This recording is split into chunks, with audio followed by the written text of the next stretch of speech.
Chapter 1: The Beginning of the COS Professor. What do I see? A lumbering beast with a beard thick enough to house a bird's nest? Did you wander out from the set of The Last of Us? Oh, wait, by the heavens, is this the plot of Logan 3? I remember that dreadful film. Wait, what was the storyline again? Damn it, my brain is running low on juice.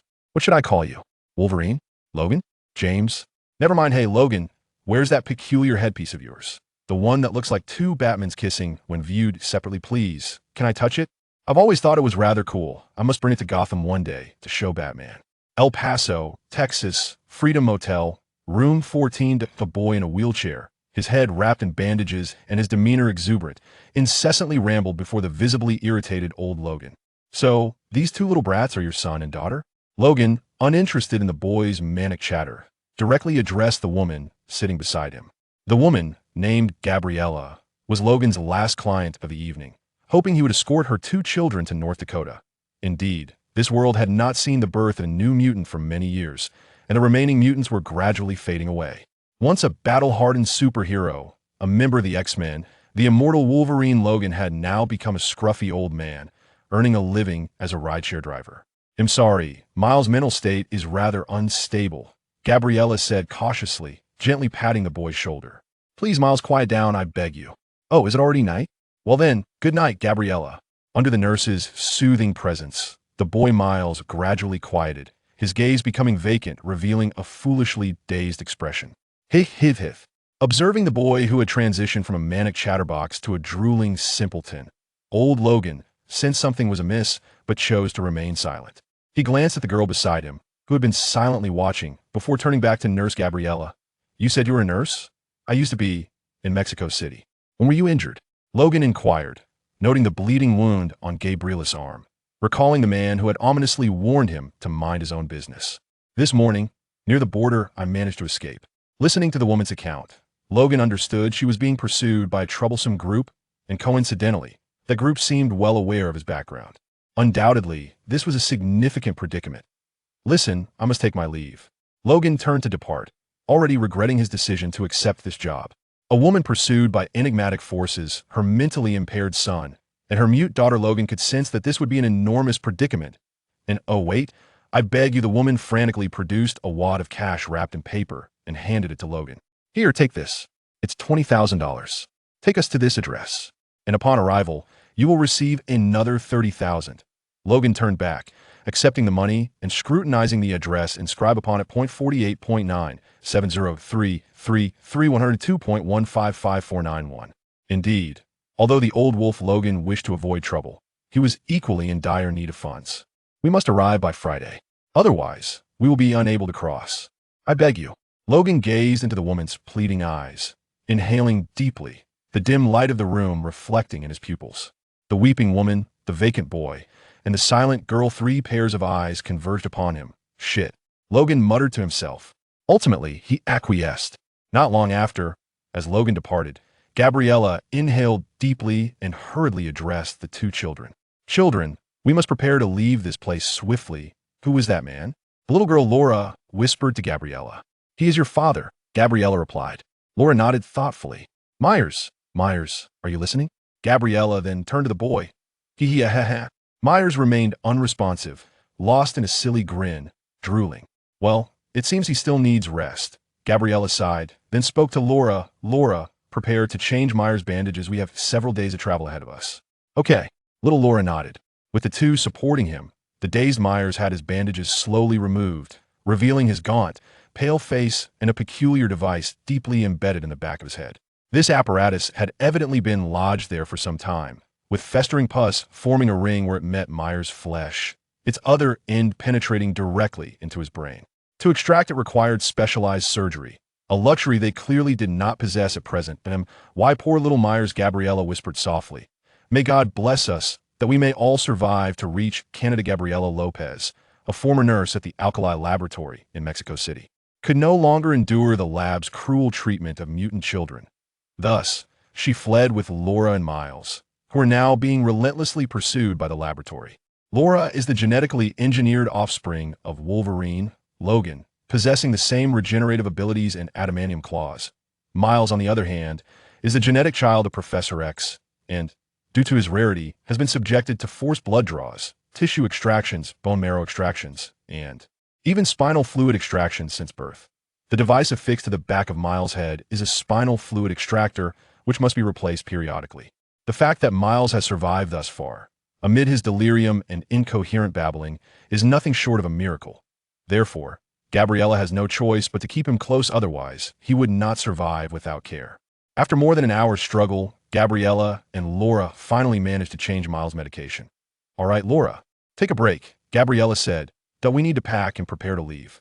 Those marauders may be upon us soon," she continued, forcing herself through her injuries and fatigue to hastily gather their belongings. Meanwhile, young Laura quietly picked up her satchel and pulled out her small bouncy ball, tucking it away inside it. "Where are we in the story?" Miles suddenly interjected. Laura glanced at Miles, uninterested in engaging. Her brother was a peculiar individual, often lost in a stupor, drooling for most of the day, and intermittently rambling nonsensically about things no one else could comprehend. For instance, he would say things like, "I actually come from another universe. How the hell did I end up in the X-Men?" Or, "Am I cosplaying the professor? Why is even the wheelchair restored?" Gabriella and Laura had long grown accustomed to his eccentricities and dismissed his ramblings, and could see that moment. Their most pressing concern was to reunite with the others. Bang! The sound of a gunshot echoed. The window shattered, and Laura turned sharply, only to see Gabriella's head slumped lifelessly to the side. She was dead. Simultaneously, the girls sensed several breaths outside, the unmistakable presence of the marauders hired by the laboratory. Laura clenched her teeth, her hands slowly extending into two sharp claws. Boom! The wooden door of the room was violently kicked, the sound of splintering wood reverberating through the air. Bang! Finally, the doorknob was shattered by the force of the intruder's assault, and the door was flung open with a mighty crash. "Damn it! Found you, damn it! That girl is dangerous. Shoot on sight." Outside, several armed men were cursing as they prepared to fire into the room, fully aware of the peril within, showing no intention of approaching. But at that moment, an unfamiliar voice suddenly echoed from within the confines of the room. "I'm awake. The alarm is quite effective, very refreshing, deserving of a 5-star review. But damn it, I'm in a terrible mood right now. So just die already." Crack, crack. The lights throughout the building began to flicker erratically. The sound of static crackling permeated the air. Moments later, all the lights extinguished, plunging the hotel room into utter darkness. The leader of the group, Donald Pierce, instinctively reclined backward as his expression shifted. Bang! Bang! In the next instant, 2 bullets struck the very spot where he had just stood, leaving 2 holes in the floor. The gunfire had come from his own men. "Shit!" Donald exclaimed, gazing at the 2 closest subordinates who were now bewilderedly aiming their weapons at him. Cursing, "That kid is awake. Retreat. We'll come back another time. He won't stay conscious for long." Bang! Bang! Bang! After a few gunshots, the outside was left with 2 fresh corpses, while the others promptly retreated under Donald's command. The 2 temporary traitors, mercenaries who had strayed from their ranks, remained behind, silently watching the others flee, showing no intent to pursue. Once the others had distanced themselves, they laboriously lowered their weapons, each pointing it at their own chin. It was only then that they comprehended the finality of their existence. "Don't." One of them trembled as he spoke, yet his finger seemed to act on its own, abruptly pulling the trigger. Bang! Bang! 2 gunshots rang out from outside the room. A spray of blood splattered against the shattered window, droplets cascading into the room. "Old bald head is a saint, but I am not," Miles muttered to himself, revealing a sinister smile despite his trembling, sweat beading on his forehead. He slowly relaxed, the 2 fingers pressed against his temple, his arms falling weakly to his sides. Possessing the same mind control abilities as Professor Charles, even with a mere Delta rating, he still wielded unparalleled intimidation against ordinary humans. Yet the issue lay in Mila's frail physique. Each exertion of his powers was an immense burden. Hopti took several deep breaths and then strained to lift his head, gazing at the body of Gabriella seated not far away. "I am sorry." Miles rasped. "I fell asleep again." Ugh. Laura, cradling the lifeless body of the woman, could not contain her sorrow and began to weep uncontrollably. Since leaving the research facility, the 3 of them had relied on one another, supporting each other until this very moment. And now, Gabriella was gone. "Stop crying, Laura," Miles said, his head hanging in agony, struggling to maintain a semblance of calm thought. "They won't be gone for long. You must escape quickly." "And you?" Laura asked through gritted teeth. I am a useless burden if you take me with you. You won't be able to flee. Laura glanced at Miles, shaking her head silently. She then assisted him into a wheelchair and pushed him outside. TSK, another clicked superhero narrative. Miles chuckled weakly, continuing, Laura, hide and find Wolverine, or rather Logan. The man from earlier. He and another old fellow are our only hope now. Though Miles' memories were fragmented, he vaguely recalled that Professor X should be nearby Logan. He was the most powerful telepath in existence, and also Miles' genetic progenitor. With his aid, Miles could potentially escape his current intermittent state of confusion. However, it seemed that the professor in Logan was also not quite right. Damn, I can't remember. My brain is failing me. My head hurts so much, damn it, I can't go on. Laura, let me sleep for just a little while longer. Oh, and take the guns from those two outside, and gave Brilla's phone. Miles spoke to Laura, his voice growing weaker, the light in his pupils gradually fading, and then his expression returned to one of blank oblivion. Aha, hith. Chapter 2, A Superhero's Endeavor. Professor Charles lay in his wheelchair, his eyes half closed, gazing at the speckled light filtering through the punctured shells of the water towers. In a moment of disorientation, he felt a sense of déjà vu, though he could not recall why he did not wish to sleep, for Logan had recently administered medication, making this a rare moment of lucidity. Yet, he hesitated to fully open his eyes, as it would require too much effort. He was old, his abilities greatly diminished, and he suffered from Alzheimer's disease. For him, merely existing in this world had become a torment. Creak. The sound of the door slowly being pushed open drew Charles' attention. He turned his head slightly to regard the two young visitors. Hello, little ones. The professor greeted with a soft chuckle, then looked over at Miles, his gaze becoming vacant. Oh, H.M.Y.G. buddy. That's the most formidable telepath. Charles had long sensed Laura's presence and even mentioned to Logan that a woman accompanied by a young girl was seeking help. However, Logan dismissed it as inconsequential. Yet, the arrival of Miles had eluded his perception. Even subconsciously, one instinctively shields oneself with telepathic abilities, transforming self-preservation into an innate response. Charles mused softly, his gaze shifting. Child, it seems you have endured much suffering. Hey, H.E.Y. In the face of Professor Charles' scrutiny, Miles appeared bewildered, still in a dazed state. Laura wiped Mila's mouth and then regarded Charles with a hint of wariness. Following Mila's guidance, she had tracked Logan's scent to this location, yet she remained uncertain of the identity of the elderly man before her. Remarkable. Charles' eyes flitted between Laura and Miles before he smiled and inquired, What is your name, young lady? Laura remained silent. She had never been fond of speaking, especially in the presence of strangers, another reticent student. Professor Charles found no displeasure in Laura's silence, rather, it brought him joy, reminding him of the days at the academy when he often interacted with various troubled youths. Fear not, child, I am Charles. As you can see, I am merely an old man, unable to rise. Did you come from afar, perhaps by train, the rumbling kind? Your attire is lovely. Did you purchase it recently? Professor Charles remained unhurried, gently coaxing inquiries. As a telepath, he could effortlessly invade others' minds to retrieve desired memories. However, age had rendered such endeavors laborious, and, most importantly, he believed he should not resort to such coarse methods with these children. The communication process between teacher and student held its own significance. Sensing Charles' goodwill, Laura pondered for a moment before softly responding, Laura. She then pointed to Miles beside her, adding Miles, very well, Laura and Miles. Charles spoke softly, I recall there was another woman with you. She is gone. I am sorry. An unspoken silence ensued. Charles contemplated what to say next when he heard a commotion from outside. Logan had returned, accompanied by an unexpected visitor. Laura's expression shifted. She rose to leave. She could sense the presence of those who had slain Gabriella. Laura? Charles called out, Wait, where are you going? Laura, wait. Yet Laura remained unmoved. At that moment, another voice suddenly emerged. Laura, take me with you. Laura paused, then turned to look at the clear-eyed Myers alongside Charles.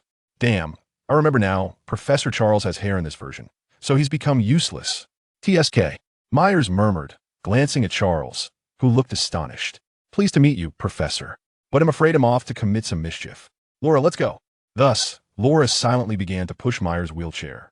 Post-traumatic brain injury leading to catatonia and complex stress disorders? Professor Charles murmured to himself. Listen, Laura, those two men over there, one has a hand of iron, the other a bone of iron. I intend to kill the one with the iron hand, for it was he who murdered Gabriella. We are merely avenging her, right? However, it's quite difficult for me to do alone. That guy has a strong will. I failed last time, and he's become more alert since. Now is a perfect opportunity. He'll restrain his movements, and you can take the chance to cut off his head. It's quite simple, just like you've done with others. By the way, what's that guy's name? Pietro? Pierce. He's supposed to die at the end of the plot. But damn, to hell with the plot. I'm going to kill. As Myers was pushed in his wheelchair by Laura, he slowly approached the two men confronting each other outside the main entrance, reaching out a finger to press against his own head, outside the water tower beside the car. See, you're not the only one who's been modified. Donald extended his mechanical hand, grinning menacingly at Logan, ready to say more when his intricately designed mechanical hand suddenly sparked with electric flashes. Then his expression shifted abruptly, his neck creaking as if rusted, twisting back to face. In the next moment, he only saw a little girl scream as she lunged forward, brandishing her steel claws, slicing across his neck. Thud! His head fell to the ground, rolling a few times before coming to a stop. Logan stood beside, staring blankly at the scene, his gaze lingering deeply on Laura's retracting steel claws. So light. Myers released his finger from his head, murmuring weakly, "Shit, that bastard got off too easily to get my throat cut. Is far more comfortable than a bullet to the head. It barely felt like anything." The ability of those who wield mind control allows them to experience the pain of others when manipulating them. In other words, at that very moment, Miles would also endure the agony of having his neck severed.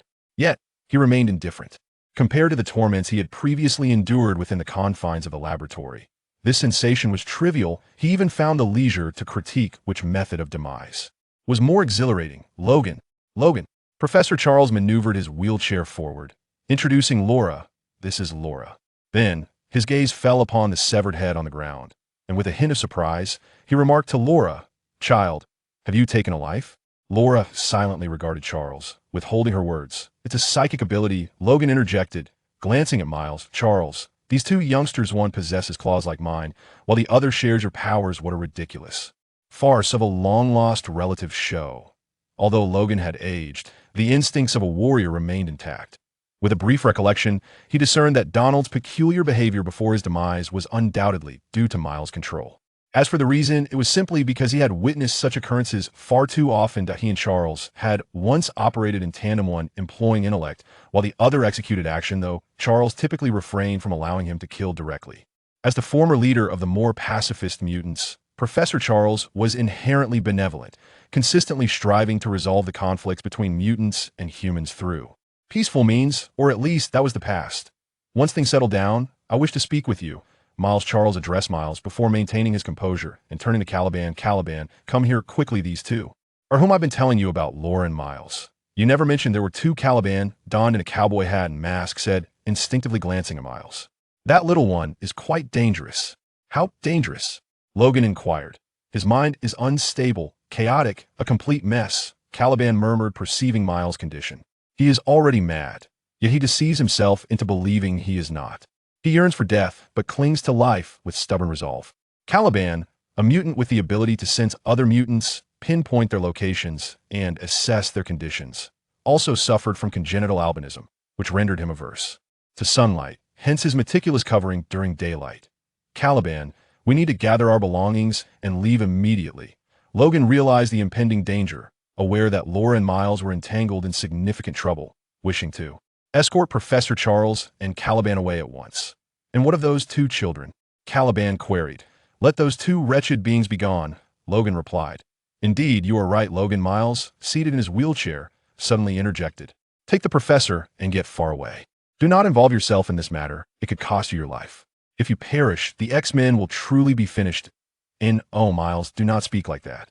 "Logan, take both of them with you." Professor Charles implored Logan from his wheelchair, but at that moment, Logan's expression shifted abruptly as he gazed into the distance that a procession of black vehicles appeared on the road ahead. Help was approaching, in considerable numbers, that we must leave at once, Logan insisted, ushering Charles into the vehicle and seating Caliban beside him. "And oh, Logan, we cannot abandon our family." "Shut up," Logan barked vehemently, then slammed the door and took the wheel, driving away. This left only Miles and Laura behind, watching their departure. "Do you know, Laura," Miles rasped, "if you follow them, you might survive. but the others likely will not. Because my presence disrupts the narrative, the company will surely dispatch greater forces to apprehend us. So you must hurry. Ugh. Miles shuddered in pain, a trickle of viscous yellow fluid seeping from the extractor at the back of his head. Meanwhile, the vehicle convoy continued to close in. Miles? Laura inquired with concern. Flee, Laura. Mila's eyes were bloodshot. I can sense him. Dr. Xander is there. This time, I must kill him. You will die, Laura replied. I have long wished for death, Miles whispered, but I cannot rest until that scoundrel is vanquished. Dr. Xander Rice, the head of the Transigen Super Gene Project, the director of the Genetic Modification Research Institute in Mexico City, was the creator of Miles and Laura, and the individual they yearned most to eliminate. That I will stand with you, Laura asserted. With Gabriella gone, Miles was her only remaining family. You truly are stubborn. Miles sighed. Push me back into the water tower. We will fight them there. Just then, both Miles and Laura turned their gaze towards another direction. For some unknown reason, the extended Lincoln that Logan had driven away and had returned. Children, quickly, get in the car. Professor Charles opened the window from afar, enthusiastically waving at the two youngsters. Logan, seated in the driver's position, wore a silent expression, his movements stiff as he pressed the brakes, bringing the vehicle to a stop before Miles and Laura. It was evident that he was under Charles' control. Miles? Laura instinctively inquired of Miles. Well, it seems the plot is returning to its rightful course, Miles remarked with a smirk. A superhero-style twist, splendid. Before long, Logan's vehicle came to a halt, and Caliban exited to assist the two into the car, folding Mila's wheelchair and stowing it in the trunk alongside Charles. Logan, the next move is up to you, Professor Charles stated as he released his control over him. Damn it, Charles. This is entirely your doing. Logan erupted in fury as he regained his autonomy. You old bastard. Didn't you see those people behind us? They are coming for these too. You'll get us killed. Shit, you actually controlled me. I knew it. You still possess your abilities. I just found it exhausting, Charles replied wearily, leaning back against the seat. Caliban, could you please check on that child? I'm quite curious about his condition. That I don't think this is the best time, Caliban said, peering through the rear window at the convoy trailing them, where several figures emerged from car windows, waving their hands. Moments later, bullets began to rain down, shattering several holes in the rear windshield. Charles, deal with those pursuers. Logan shouted. Shut up. I can't. Didn't you just say you always could? I lack the strength now, and there are too many of them. Wah. Amidst the roar of the engine, the extended Lincoln skidded on the dirt road, evading several vehicles in pursuit, careening wildly. In the next moment, Logan's expression changed as he spotted more vehicles approaching Hedon. He quickly slammed on the brakes, swerving onto another narrow road. Bang! Bang! The rear window shattered, and Laura, crouching behind the professor, used her arm to shield him from a bullet, then bit down and spat the bullet out. Hold on tight. In a desperate bid, Logan yelled, crashing the car into a barbed wire fence, becoming ensnared. Data! The two vehicles behind them opened fire, forcing everyone to duck. Logan pressed the accelerator with all his might, but the car remained entangled in the wire, leaving him no option but to attempt reversing. Hey, I see those two kids. In one of the vehicles, someone was trying to contact the leader via radio, but the communication suddenly cut off, replaced by a crackling noise. What the hell? Is it malfunctioning? Ha! Next to them, a gun-toting marauder approached in a vehicle, a maniacal grin plastered across his face. Just as he was about to pull the trigger on the Lincoln, a momentary daze overtook him, and he redirected his weapon, firing indiscriminately at his own comrades. A man frantically banging on the intercom screamed as the gunfire shredded through flesh and bone. Amidst the cries of despair, Miles in the Lincoln pressed his finger to his temple, trembling violently, his visage contorted in agony. Caliban, observing the grotesque extraction device extracting pus from the back of Mila's head, could not help but gasp. How on earth has he survived this long? Relax, my child, Professor Charles comforted Miles. Mental control need not be so brutish, it should flow naturally, accompanied by a touch of finesse. However, truth be told, your mental prowess seems rather extraordinary. How well do you understand your own abilities? Bang! A marauder suddenly leaped onto the roof of the vehicle, poised to fire inside, only to have his skull punctured by Laura's swift strike. In the ensuing chaos, Logan accelerated the car, crashing through the gates and barreling into the open fields. Whoosh. In the distance, a long train approached. Logan pressed the gas pedal with fervor, the Lincoln speeding towards the tracks. In a desperate maneuver, The Lincoln drifted across the railway, just as the accompanying off-road vehicle was shoved aside by the locomotive, the lengthy train body segregating the world on either side of the tracks. Clang, clang, clang. Laura, separated by the train, regarded the figures across from her with an impassive expression, raising a solitary middle finger in defiance. Dr. Xander Rice, hurrying to the scene, flung open the car door and glared at the departing vehicle on the other side of the train, his frustration erupting as he struck the window with a furious fist. Damn it. Chapter 3. Electronic Sensation. What you are about to witness is illegal in both the United States and Canada. Inside the parked stretch Lincoln, Charles and Logan watched in silence the recorded video stored on Gabriella's phone. In the footage, Gabriella unveiled the harrowing truths of the Alkali Laboratory. Publicly presented as a cancer research facility in Mexico City, the Alkali Institute was, in reality, a clandestine gene weapon laboratory dedicated to the study of artificial mutants. Over the past few years, this facility had cultivated numerous exceptionally gifted artificial mutant youths, transforming them into merciless assassins and weapons through inhumane means, subsequently selling them at exorbitant prices. They were born here and have never left. They possess no birth certificates, no names. Their fathers are merely genetic seeds contained within test tubes. This is a lucrative enterprise. They are manufacturing soldiers' instruments of death. As Gabriella's words echoed on the screen, the phone's battery died, cutting her off mid-sentence. He, Miles in the back seat, wore a foolish grin, clearly still in a state of slumber. Old Logan removed his glasses, his gaze sweeping past Miles to fixate on Laura, who was seated by the roadside on a rocking horse, his brow furrowed in concern. "You took that woman's money. You promised to take these two children away," Charles inquired from the back seat. Logan responded with a barely perceptible nod before asking, "Who is she?" "Undoubtedly." Logan was referring to Laura. "She is your daughter, Logan," Professor Charles replied. Logan glanced at Charles, then silently rose and exited the vehicle. "Alkali has your genetic sample," Charles reminded him. "You too?" Logan shot a glance at Miles, who sat beside Charles. Huh. Charles chuckled softly indeed. As Logan silently approached Laura, Charles turned to Miles. "Miles, are you awake?" "Where are we?" "I'm so tired," Miles murmured, still in a haze. Logically, after an intense use of his abilities, he should not have awakened so swiftly. It seemed as though Charles had roused him. "Hold on to your will, Miles," Charles said with a smile. "I understand you are weary and in pain, but you fail to realize that much of your suffering stems from the tension of your mind. I can sense that your spirit is like an unquenchable flame, consuming your brain and your very life. Therefore, try to relax and reflect on the joyous memories you possess." "I'm sorry," Professor Miles whispered. "I don't know what it feels like to relax." "Poor Miles," Professor Charles said with a wry smile. "Then you might try to imagine." "Imagine." "Yes, imagine."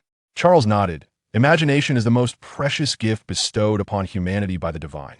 You should envision yourself as an ordinary boy, playing with other children at your most spirited age, participating in a basketball game, or going on a date with your beloved, engaging in all the activities that children your age should experience. Oh, and remember not to smoke or indulge in any substances." As Charles spoke, his words subtly influenced Miles' consciousness. With Charles' abilities, even without actively using them, simple suggestion was enough to impact Miles' psyche. School, visions of the past began to unfurl in Miles' mind, memories that once belonged to an unnamed traveler. Regrettably, the experiences during his time at the Alkali Laboratory had fragmented his memories and cognition beyond repair. Now, Miles had even forgotten his original name. The name Miles itself was bestowed upon him by Gabriella.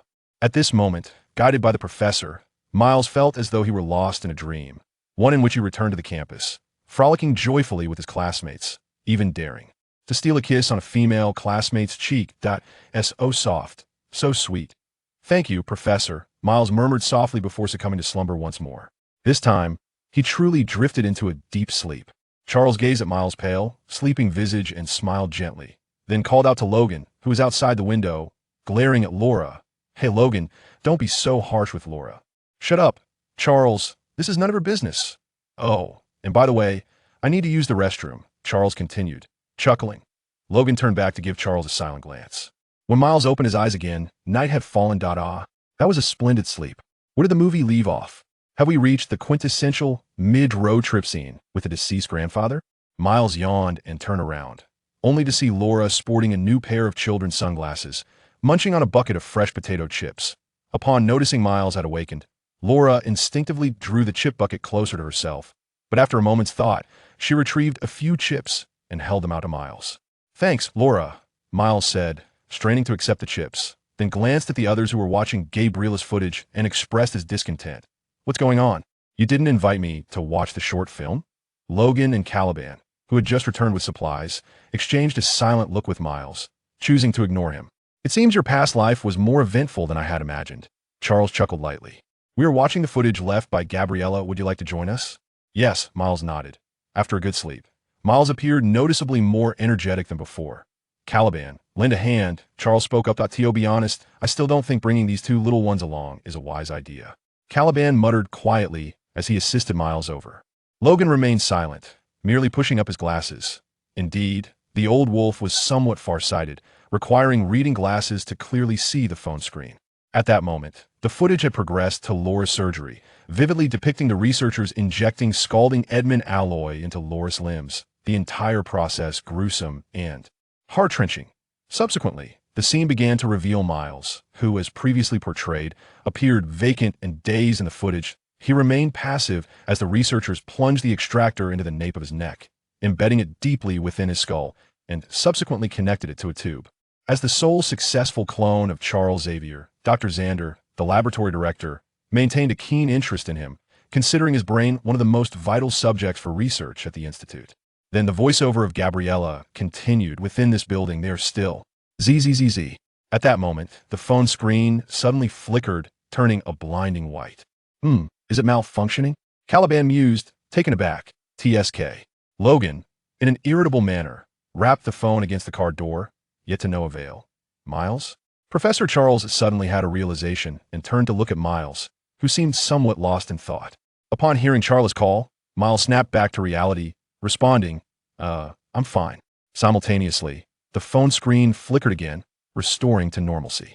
"Oh, it seems that knocking does have its merits," Logan remarked casually, and "Oh, Logan, that is not the reason," Professor Charles replied, shaking his head as he gazed at Miles, his eyes sparkling with intrigue. "Child, do not be afraid. Tell me, what did you just experience?" Miles pondered, uncertainly stating, "I feel as if I can control that thing." "What thing?" Logan questioned, puzzled, only to see the phone screen turn white once more. "This is the effect of his ability." Caliban nodded at Charles, then hesitantly inquired, "Can this also be achieved through telepathy? Controlling a phone screen?" "How fascinating," Logan mused. "So telepathy can manipulate electronic displays as well?" "Charles, I believe I finally understand why the television remote was perpetually missing from your office back in the day.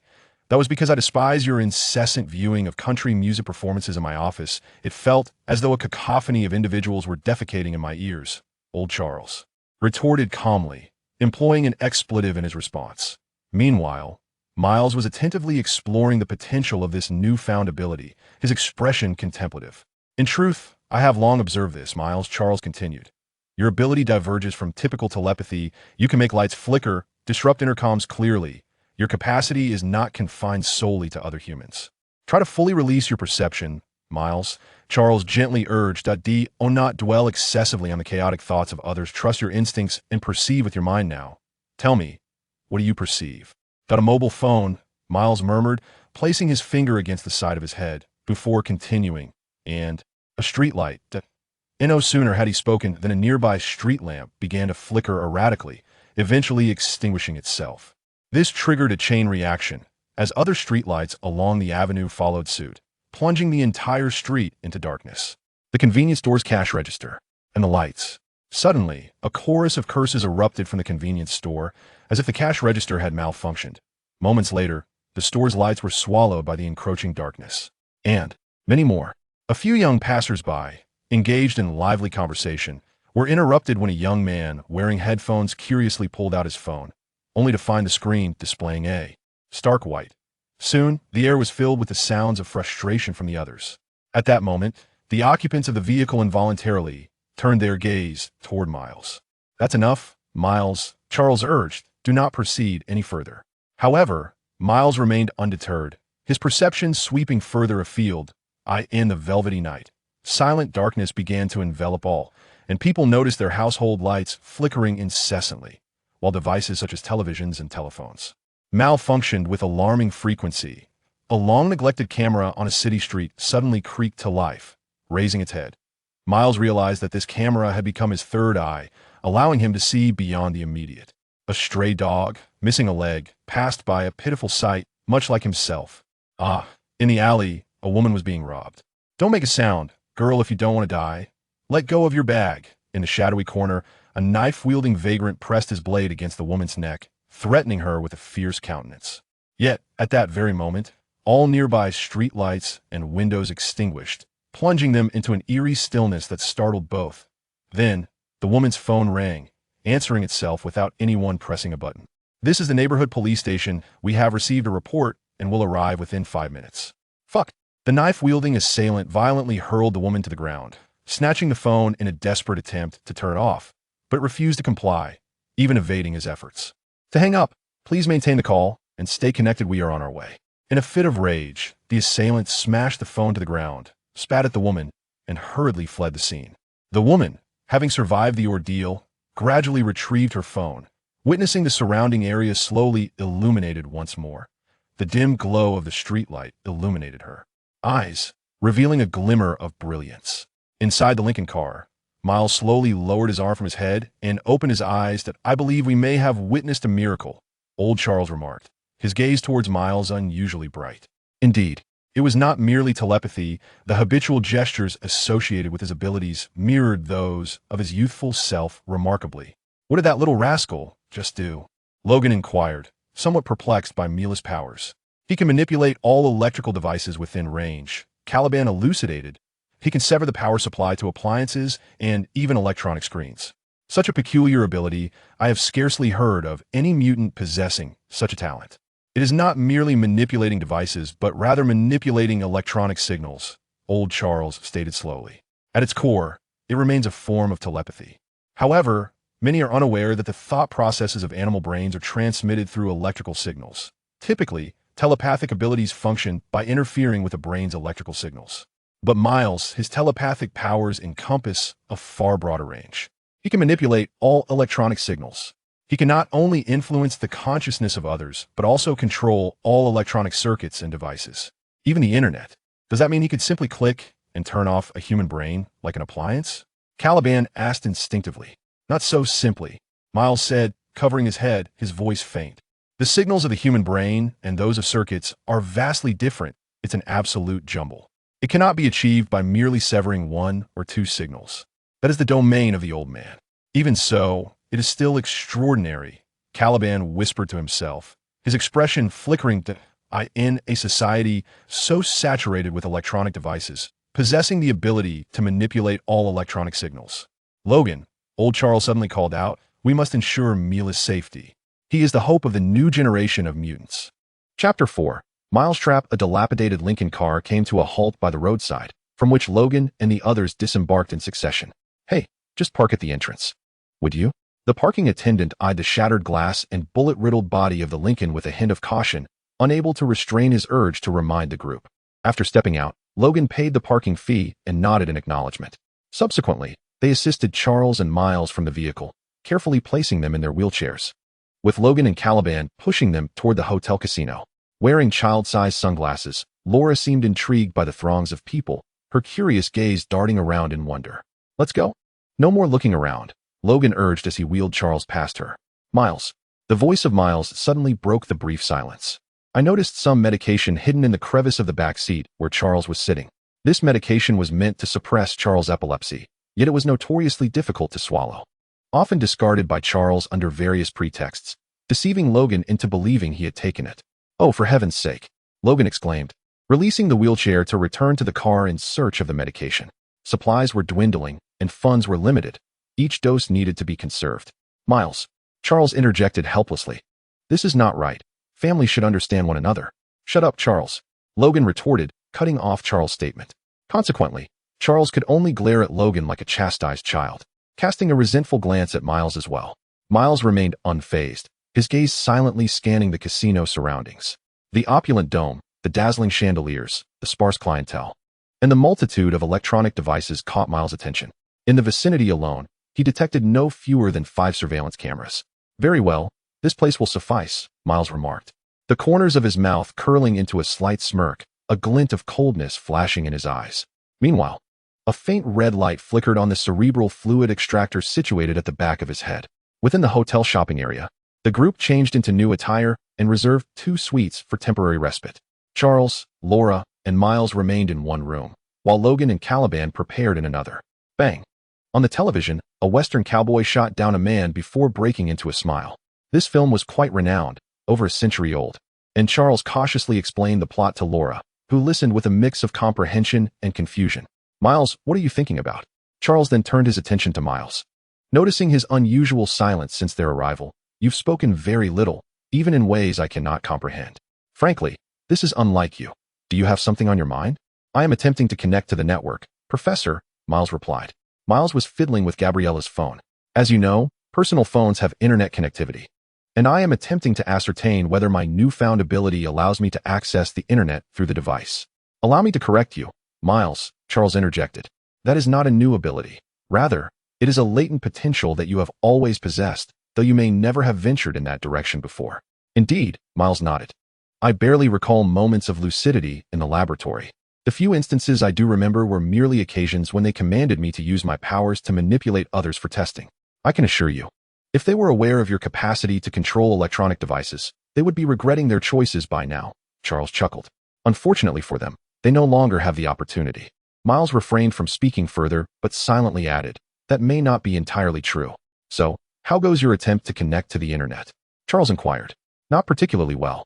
Miles replied, shaking his head. I can directly command this phone to connect to the internet, but I cannot influence the information that resides online. After all, in a physical sense, that distance is merely too great. The mobile network in the city operates through a series of signal towers dispersed throughout, Charles asked. Can you sense the location of the signal tower here? On the southern building, Miles answered. Simultaneously, a kilometer away, the signal tower atop the building abruptly ceased operation. Consequently, the mobile networks of all nearby individuals experienced a momentary disruption. As Miles restored the tower's functionality, everything returned to normal, and few noticed the change. It seems you have succeeded, Charles remarked with a smile. One could say that, Miles replied, a thought stirring within him. A camera on the outskirts of a casino captured the image of a group, most of whom bore metallic prosthetic limbs and wielded firearms, exuding an air of menace. Among them, Miles recognized a familiar face, Xandrius. They have arrived. Meanwhile, in another room, Logan was sorting through Gabriella's belongings when he discovered a comic book titled Extraordinary Warriors in her bag. After a moment of silence, he removed his glasses and entered the room where Charles and Laura were present. He first glanced at the film playing on the television before holding up the comic book and asking Laura, "Is this what you usually read?" Laura met his gaze but remained silent. "Look, Charles, it appears the Warriors have garnered a new fan," Logan remarked calmly. He then continued, "You do realize that much of this is fictional, right? Perhaps a quarter of it has some basis in reality, but that is not the entirety of the truth. In the real world, people do perish, and there are no fools clad in spandex, self-promoting as saviors." Logan was interrupted by Charles's attempt to interject. However, Logan remained unmoved, his anger evident as he declared, "This is merely ice cream meant to comfort the defeated. That nurse has been feeding her a stream of sweet-sounding nonsense." Just as Professor Charles was about to interject, Miles suddenly spoke up from the side. "They're coming." The others ceased their argument, turning their attention to Miles. "Who?" Logan inquired.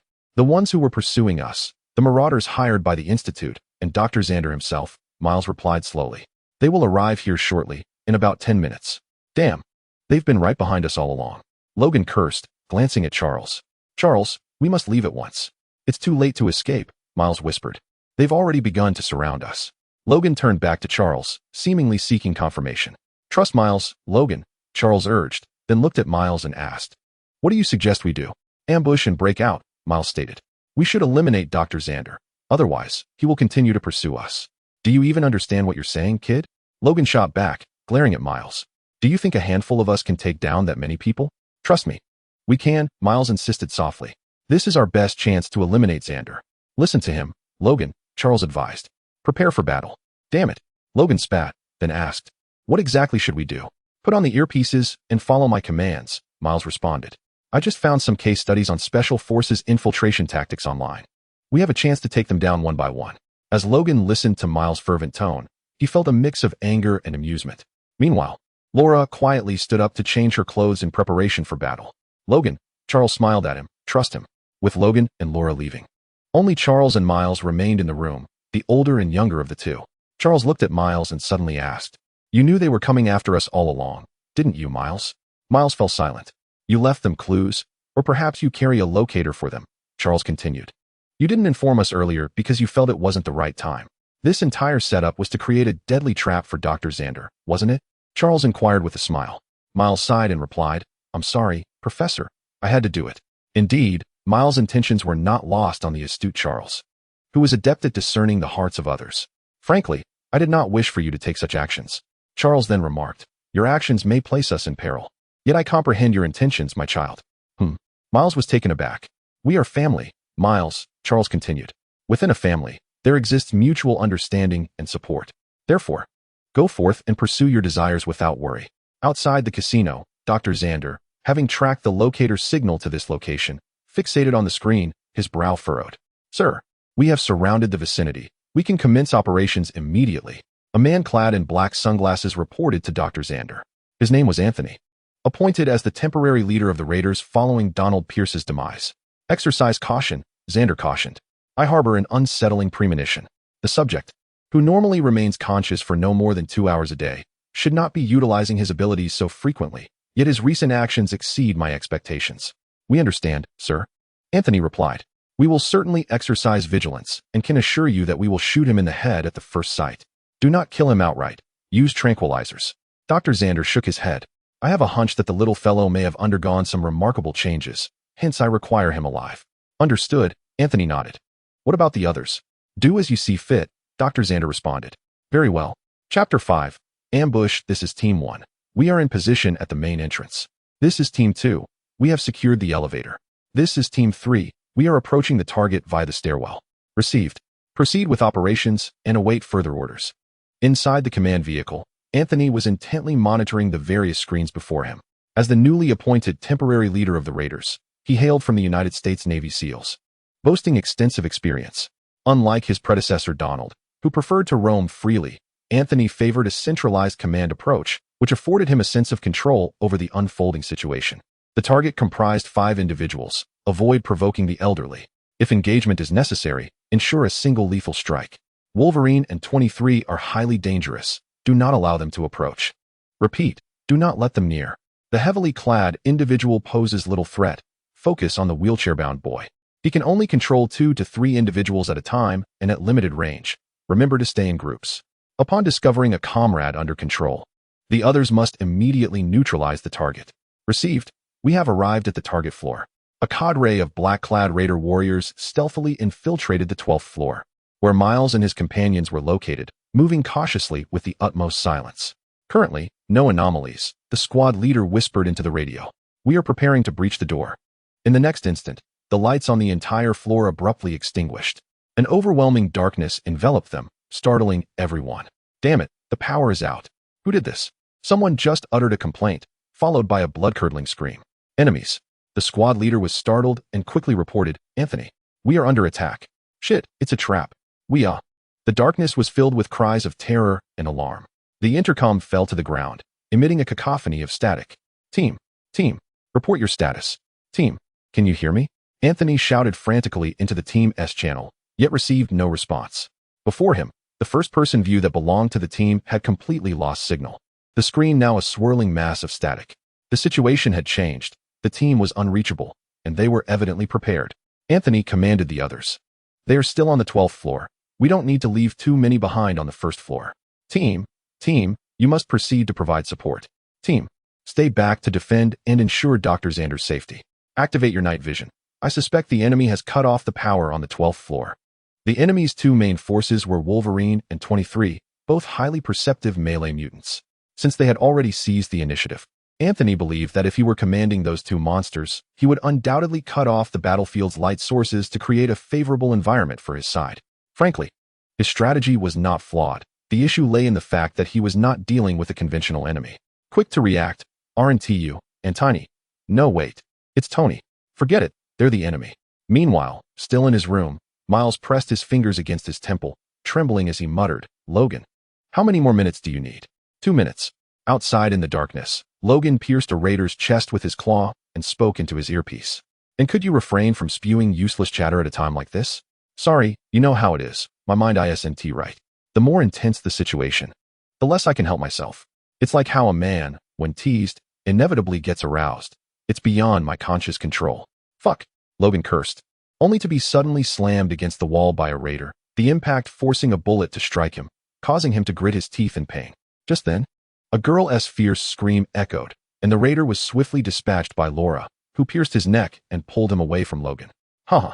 Logan lay on the ground, gasping for breath, before slowly pushing himself up. He was no longer the invulnerable Wolverine of old. The dwindling regenerative factor could only ensure he wouldn't sustain fatal injuries from bullets, and nothing more.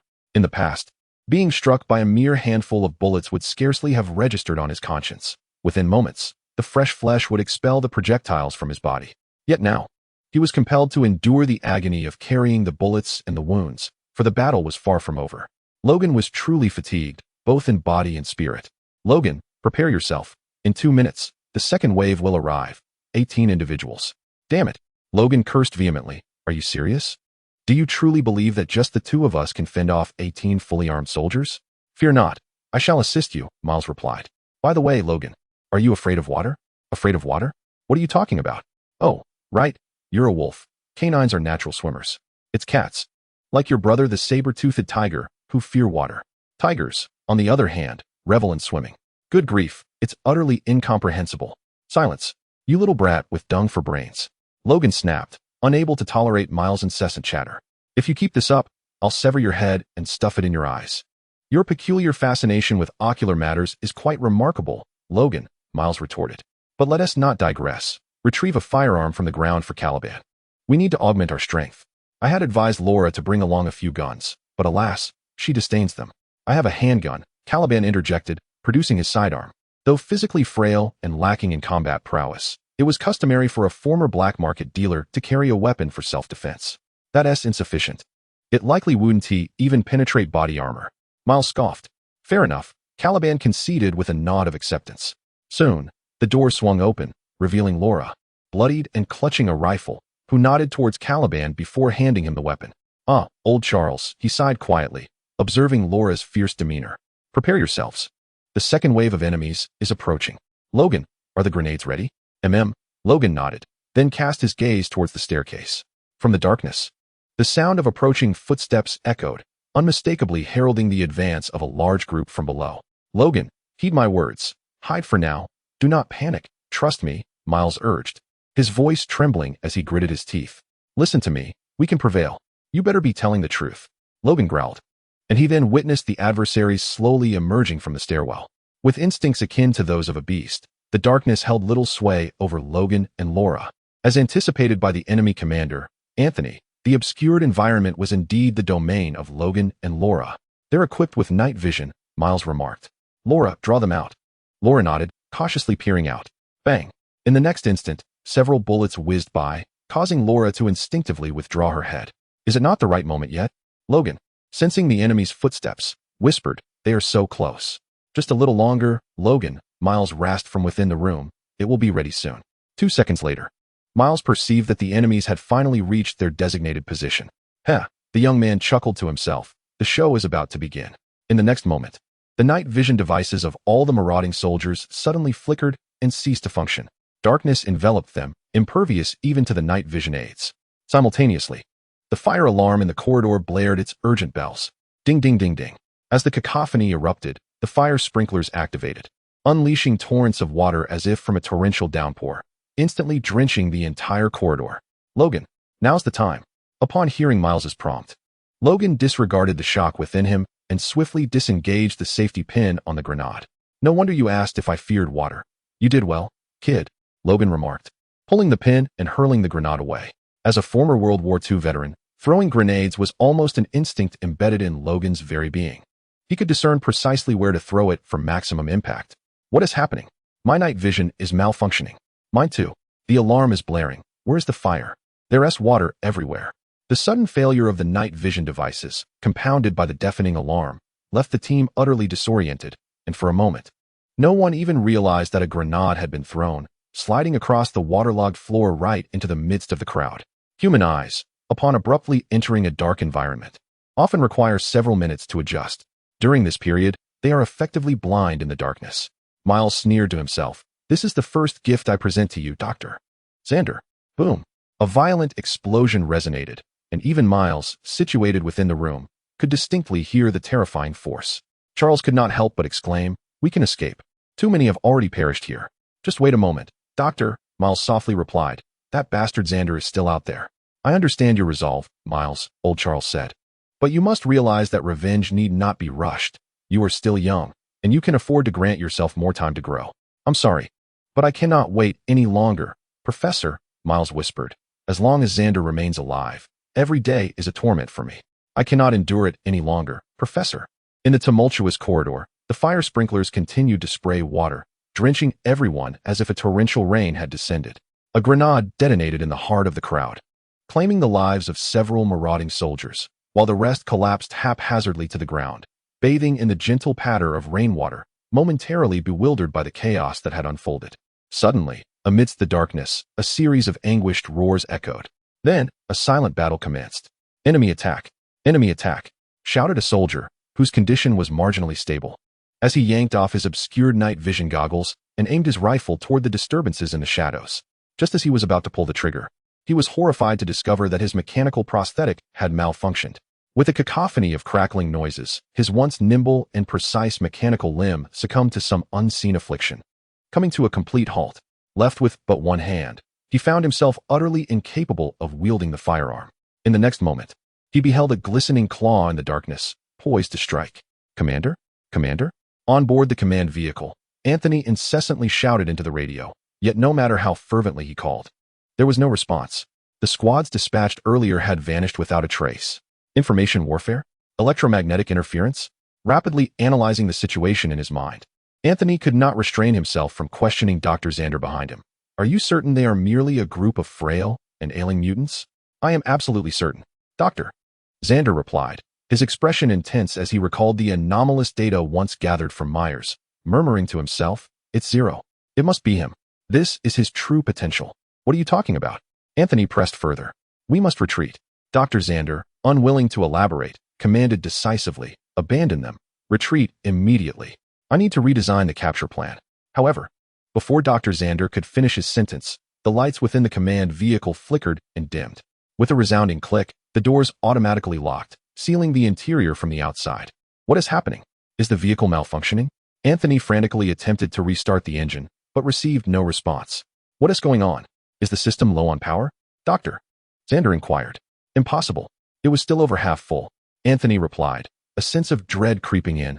"Not only the command system, but we can't even start the vehicle. We are trapped here." As a bespoke military command vehicle sponsored by Alkali, this high-tech machine boasted advanced systems from its engine to its command apparatus, even down to the electronic locking mechanisms of the doors. Meanwhile, the vehicle itself is exceptionally robust, capable of enduring the bombardment of rockets and navigating through a hail of gunfire with remarkable serenity.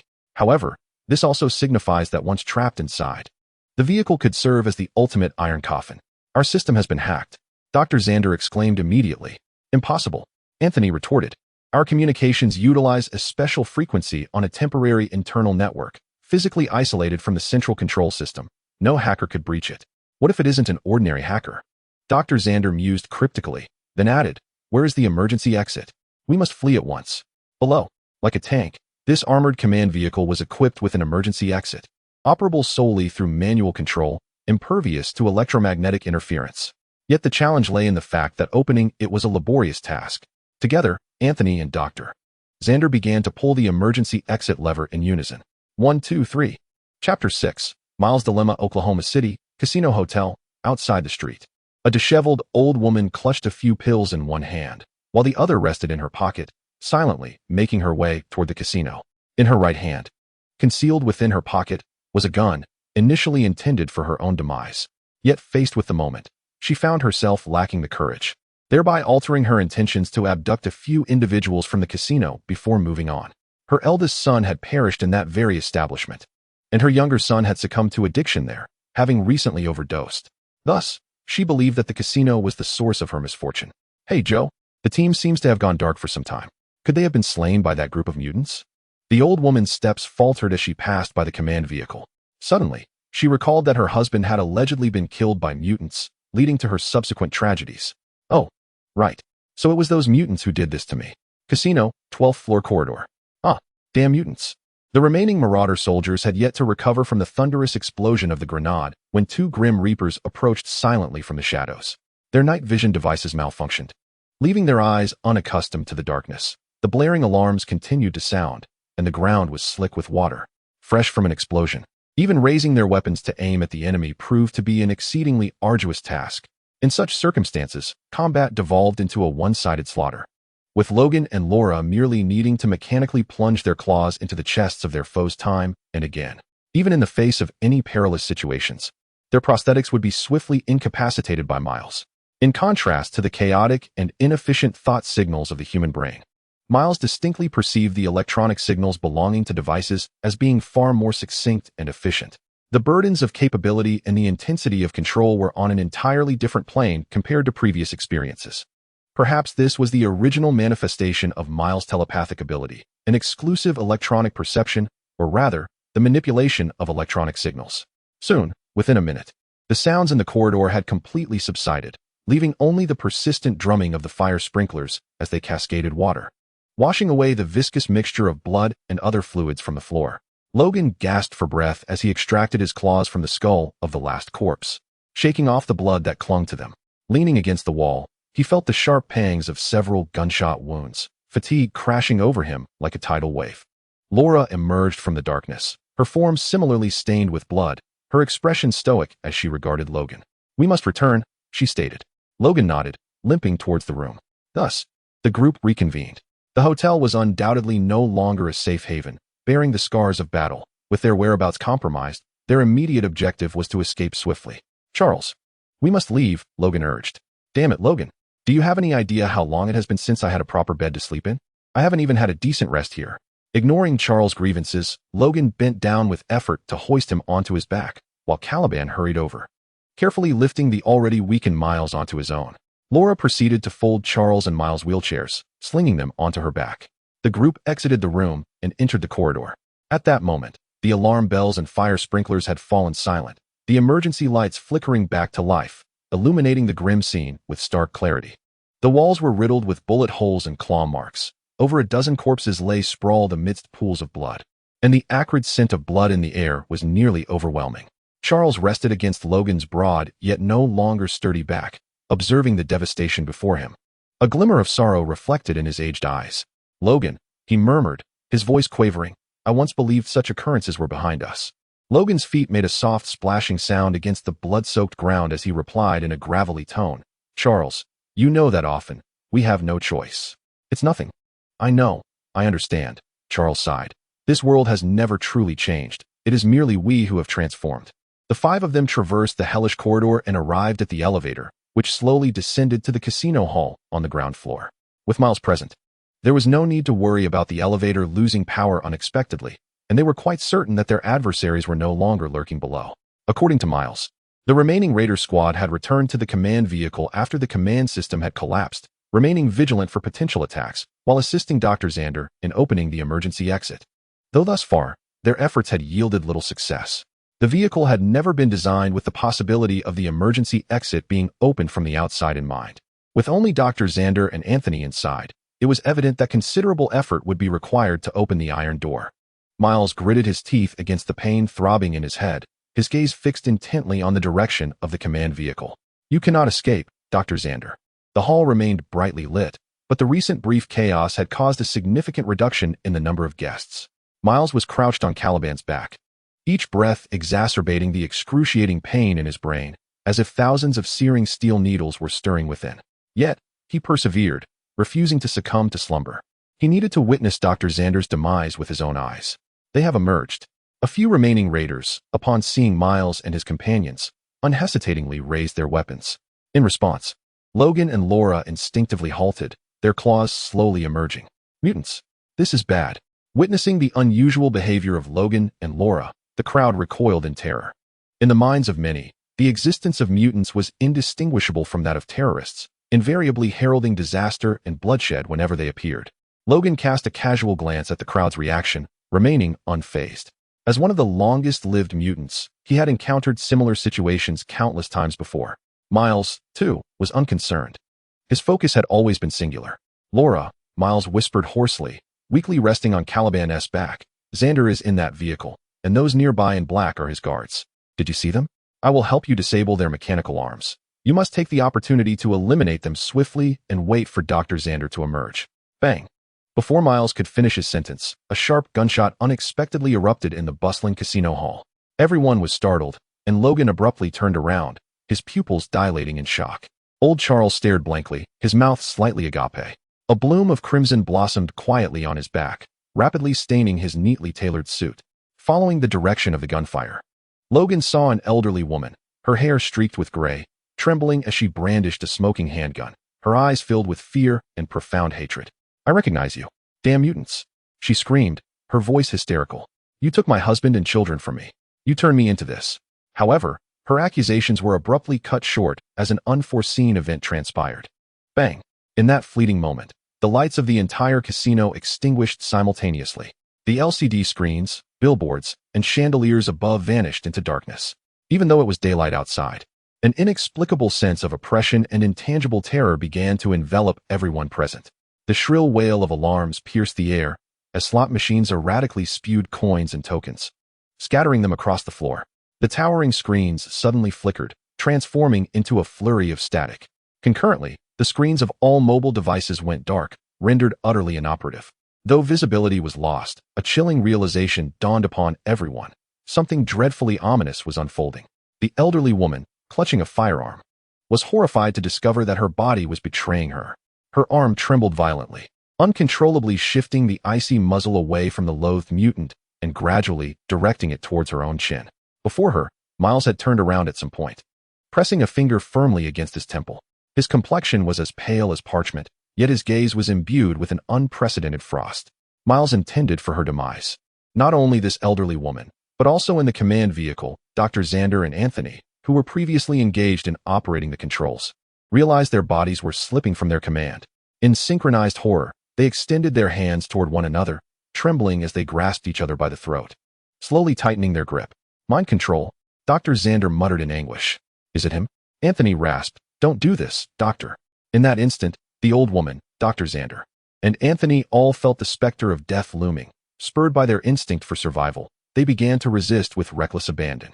Meanwhile, everyone's gaze instinctively converged on the half-paralyzed youth, including those members of the raiding party who had initially prepared to charge forward. However, having witnessed the terrifying scene before them, not a soul dared to make a move.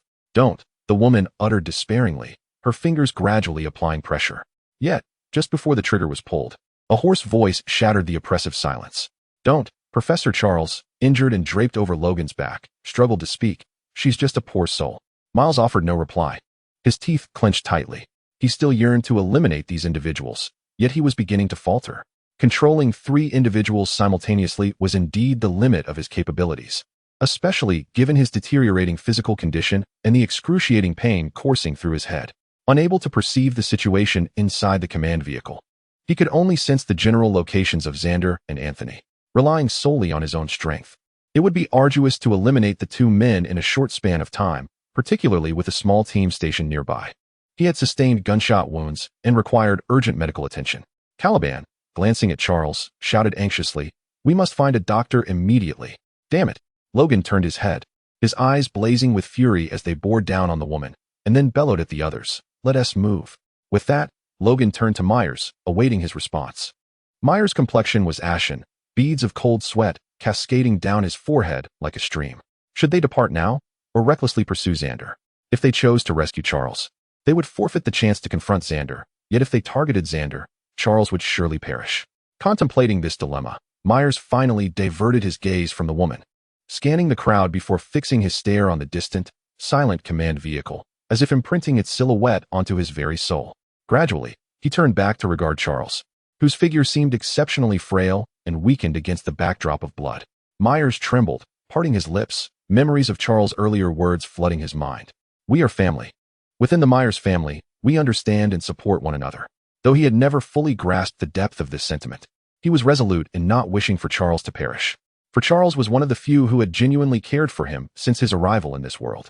The last time, he had failed to save Gabriella.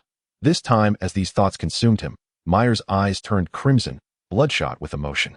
His mind felt more chaotic than ever before. Damn it. Bang. The gun fired. The old woman's shoulder erupted with a gaping wound, blood gushing forth. Her firearm clattered to the ground, and she collapsed. Gasping for breath, Myers managed to utter a few words through gritted teeth. "We're leaving." With his words, the elderly woman let out a piercing, hysterical scream, the wound on her shoulder oozing blood incessantly. Myers had not killed her, yet he had no intention of sparing her either. A gunshot to the shoulder was not fatal, but her survival was contingent upon her own resolve, much like the fate she had dealt to Charles. As they departed, the lights and alarms in the hall gradually returned to normalcy. Charles gazed at Miles, his mouth opening in concern, yearning to voice his thoughts, yet rendered speechless. He slowly closed his eyes. "Hurry up," Logan shouted urgently, as he and several others dashed through the gate, amidst the terrified stares of casino security and onlookers, seizing a pickup truck abandoned by a panicked driver. With a roar, Logan pressed the accelerator, the engine growling as it carried the battered group away, disappearing into the distance. 2 minutes later, 1, 2, 3, 1, 2, 3.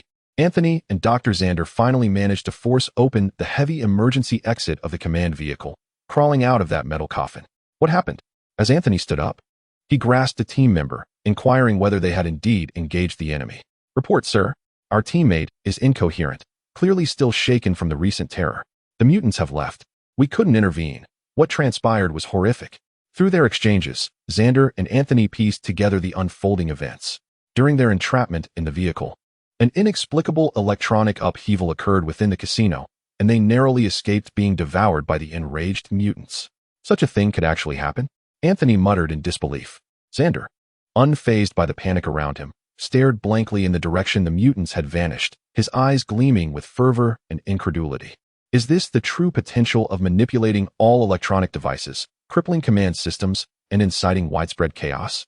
He murmured, his voice quivering with excitement. It is astonishing that mutants can awaken such abilities. Meanwhile, a police officer, who had been observing from the sidelines, seized the opportunity when his phone finally resumed normal function, promptly dialing his superior. "This is the Queen District of Oklahoma City, at the Casino Hotel." "Yes, sir, a highly severe incident involving mutant powers has just occurred." Chapter 7. The Black Doctor's Clinic, that intersection ahead. Caliban sat in the passenger seat, addressing Logan beside him. "I recall a Black Doctor's clinic nearby. The physician possesses commendable skills, particularly with gunshot wounds." "Shut up, just direct me." Logan snapped irritably as he navigated the pickup truck recklessly through the streets of Oklahoma City, ultimately turning down an alley reeking of urine and decay, guided by Caliban. Once a black market dealer, Caliban's business had flourished during the years of mutant activity, and even in his current state of decline, his established network of information and connections remained intact. For him, the shadowy corners of these cities, which ordinary people would avoid at all costs, were the very places he knew best. Under his direction, the pickup truck came to a halt before a modest, low-roofed dwelling. "This is the place," Caliban indicated, pointing at the iron gate adorned with peculiar graffiti. "Damn it, you'd better hope you're not mistaken." Logan, irritable due to Charles's injuries, cursed as he stopped the vehicle and unhesitatingly lifted the unconscious Charles onto his back. Laura supported the similarly dazed Miles, guiding him alongside Logan and Caliban as they entered through the door. Miles grimaced, clutching his aching head. His brain had been pushed to its limits, rendering him nearly speechless. Logically, he should have been resting, yet he could not bring himself to close his eyes without ensuring the safety of old Charles. As Caliban had stated, this was a black market clinic, the air thick with the acrid scent of disinfectant mingled with rust. Inside, a burly Mexican man lounged, cigar in mouth, legs crossed as he perused an adult magazine. Upon noticing the newcomers, he lifted his gaze. "Fernando, I require your assistance," Caliban stated directly. Upon recognizing Caliban, the man named Fernando glanced at the injured Logan, smirking slightly. "Let me see who it is." "Our old friend Caliban. You appear far worse than the last time we met. Who is this patient?" The old man, Logan, disinterested in pleasantries, laid Charles on a surgery table besmirched with unknown stains and coldly commanded, "Fix him. Just so you know, my fees are not cheap," Fernando muttered as he approached, wielding a pair of poorly sanitized scissors to roughly cut away Charles's clothing. His eyes widened at the sight of the embedded bullet. 9 millimeters. and thankfully it missed the spine. He got luck on his side. He rummaged through a nearby toolbox for a scalpel and tweezers, briefly sterilizing them over a spirit lamp before preparing to operate. Wait, administer anesthesia? Caliban reminded him. Sure, that LL cost extra, Fernando replied. Fine, Caliban acquiesced. Knowing he could not allow Charles to undergo surgery without anesthesia, otherwise, should Charles experience excruciating pain, everyone present would be in peril. Such agony, once endured, is not something anyone would wish to relive. Thus, the operation commenced. Dr. Fernando diligently administered the anesthesia, then skillfully made a small incision with the scalpel, gradually extracting the bullet amidst a haze of blood and flesh. Laura watched anxiously, her hands unconsciously clenched. Logan leaned against the wall, silently igniting a cigar, the swirling smoke obscuring his expression. At last, Fernando extracted the deformed bullet from Charles's flesh and cast it into the iron tray, producing a sharp clink. Well, for the time being, he won't die, Fernando remarked, swiftly tending to the wound and completing the suturing, wiping the blood from his hands. As the medication took effect, Charles's breathing gradually stabilized, and a collective sigh of relief escaped everyone present. Miles, who had been holding on by a thread, could no longer bear it. He muttered a few words to Laura before his head lolled, sinking into a profound slumber in her embrace. He had long been at his limit, both mentally and physically desperate for rest. My work here is done, Fernando stated, rubbing his hands together. Now let us discuss the fee. I require $20,000 for the surgical expenses, confidentiality fee, and the cost of medications. Bloody hell, you're robbing me. Caliban retorted angrily. Don't treat me like a fool. This procedure is not worth that amount. Indeed, it is not, Dr. Fernando nodded, then added. But if I am not mistaken, these individuals must be mutants, correct? In this day and age, do you think it is easy to find a clinic willing to operate on mutants? Caliban and Logan exchanged glances, their expressions darkening. The scoundrel was right. However, the price was exorbitant, and their combined cash was insufficient. For a fleeting moment, Logan felt an impulse to eliminate the greedy doctor. But he reconsidered, extinguishing his cigar and saying to Caliban, let us go. We need to withdraw money from the bank. In the bright afternoon sun, Logan and Caliban hurried along the path to the bank. Honestly, I feel we cannot continue like this. Logan broke the silence, his voice low. Those two kids are a monumental hassle. Charles has already been shot. Who knows what other dangers we may encounter moving forward? Is that how you feel? Caliban inquired softly. But you've seen Miles's abilities. If those people return, we are not without means to resist. Resist? Logan scoffed, then slowly continued. You know, Caliban, my instincts tell me that Kid himself is the greatest threat. I have a feeling those people may have been drawn here by him. You know, my instincts have always been accurate. Caliban fell silent upon hearing this. Indeed, Logan's animal instincts were often spot on. Yet, as Caliban gazed at the bright glass doors of the bank, the youthful yet resilient faces of Miles and Laura floated through his mind. The two arrived outside the bank, and as Logan prepared to enter and withdraw money, Caliban stepped forward first. Allow me, he said, looking steadily at Logan. I still have some savings.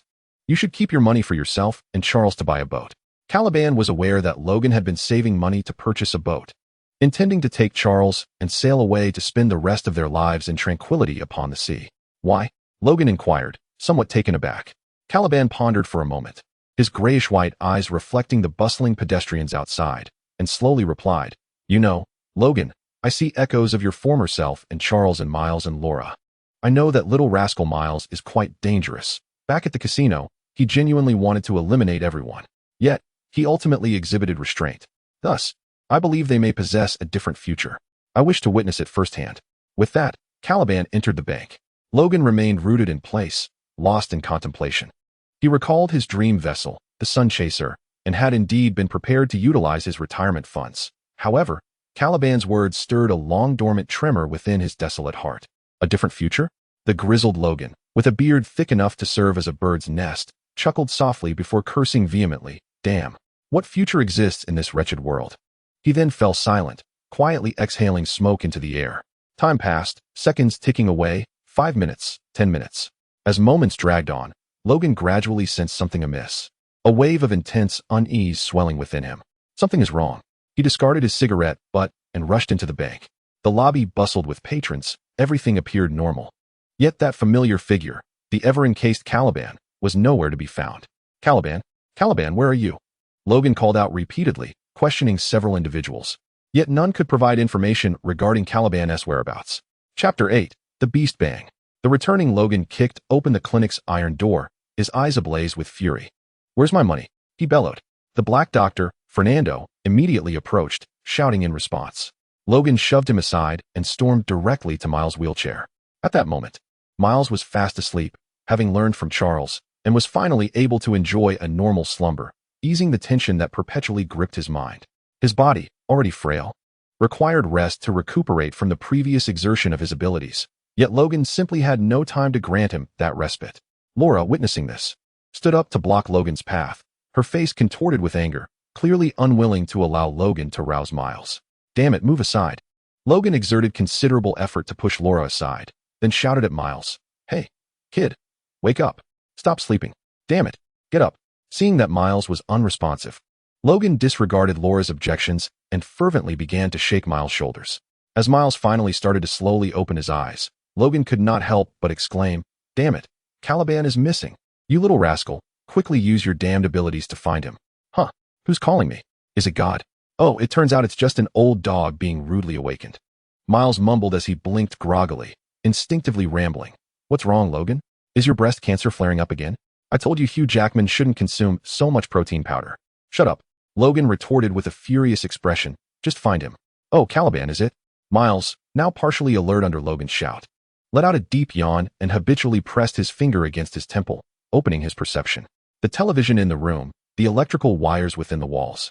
A torrent of electronic data surged into his mind, and the city's surveillance network unfurled like a scroll within his consciousness. However, just as Miles began to activate his abilities, a piercing scream suddenly erupted from outside the clinic. The sound was short and sharp, akin to a throat being severed by a ferocious beast. Then it abruptly ceased. "Is that Dr. Fernando?" Logan and Laura simultaneously turned sharply, rushing to the door to peer outside. The sight before Logan made his pupils constrict. Dr. Fernando was suspended in midair, his neck pierced by a clawed hand, blood gushing from the horrific wound, staining the assailant's arm and chest. The assailant was a tall, muscular man, his tank top stretched taut against his physique. "Damn it," Logan gritted his teeth. The man bore his own face, younger and cleaner, devoid of his signature beard, and with a more defined jawline. Yet, those eyes were unsettling, hollow, devoid of reason or emotion, filled only with sheer, unmasked bloodlust. The brute casually tossed Fernando's lifeless body to the ground, producing a dull thud. Then, those beastly eyes fixed intently on the inside of the clinic. He saw Logan, then glanced at Laura behind him and Miles in the wheelchair. The gaze was not one of scrutiny. It was akin to a wolf evaluating its prey, calculating whom to kill first. Laura silently positioned herself beside Logan, her body slightly hunched, hands extended at her sides, gradually unsheathing her claws. A low, nearly inaudible growl emanated from her throat. "It's that thing." Logan recognized the creature. It was the more terrifying entity mentioned in Nurse Gabriella's video. A monster, cultivated from his own genes by Alkali Laboratories, indistinguishable from his younger self, yet devoid of soul and humanity, possessing only the primal instinct for slaughter. Monster 24. "Take Charles away. Hurry." Logan shouted fiercely at Laura, then extended his adamantium claws and charged forward with a mighty roar. The old wolf and the black wolf clashed instantaneously, yet the battle was overwhelmingly one-sided. Every strike from the old wolf was effortlessly parried by the black wolf, while each counterattack inflicted grievous, bone-deep wounds upon the aging body of Logan. Witnessing Logan's dire condition, Laura let out a fierce cry, brandishing her claws and rushing to his aid. However, even with their combined efforts, the tide of battle showed no signs of shifting. 24 did not even glance back. With a swift elbow, he struck Laura's cheek with precision, sending her sprawling against the wall, where she crashed heavily, debris and dust cascading down around her. Ugh! Seizing the opportunity, Logan intertwined his claws and launched a full-force strike towards 24's neck. The clash of metal rang out sharply. 24 blocked the attack with his own claws, sparks flying. His face, identical to Logan's, remained devoid of any expression, his eyes filled solely with unadulterated malice. With a sudden twist of his wrist, a sickening crack echoed as Logan's arm was wrenched into an unnatural angle. Even adamantium bones could dislocate. The excruciating pain lodged Logan's roar in his throat. 24 then delivered a knee strike to his abdomen, causing Logan to double over like a ragged sack. His stomach churned violently, and he expelled a mixture of bile and blood. What in the world is this? At what point has the story progressed? In the room, Miles forced himself upright. the aftereffects of being abruptly awakened, leaving his head feeling like a muddled mass. Each heartbeat sent sharp pains through his temples. Listening to the sounds of impact and roars from outside, he realized time was running out. Damn it, Logan, he cursed, enduring the intense fatigue and dizziness, and directly initiated his psychic control, aiming for 24's mind. Yet in the next moment, he felt as if struck by lightning, his expression one of bewilderment. This creature's mind was devoid of thought, memory, or emotion, nothing at all. 24's brain was not that of a normal human being, but rather a realm of pure, primal void. Only one command echoed eternally: burn. This creature was nothing more than a soulless beast. Faced with this entity, Miles felt his mental manipulation utterly futile. The methods effective on humans bore no meaning against a beast. With trembling hands, Miles wiped the nosebleed left by the overexertion of his abilities. His gaze fixed on the brutal battle outside, his teeth clenched tightly. He could faintly detect the presence of 2 or 3 electronic devices on the opponent, but the throbbing pain in his head rendered him incapable of discerning them clearly. Moreover, this individual does not rely on electronic devices in combat, and there are no tools available in the vicinity. The application of electronic perception proves futile, as does mental control. Apart from detecting a few faint electronic signals emanating from him, my abilities seem utterly ineffective against him. Stripped of his powers, Miles is merely a 12-year-old boy, half paralyzed. So, what is to be done? At the very moment Miles's spirit is shattered, the entity known as 24 appears to break free from some invisible restraint, becoming increasingly violent. It seizes Logan by the throat, lifting his frail form effortlessly off the ground. Gasping for air, Logan's complexion rapidly turns a sickly hue, his limbs weakly thrashing. Just as Laura, having just risen from the ground, screams and charges forward, her claws aimed at 24's eyes. 24 does not look back. Instead, it violently swings Logan's body like a weapon, crashing him into Laura. The two tumble together, colliding harshly with the earth. A kilometer away, Dr. Xander and Anthony calmly observe the live broadcast of the battle on the computer screen. The abilities of Zero are formidable, yet with adequate preparation, he is not insurmountable, Dr. Xander remarks with a smile. Meanwhile, Caliban, bound to a chair and gagged, also watches the brutal confrontation between 24, Logan, and Laura, his pupils dilating and contracting in alarm. Not long after entering the bank, he had been captured by the Marauders.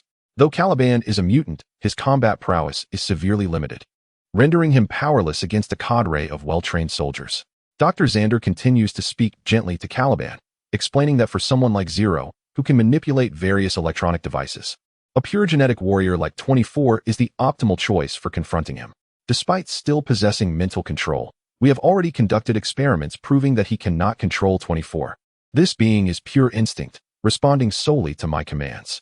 Pausing briefly, Dr. Xander adds, of course, to enable 24 to stealthily approach them, we must first eliminate an obstacle. You, Mr. Caliban, who can perceive other mutants. If you remain nearby, 24's approach will surely not escape your notice. Thus we must kindly ask you to be our guest for the time being. It seems he is indeed performing admirably, Dr. Xander observes, nodding in satisfaction at 24's overwhelming display against Logan and Laura. He then speaks into the intercom, commanding, do not delay, resolve this swiftly, and bring back Zero. His voice resonates in the tiny earpiece within 24's ear. The beast nods slightly, then lets out a mighty roar, exerting force to finally break free from the entanglement with Logan and Laura. Subsequently, he strides into the clinic, approaching Miles. Miles, filled with frustration, pressed his head tightly in an effort to control the beast, but to little avail. As he watched 24 extend a hand towards him, despair etched across his face. Just then, a barely audible sound emerged from the surgical table beside him, a faint gasp. In the next instant, an unprecedented mental pressure descended upon him. It felt as if his mind had been struck by a heavy force, causing his neck to uncontrollably tilt, rendering his body immobile. Is this truly the extent of Charles's power? He pondered. How could anyone possess a psychic force of such magnitude? As a fellow telepath, Miles felt the overwhelming chaos and dominance of Charles's unleashed abilities more acutely than anyone else. The sheer terror of such an immense psychic force surpassed his wildest imaginings. Simultaneously, it was not only Miles who was affected. Logan and 24 were similarly struck, as if by lightning. Laura, unable to control herself, collapsed to the ground. Her face twisted in agony as she struggled to rise, but found herself utterly powerless. Injured and battered, Logan turned his gaze towards Charles on the surgical table. Fully aware of the situation, Charles's seizures had returned. At that moment, the effects rippled beyond the clinic, impacting everyone in the vicinity. Pedestrians, shopkeepers, and residents alike were ensnared by the psychic wave. Ordinary individuals with weaker minds stood frozen, as if time itself had halted, losing consciousness. A kilometer away, Dr. Xander and his associates were similarly affected. They barely had time to scream before succumbing to confusion. A startled cry from Dr. Xander echoed through 24's earpiece. Instantly, 24, in agony under Charles's mental pressure, turned his head painfully and began to stagger towards the clinic's exit. Is he trying to leave? Why? Miles's trembling gaze followed 24's slow retreat, while Logan, struggling, crawled back inside. Injured and weary, Logan clawed at the wall for support, inching his way to Charles's side, where he retrieved a sedative and plunged it forcefully into Charles's neck. Charles emitted a barely perceptible groan before slipping back into a deep slumber. Logan gasped for breath, realizing that had he been even a moment later, they all might have perished. Meanwhile, Laura gradually rose from the ground, her eyes fixating on the departing figure of 24. As if responding to their unspoken plea, 24 halted in his tracks. Who told you to leave, you fool? Go back and bring me 0. The command from Dr. Xander crackled through the earpiece, prompting 24 to whirl around abruptly. Meanwhile, Logan and Laura both turned their gaze, resolute expressions adorning their faces. Laura, take Charles and go quickly. Logan gritted his teeth, blood staining his mouth as he spoke. Laura, however, clenched her jaw defiantly, refusing to heed his command, her eyes ablaze with stubbornness. Damn it, at this rate, we shall all perish, Logan muttered hoarsely to himself. As the beast before them crept ever closer, both Logan and Laura steeled themselves for the possibility of death in battle. Suddenly, the anguished cries of Dr. Xander echoed once more through 24's earpiece. Ugh. 24 paused, momentarily frozen in place. What are you doing? Damn it. In the raider camp, Dr. Xander glared at the screen, shouting into the intercom, hurry and bring 0 back. Yet, his voice failed to reach 24, as the haunting screams continued to resonate in his ear. Ugh. Ugh. At long last, 24's gaze shifted from Miles and the others, and he dashed out of the clinic. Just as he exited, both earpieces emitted a sharp pop and released a wisp of smoke, short-circuiting and malfunctioning. Consequently, until 24 encountered Drive Xander again, he would be unable to receive any new orders. Go. Miles barked at Logan and Laura, slowly lifting his head, his visage twisted in agony, sweat, tears, and blood mingling grotesquely on his face. Blood streamed from his eyes, nose, and ears, while a small layer of yellow and red liquid accumulated in the cerebral fluid extractor at the back of his head. Damn it!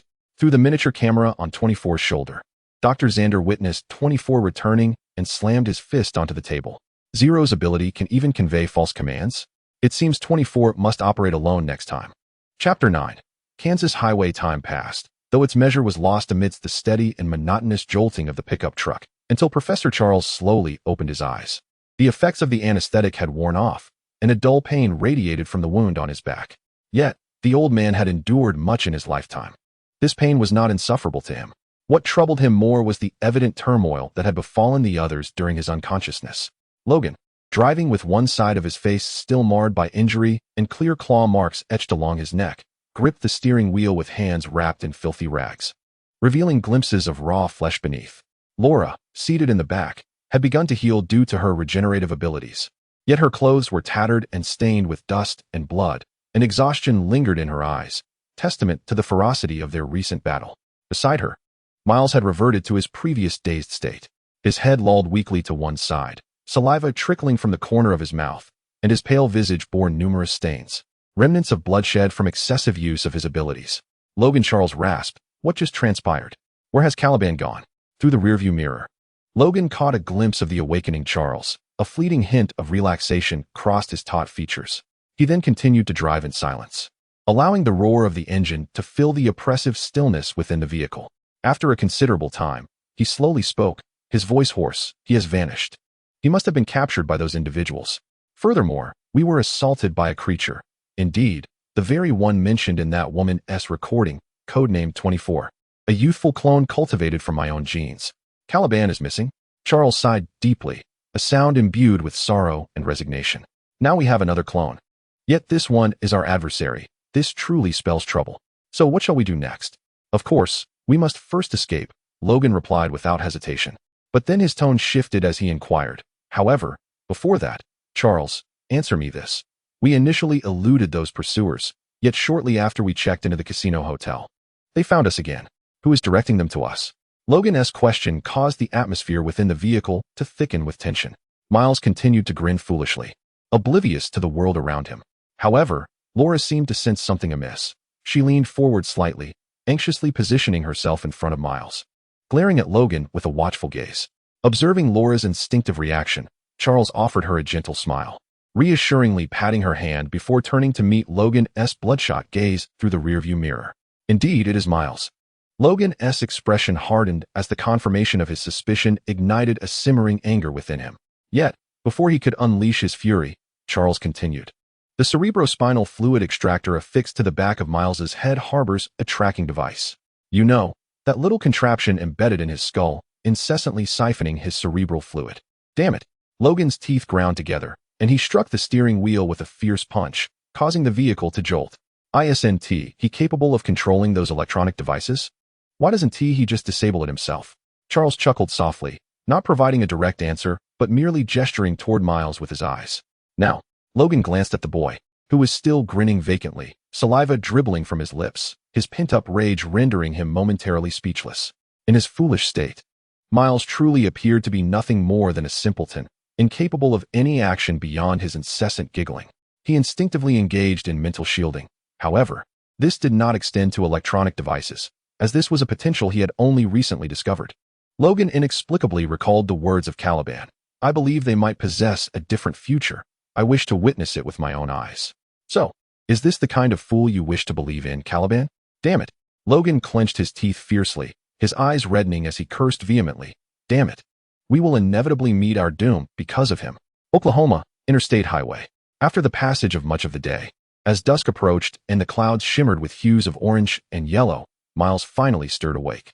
Upon opening his eyes, he was greeted by the sight of Charles smiling down at him. Good afternoon, Miles. How was your rest? Charles inquired. I am glad to see you unharmed. But do refrain from getting too close next time, Charles. I believe my first kiss is still intact. Despite his weakened state, Miles instinctively uttered a jest to signal his return to sanity, then sighed, his voice somewhat hoarse. As for myself, to be frank, it is rather dreadful. I suppose it is due to my overexertion of abilities earlier. Would you kindly recount what transpired? Charles asked. I just spoke to Logan, but his account was rather brief. You know how he lacks the patience to narrate a story properly.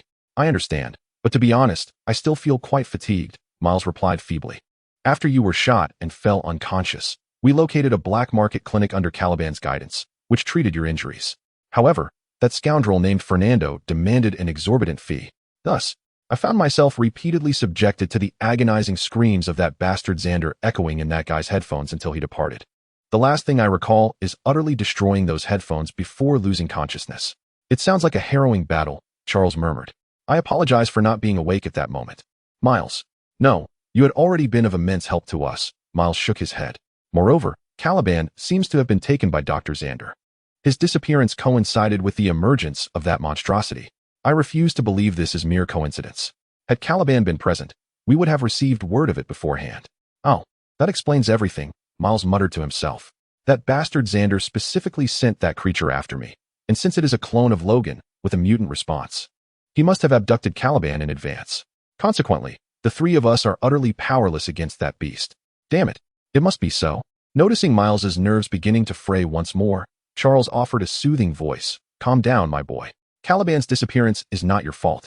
I only wish I had awakened sooner. No, Professor, you need not console me, Miles replied, shaking his head, before slowly meeting Charles's gaze. Give me some time. I shall retrieve Caliban, I promise. Upon hearing this statement, Charles and Logan, who was driving, both paused in surprise. Laura, standing nearby, contemplated for a moment before solemnly nodding her head in agreement with Charles. She felt the same way. Well, it appears you truly do not require consolation. Charles smiled reassuringly, and then remarked, however, I must remind you, Miles.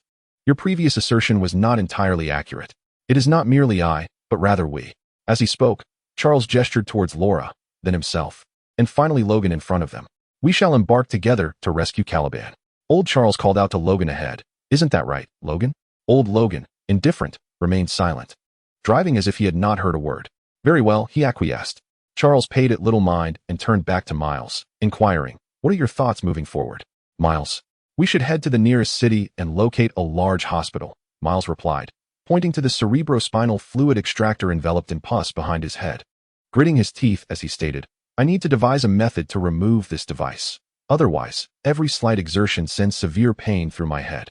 The unfortunate reality is that this apparatus is embedded in my skull and partially connected to my brain tissue. It can only be extracted surgically. Otherwise, I would have removed it myself long ago.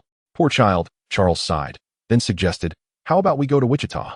I recall there is a reputable hospital there. No. We must plan meticulously, Miles countered, retrieving Gabriella's phone and tapping his temple to activate his ability. As torrents of electronic information coursed through Miles's mind, various patterns rapidly flashed across the phone's screen, ultimately revealing a map. Indeed, Wichita is the closest, but given that we have pursuers behind us, traveling directly there might reveal our whereabouts. Therefore, I propose we head to Kansas City, which is slightly farther away. His tone was icy, devoid of any emotion, akin to an electronic voice, as he rapidly sifted through extensive online data. I require a highly complex brain surgery. Typical hospitals cannot accommodate us. We must proceed directly to the University of Kansas Hospital, one of the finest in the nation, a complete academic medical center equipped with high-end medical apparatus. The environment is intricate. If we encounter adversaries, I will have greater options available. Miles. Charles observed Miles's unusual demeanor and could not help but ask, when did you learn to access the internet directly with your mind? During my search for the base station at the casino hotel, Miles replied. Doesn't your brain feel uncomfortable bearing such a vast amount of data? My head has been in excruciating pain, Miles admitted. Interestingly, a bit of external stimulation can alleviate my discomfort. Very well, old Charles nodded. At that moment, Logan suddenly broke the silence and asked, Kid, have you ever contemplated a question? Do you possess wealth? Not at the moment, but that is hardly a significant concern, Miles replied nonchalantly. Once we arrive in Kansas City, I will simply take this phone into a bank. The primary banking mainframe will be within my sensing range, and it won't be long before I can drain their online deposits completely. Logan was genuinely taken aback. Miles. Charles shot a glance at him, warning, do not engage in such actions. Fine, Miles shrugged. I'll just take a little less, enough to cover the surgery expenses. Listening to Miles' murmurs, Logan felt an unsettling turmoil within him. Until now, he had harbored little understanding of Miles' prowess in manipulating electronic signals, but hearing him speak, he finally grasped the sheer magnitude of this ability in modern human society. It is crucial to recognize that contemporary civilization is fundamentally built upon electronic communication. Miles could, with his skills, unreservedly take what he desired from this realm. To him, money was merely a numerical abstraction. Contemplating this, Logan suddenly felt a wave of irritation. What then was the significance of all his previous efforts to accumulate wealth? As an unmanned truck raced past, Logan couldn't help but curse. Damn it, a driverless truck. In the year 2029, autonomous technology had matured, and it was common to see driverless vehicles on the roads. Hey Logan, watch out, Charles exclaimed, jolting Logan from his reverie. Just in time for him to notice an out-of-control driverless truck careening towards them. Logan swiftly maneuvered the pickup truck aside, veering into the fields and coming to a halt amidst the screeching of tires. He then observed a horse trailer across the road that had overturned in a desperate attempt to evade the oncoming vehicle, now lying askew on the slope. We must assist them, Charles insisted. No, we need to keep moving. Help will arrive, Logan replied impatiently, clearly reluctant to intervene. Who else but us? Charles countered. With a sigh, Logan restarted the vehicle and drove towards the stricken trailer. As the vehicle wrecked, several strong horses panicked and broke free, galloping wildly across the busy highway, neighing in distress. Just then, a driverless truck passed by, nearly colliding with two of the horses. The owner of the horses, in a state of frantic urgency, could only attempt to calm the frightened animals, but regrettably, he was alone and unable to gather them in a timely manner. Charles lowered the glass of the car window, his gaze filled with concern as he observed the scene before him. Gradually, he closed his eyes. An invisible, yet serene and gentle spiritual force, akin to a spring breeze, swept over the startled horses. The frenzied creatures began to calm down, ceasing their frantic gallop and snorting, ultimately coming to a safe halt on the grassy verge beside the road under Charles's guidance. Subsequently, Logan, with a furrowed brow, exited the vehicle and approached to assist in extricating the trailer that had become ensnared in the embankment. Watching the horses being led back, Charles smiled and turned to Miles, saying, Look, communicating with animals is not as difficult as it seems. They are not devoid of souls. They simply do not ponder as deeply as we do. All it takes is a modicum of patience and gentle reassurance, and then you become their friend. Miles, somewhat perplexed, grasped the sentiment only partially. The incident was swiftly resolved, and the rescued Manson family expressed their profound gratitude to Charles and his companions, warmly inviting them to their farm for a sumptuous dinner as a token of thanks. I would like to invite you to my home for dinner as a gesture of appreciation. We are not far from here. The hostess, Catherine, extended the invitation to Logan. No, thank you, Logan replied, shaking his head, turning to Laura, who stood outside the trailer, curiously observing the horses. All right, Laura, we must be on our way.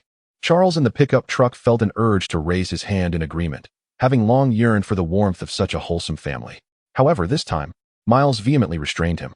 Charles, listen to me for once. Miles grasped Charles's arm, his tone earnest. Do not involve them.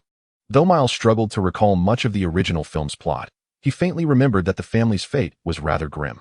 Well, all right, Charles sighed, refraining from further comment. After Logan bid farewell to the regretful Manson family, he hurried back to the vehicle with Laura. Kansas University Hospital, right? Logan inquired. Indeed, do you need directions? Miles asked. No, I know the way, Logan replied nonchalantly. Buckle up. The pickup truck roared back to life, carrying them onward towards Kansas City. Chapter 10. An ominous storm approaches on the interstate. A colossal transport truck followed the signals left by Miles not long ago, cruising smoothly along the road. In the spacious rear compartment, Dr. Xander Rice smiled as he offered a bottle of water to Caliban, who was bound to a chair. Mr. Caliban, I hope you understand that we are engaged in a noble endeavor. Xander's voice was gentle yet persuasive. You must realize that those mutants, especially Subject Zero, are exceedingly dangerous disruptors. We need to contain them swiftly, and thus require your assistance to prevent further harm to innocent lives. Caliban bore several bruises upon his visage, with a trace of blood at the corner of his mouth. He gazed at Dr. Xander's smile and spoke softly. My abilities, much like Logan's, have deteriorated significantly. The distance is too great. I cannot discern their whereabouts at all. Are you certain you have not deceived me? Dr. Xander inquired earnestly. How can I prove this to you? Perhaps I ought to feign compliance and arbitrarily direct you somewhere, wasting your time until your patience wanes. And then you may dispose of me, Caliban murmured. Damn it, Dr. Xander cursed, his countenance shifting between hope and despair. He believed Caliban's claim of diminished abilities, for he was one of the architects behind the scheme to weaken mutants through genetically modified food, fully aware of its profound impact on native mutants. Thus, was Caliban rendered utterly ineffectual? Dr. Xander felt a wave of despondency. They had previously tracked Miles through the locator signal embedded in him, yet it had just vanished. The device was firmly implanted in Miles's skull, not easily removed. The only plausible explanation was that Miles had himself blocked the signal, a feat within his capabilities. The pressing issue now was that they had lost the trail. Dr. Xander shook his head in disappointment and took a few steps back, casually addressing Anthony. Anthony, you handle this. Heh, at your service, Anthony replied with a grin, cracking his knuckles as he approached Caliban. Soon, a chorus of suppressed, anguished screams echoed in the air. Dr. Xander, perched on the edge of the vehicle, gloomily smoked a cigarette, indifferent to the cries. Ever since nearly suffocating in the command vehicle, he had refrained from boarding enclosed transports.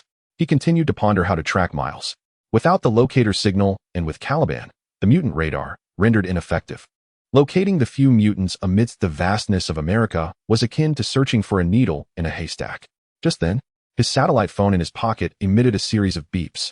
Dr. Xander retrieved the phone, noticing an unfamiliar number, and after a moment's deliberation, chose to answer. Hello. Is this Dr. Xander Lays? Came a voice on the other end, evidently well acquainted with Dr. Xander's credentials. I am Davis. I am aware that you are in pursuit of several unique assets. Perhaps we could collaborate. How do you propose we collaborate? Dr. Xander queried warily. It is quite simple. We can provide you with the precise locations of those targets. Dr. Xander's expression shifted slightly. And then, let us discuss the remaining details in person. Davis spoke from the phone, indicating that he was at the intersection ahead of them. Following Davis's instructions, Xander directed the team to halt the vehicle at a secluded roadside. Shortly thereafter, a black sedan arrived, and a man elegantly dressed in a tailored suit, sporting gold-rimmed glasses, emerged. It was Davis. Pleasure to meet you, Dr. Xander. I am Davis Connor, he said with a smile, extending his hand. We are quite intrigued by your Objective Zero and wish to delve deeper into it. Here's to a fruitful collaboration. May I inquire as to your origins? Dr. Xander asked, scrutinizing Davis from head to toe. Apologies, but I am unable to disclose that at this moment, Davis replied with a shrug. Very well, Dr. Xander nodded, harboring unspoken suspicions but choosing not to articulate them. Instead, he grasped Davis's hand firmly, proclaiming, to a successful partnership. Thus, the collaboration was promptly established. Not long after, Dr. Xander approached the poised 24. He personally removed the miniature earpiece from 24's ear, then produced a photograph of Miles, holding it before 24's eyes with an unwavering tone. He asserted, "Remember, this time I grant you but one command. Bring this little fellow back alive. You have free reign, but until we meet again, ignore any distractions." 24's expression remained impassive, fixated on the photograph, seemingly striving to engrave that face into his memory. Kansas City, Morgan Bank. Logan wheeled Miles out through the entrance, drawing no attention from bystanders. Just moments prior, the two had visited the bank to withdraw funds. Logan merely extracted $100 in cash. However, simultaneously, Miles had activated his abilities to infiltrate the bank's mainframe, transferring an astounding $2 million into Logan's account without anyone being the wiser. Due to the interconnected nature of the national banking system, Miles could not conjure $2 million out of thin air, as that would disrupt the bank's headquarters system. Yet, transferring funds posed no such concerns. As he stated, he could empty the bank at will without leaving any definitive data trail. Of course, this subterfuge could not remain concealed indefinitely, but Miles was confident that, even if the bank discovered the anomaly, they would be unable to trace it back to Logan or himself through data means. This exemplified the terrifying potential of electronic signal manipulation. While his direct combat capabilities were not formidable, they were sufficient to disrupt the foundational order of contemporary human society. Regrettably, his abilities still bore limitations. The capacity for electronic signal manipulation remained an extension of his telepathy, which currently only spanned a range of approximately 3 kilometers. Thus, for sensitive operations like data modification, he needed to be in close proximity to the system's mainframe, which was why he required Logan's company for the withdrawal. After withdrawing the funds, Logan was taken aback to witness the unexpected balance in his account, despite having mentally prepared himself for such an occurrence. However, Miles seemed unfazed, continuing to grumble on their way out of the bank. "Ugh, this paltry sum is hardly sufficient. Once I extract the knowledge from my mind, I intend to pursue further research, which will require additional funds." "Silence. We are returning," Logan retorted, disregarding Miles's complaints as he ushered him back to the car to reunite with Charles and Laura. Reflecting on the substantial amount in his account, an uneasy feeling settled over Logan.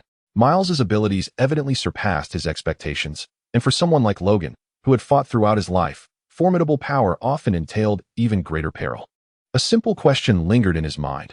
What would happen if more people became aware of Miles's existence? A mutant capable of manipulating all electronic devices and altering data records that would not go unnoticed by the nations and powers across the globe.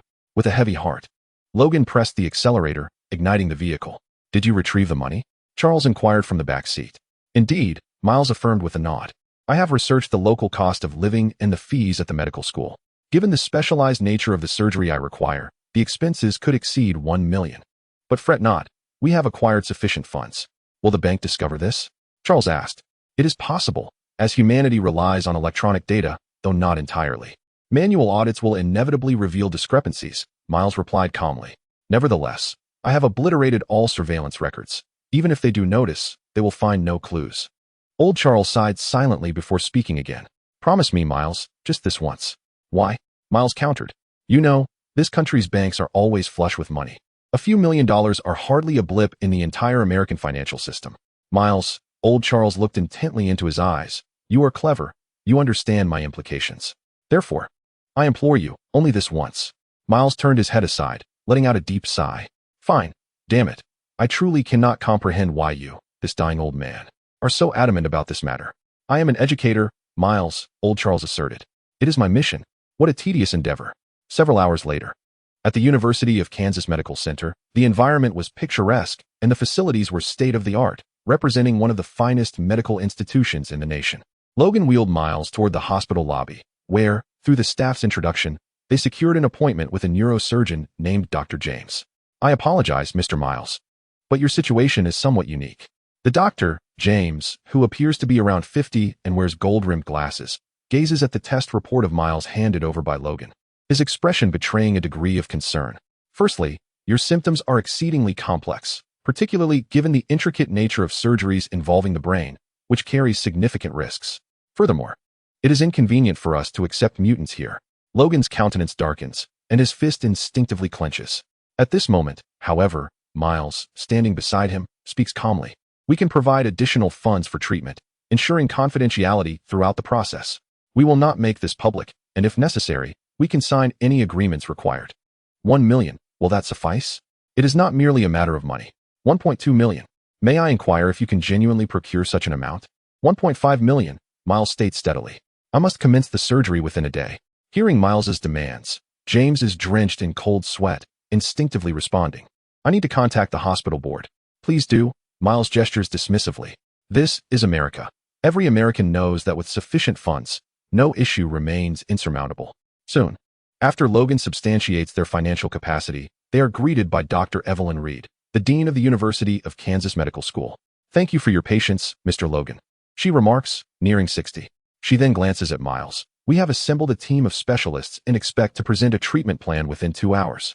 After which we can proceed with your nephew's surgery. He is my nephew, Logan corrects awkwardly. Yes, indeed, I am his nephew. Miles nods in affirmation, then adds. By the way, Dr. Reed, do you happen to have a cousin named Richards, who is also a doctor? I do not. Why do you ask? Are you acquainted with that Mr. Richards? Dr. Reed inquires in return. Oh, I merely wish to mention that if your cousin Richards is part of my consultation team, kindly remove him. I would rather not awaken to find that the peculiar entity at the back of my head has not only persisted, but has also acquired some strange additions. Dr. Reed furrows her brow, instinctively glancing at Logan. Logan, expressionless, gestures towards his own head. Do not mind him, he has a few issues. Chapter 11. The Trap. 3 hours later, everything is prepared. Miles dons a hospital gown and is gently pushed by a seemingly amiable nurse down the corridor leading to the operating room. Logan stands outside, watching the door to the operating room separate him from Miles, his mood inexplicably growing restless. Excuse me, beautiful nurse, will you be present during the surgery? Yes, Mr. Miles. Is there something you would like to request? Oh, I merely wish to inquire whether patients are permitted to record the surgical procedure themselves. I yearn to preserve a memento, as this might be the singular occasion in my life to behold my own brain. Your idea is rather intriguing, is it not?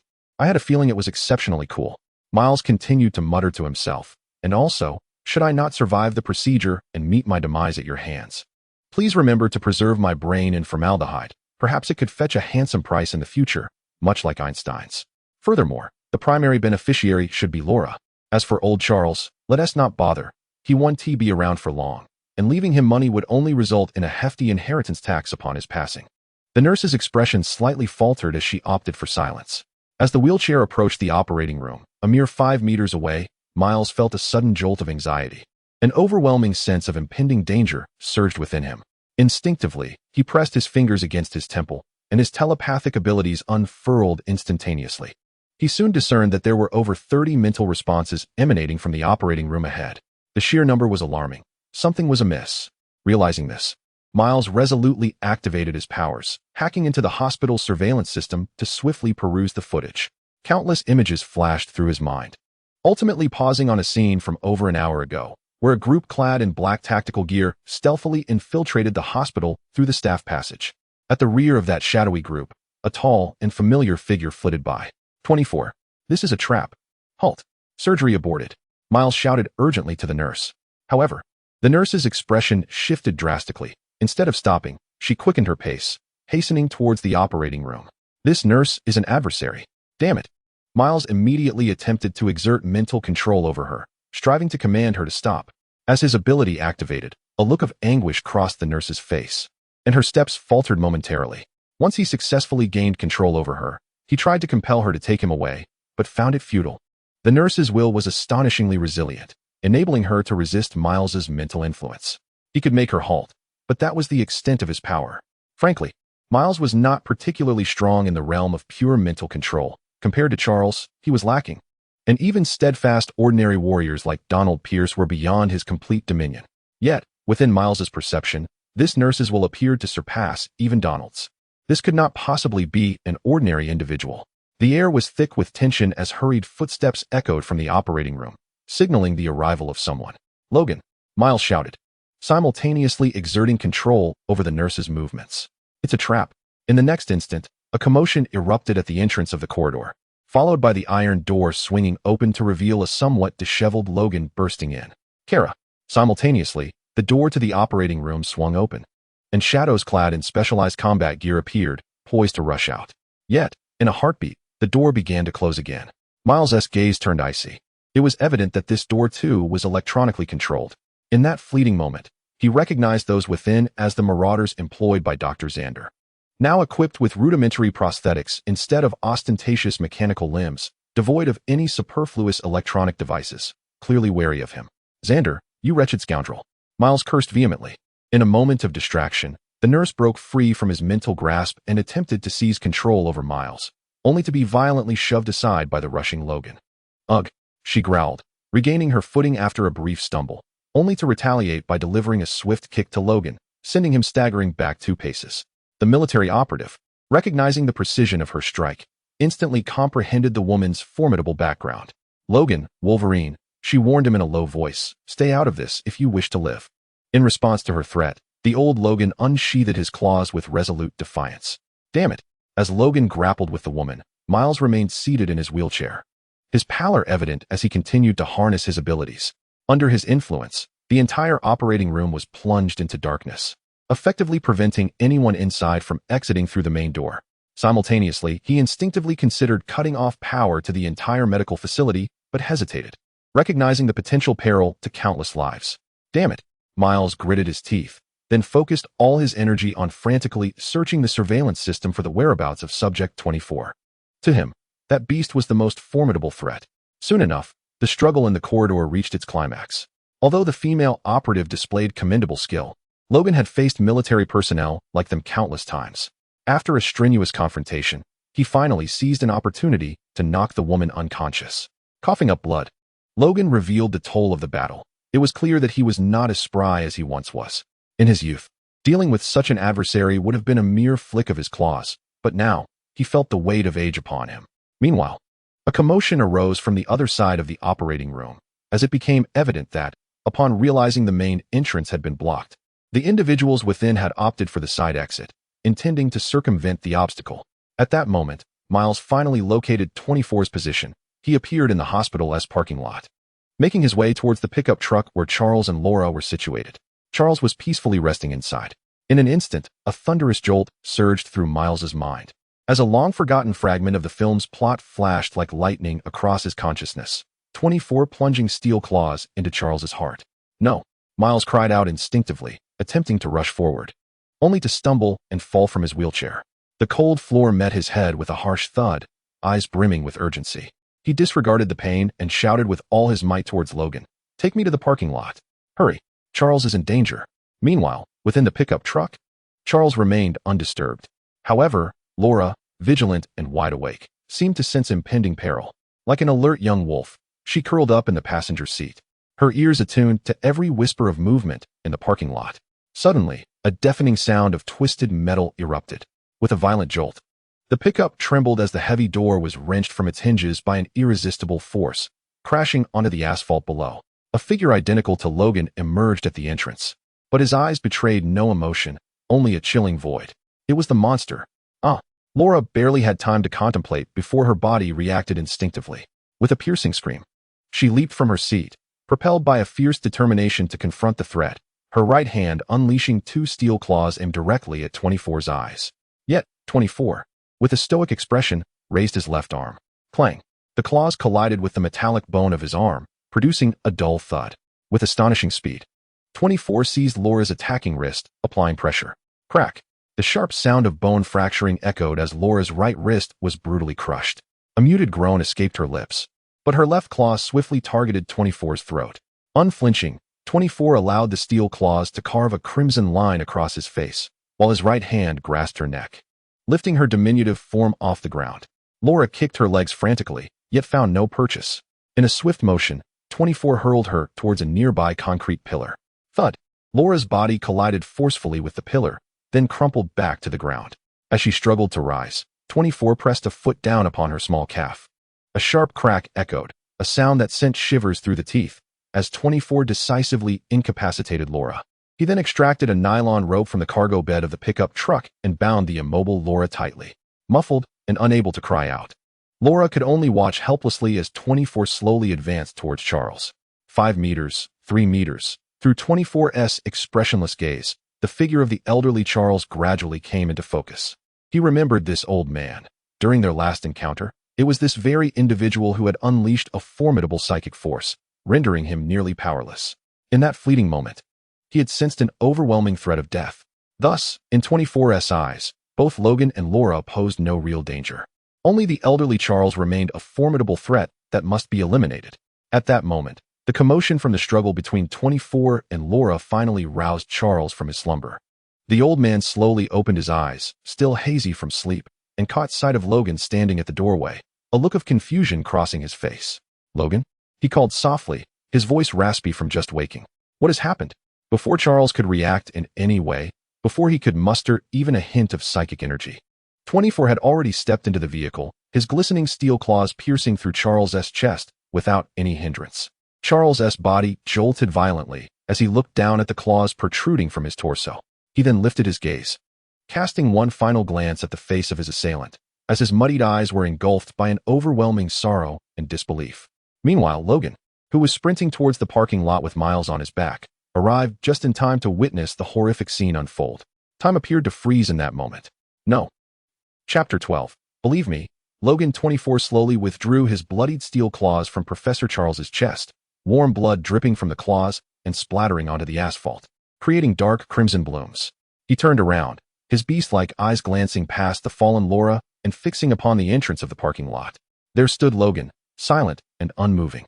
He beheld Charles, the grotesque wound upon his chest, and the last flicker of light in the old man's wide-open eyes slowly fading away. Gently, Logan set Miles down on the ground, then began to stride forward, step by step, towards 24. 3 equally glimmering steel claws silently emerged from his fingertips. The old wolf's chest heaved violently, each breath akin to swallowing blades. He ceased to curse, no longer fixating on that damned ship, the Sunseeker. Everything before him blurred into the background, with only the monster ahead, wearing his own youthful visage, appearing disturbingly vivid. In that moment, a singular thought consumed his mind, to kill him, even at the cost of his own life. Simultaneously, Miles, lying on the ground, watched helplessly as Charles's body slumped weakly from the seat, those once wise and gentle eyes now dimmed and devoid of life. He then turned his gaze toward the menacing beast not far away, radiating pure intent to kill. A searing sensation surged from his chest to his throat, igniting his nerves as if he were about to be engulfed in flames. Miles slowly clenched his jaw, the pressure so intense that blood seeped from his gums, filling his mouth with the metallic taste of rust and salt. Trembling, he extended a finger once more, resting it against his temple. He recalled the sun-drenched interstate, the startled horses, and Charles leaning against the car window, his voice gentle yet unyielding as he urged patience and reassurance. These words echoed in his mind, suppressing the screams of rage and sorrow. Becoming friends. As the mental landscape unfolded, it remained a familiar chaos, ablaze with the orders of slaughter. Previously, Miles had felt utterly powerless against this tumultuous mental abyss, but this time, he chose not to wield his mental prowess as a weapon to forcefully manipulate the beast's thoughts. Instead, he endeavored to transform into a delicate hand, patiently navigating the tumult of its frenzied thoughts, seeking to understand, to untangle, and to soothe. "You can do this, Miles. You must do this." As he activated his abilities, he whispered to himself, reinforcing the imperative. He sensed the marauders from the operating room were closing in. Against 24, Laura had already faltered, and even if old Logan fought with all his might, it would be akin to a moth drawn to the flame. Furthermore, 24 was not wearing headphones this time. His ability to control electronic devices was rendered utterly ineffectual in this circumstance. Enemies surrounded him, with no avenue for escape. Thus, in this dire predicament, the only solution that came to mind was singular, the sole method, patiently reassuring a friend. Miles tremulously chewed on these words, forcibly suppressing the chaotic thoughts swirling in his mind. He resolved to forget fear, to forget anger, to attempt gentleness. "Hello, I am a friend." With tear-filled eyes, crimson from the strain, he gritted his teeth and slowly projected his voice into 24's mind. In that instant, 24, who was locked in confrontation with Logan, momentarily faltered. Logan approached 24, the distance between them steadily diminishing. 10 meters. 8 meters. At 5 meters, Logan's footsteps faltered for half a second. In that fleeting moment, every muscle in his body tensed, his hind legs slightly bent, and his spine arched like a taut bowstring. The The searing pain in his lungs and the lament of his bones were compressed to their utmost limits. He readied himself for the final, most resolute charge of his life. However, just then, the creature known as 24 retracted its claws. The bloodthirsty beast stood still, as if a veil of invisible ice had frozen the storm of slaughter in its eyes. It tilted its head in a moment of confusion, akin to a dog deciphering a command. Glancing down at its retracted claws and then back at Logan, the fury in its gaze remained, yet was tinged with bewilderment. I have subdued him. At that moment, Miles' weak but urgent voice echoed from behind. Logan, take Charles to the operating room. Logan's forward momentum abruptly halted as he turned to see Miles collapsed on the ground, his face smeared with a mixture of blood and tears, his body convulsing uncontrollably. Yet his eyes shone with unprecedented clarity. Damn it, you'd better be telling the truth. Logan cursed, but without a moment's hesitation, he obeyed Miles' command and dashed toward Charles. He chose to believe Miles, or perhaps, in that instant, he elected to embrace this last flicker of hope. Carefully maneuvering past the statue-like 24, he rushed to the pickup truck and hoisted the blood-soaked, near-lifeless Charles onto his back. Thank heavens, it seemed there was still a breath left. Found them. They're here. Just then, a group burst forth from another exit of the hospital building. Anthony, leading his marauders, had finally arrived, their guns trained directly on them. At last, I have found you. Zero. Anthony's gaze locked onto the crumpled figure of Miles, who lay on the ground like a stranded fish, a cold smirk spreading across his face. Deprived of electronic devices, Anthony had taken command personally, leading the remaining marauders in this operation to ensure the mission's flawless execution. Bang! Bang! A few bullets ricocheted off the floor, halting Logan in his tracks as he had just lifted Charles. Fuck! Logan swore under his breath, preparing to set Charles down and charge into battle. But at that moment, the previously motionless 24 suddenly whirled its head, its gaze fixated on the approaching marauders. Kill them, Miles murmured, his voice hoarse and resolute. A roar, suppressed to the extreme, erupted from the depths of 24's throat. The beast's legs bent sharply, and with a sudden surge of power, it propelled itself towards the band of marauders like a cannonball. In an instant, 2 pairs of steel claws erupted forth, and the air was soon filled with the sickening sounds of flesh and bone being torn asunder. There were no superfluous roars, no pointless displays of bravado, only the most efficient and merciless slaughter. One marauder had barely lifted his weapon when his arm was severed at the shoulder, and in the next heartbeat, the steel claws had pierced his throat. What is happening? Anthony's eyes widened in shock. Wait, 24, we are his.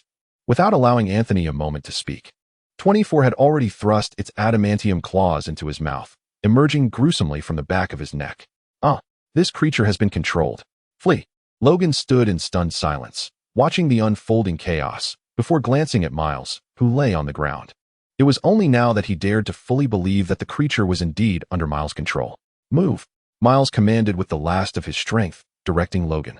With no further hesitation, Logan sprinted away, carrying old Charles on his back. A few steps later, he reached Laura, and with a swift swipe of his claws, the ropes binding her were severed. Take care of that kid. With that, Logan did not look back, racing towards the surgical suite of the hospital building with old Charles in tow. They are injured. Help him. Logan shouted to the doctors as he returned to the floor where the operating room was located. A large group of medical staff, gathered in the corridor due to the previous incident, turned to look at Logan as he emerged, recoiling in fear. The power that Miles had previously severed had been restored, and the corridor was now brightly lit.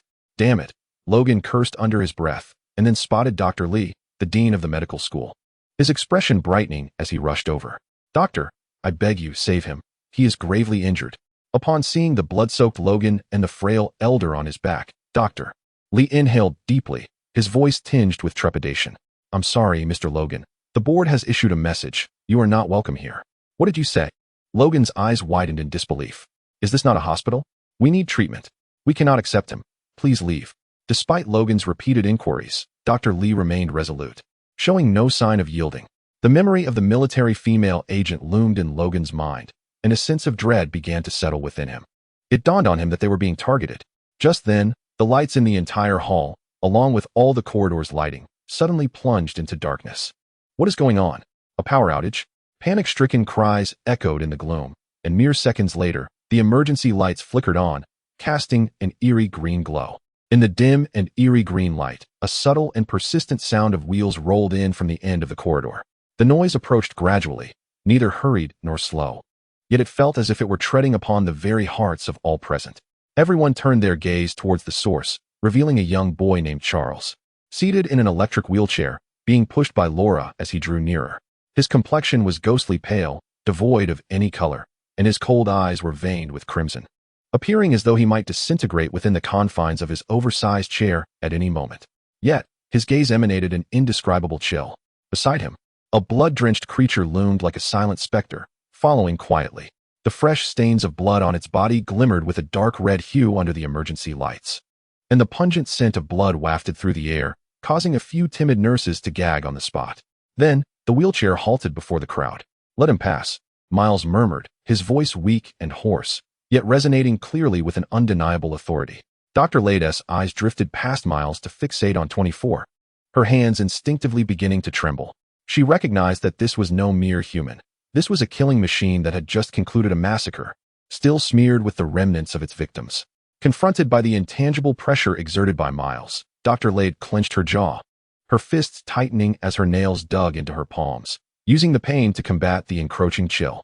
Soon, her fear transformed into rage. "Damn mutant. You wish to kill me, don't you? Come on, do it now." This 60-something woman shouted at Miles, her voice echoing through the empty corridor, tinged with a hint of cracking. "You have no idea who you are dealing with. That is a high-ranking military official. With a single word, he could send us all to hell." Dr. Lade's tone grew increasingly plaintive as she spoke, her voice rising in pitch. She pointed at her surrounding colleagues, her tone becoming more desperate. "Some of you may sympathize with them, but we all have families. Our parents, our children are waiting for us at home. So don't force us." Her final plea was nearly a cry for mercy. "Ah, is that so?" Miles responded, understanding dawning upon him. "Laura, come back." He called Laura, who had been poised to rush forward, and then he slowly surveyed the room, his gaze sweeping over each face. He perceived fear, discomfort, and a flicker of guilt hidden deep within their eyes. At this moment, he could command 24 to tear apart everyone present, to bring the building's systems to a complete standstill, to turn this place into a hellish nightmare. Yet he could not compel a doctor to wield a scalpel to save someone they dared not rescue. In that instant, an unfamiliar sense of helplessness seized him. Miles closed his eyes, his pallid face betraying no emotion. A deathly silence enveloped the corridor. Dr. Lee's chest rose and fell violently after shouting those words. She seemed to have been drained of all strength, fixating her gaze on Miles. In her eyes, apart from fear, there lingered a resolute acceptance of fate. Miles opened his eyes once more, refraining from looking at her or any of the doctors. His gaze transcended the crowd, as if they were mere specters. "Laura, push me forward," he rasped, yet his voice was unusually clear. Laura nodded and gently propelled Miles onwards. The medical staff instinctively recoiled, as if avoiding a plague, parting to create a passageway. "Wait," Logan inquired, unable to comprehend the situation. "What are you intending to do?" Miles remained silent, merely instructing Laura to halt before the glass doors of the operating room. He then lifted his head, his bloodshot eyes earnestly scrutinizing the illuminated, sophisticated medical instruments within. "Logan, bring Charles in and place him on the operating table," he commanded. "And then what?" Logan asked, perplexed. "Who will perform the surgery?" "We have no doctors." "I will," Miles replied. The room fell into stunned silence. Even Dr. Lee stood frozen, gazing at Miles as though he were mad. "You? Do you even comprehend what you're saying? Have you ever perused a medical textbook? You can hardly walk." "I do not need to walk." Miles slowly turned his bloodied face towards Dr. Lee, his eyes devoid of emotion, filled instead with an unfathomable resolve. "And I do not require a scalpel. As for professional knowledge," he continued, trembling slightly as he pointed to his head, "I am currently accessing the database of your medical school's central server. There is indeed a wealth of information. I hope it suffices." Dr. Lee could not grasp Miles's reasoning, but recognized his determination. Thus, she shook her head, choosing to say nothing further, and stepped aside to clear the path for him. As Miles and Logan approached the operating room, Logan could not restrain himself from questioning Miles. "What are your chances of success in performing the surgery?" "To be honest, less than 10%, Miles whispered. "Damn it." Logan glared at Miles. "Are you jesting with Charles's life?" "So what?" Miles muttered. "Do we have any other alternatives?" "You could control Dr. Lee," Logan suggested. "I can manipulate her movements.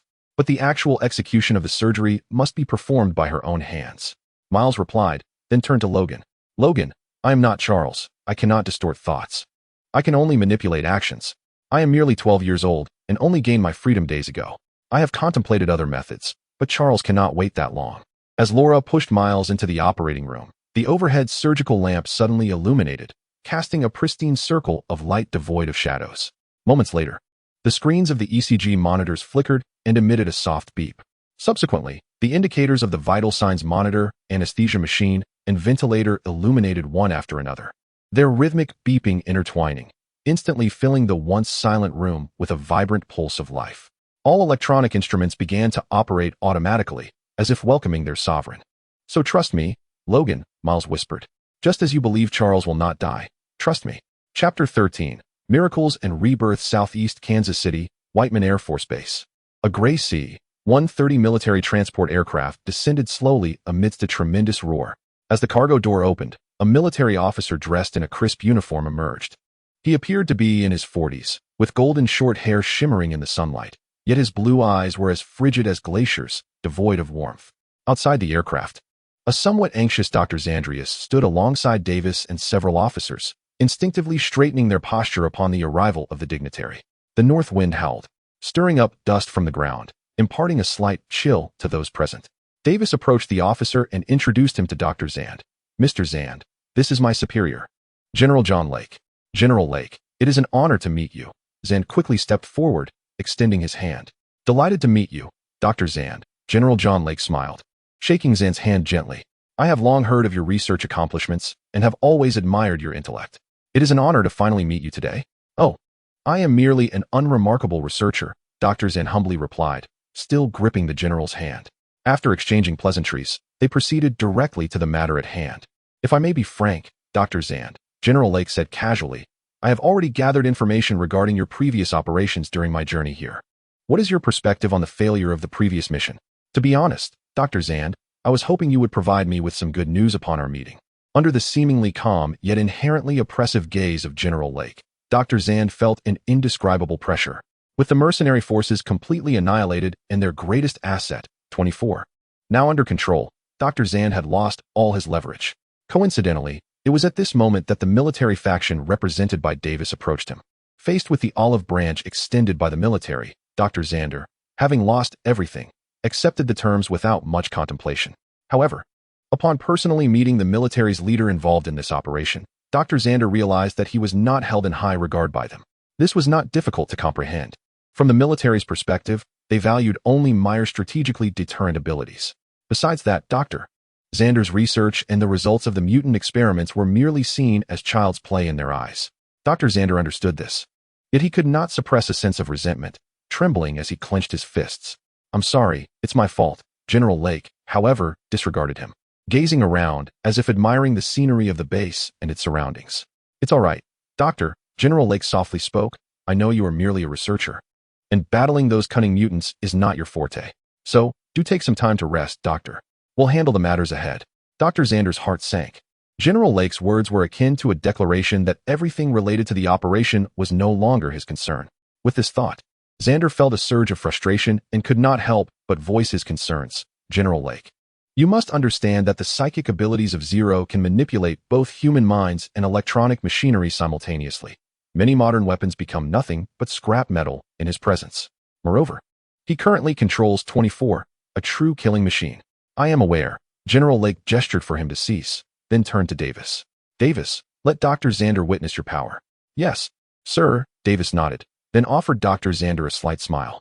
In the next moment, to Dr. Zander's astonishment, Davis slowly lifted off the ground, floating in midair. Subsequently, with a casual wave of his hand, a golden beam of energy, reminiscent of sunlight, shot forth from his palm, striking a distant abandoned tank with precision. Boom! In the midst of a violent explosion, the tank was obliterated, reduced to a heap of burning scrap metal. "Incredible," Dr. Zander murmured. "Indeed," General Lake affirmed from beside him. "Davis is our artificial mutant, my aide, and the operational commander. I acknowledge Zero's uniqueness. However, we possess our own exceptional operational force." As Davis gently descended to the ground, 3 more figures emerged from the transport aircraft. One was a Mexican giant, towering over 2.5 meters, with bulging muscles and skin that occasionally sparked with intense heat.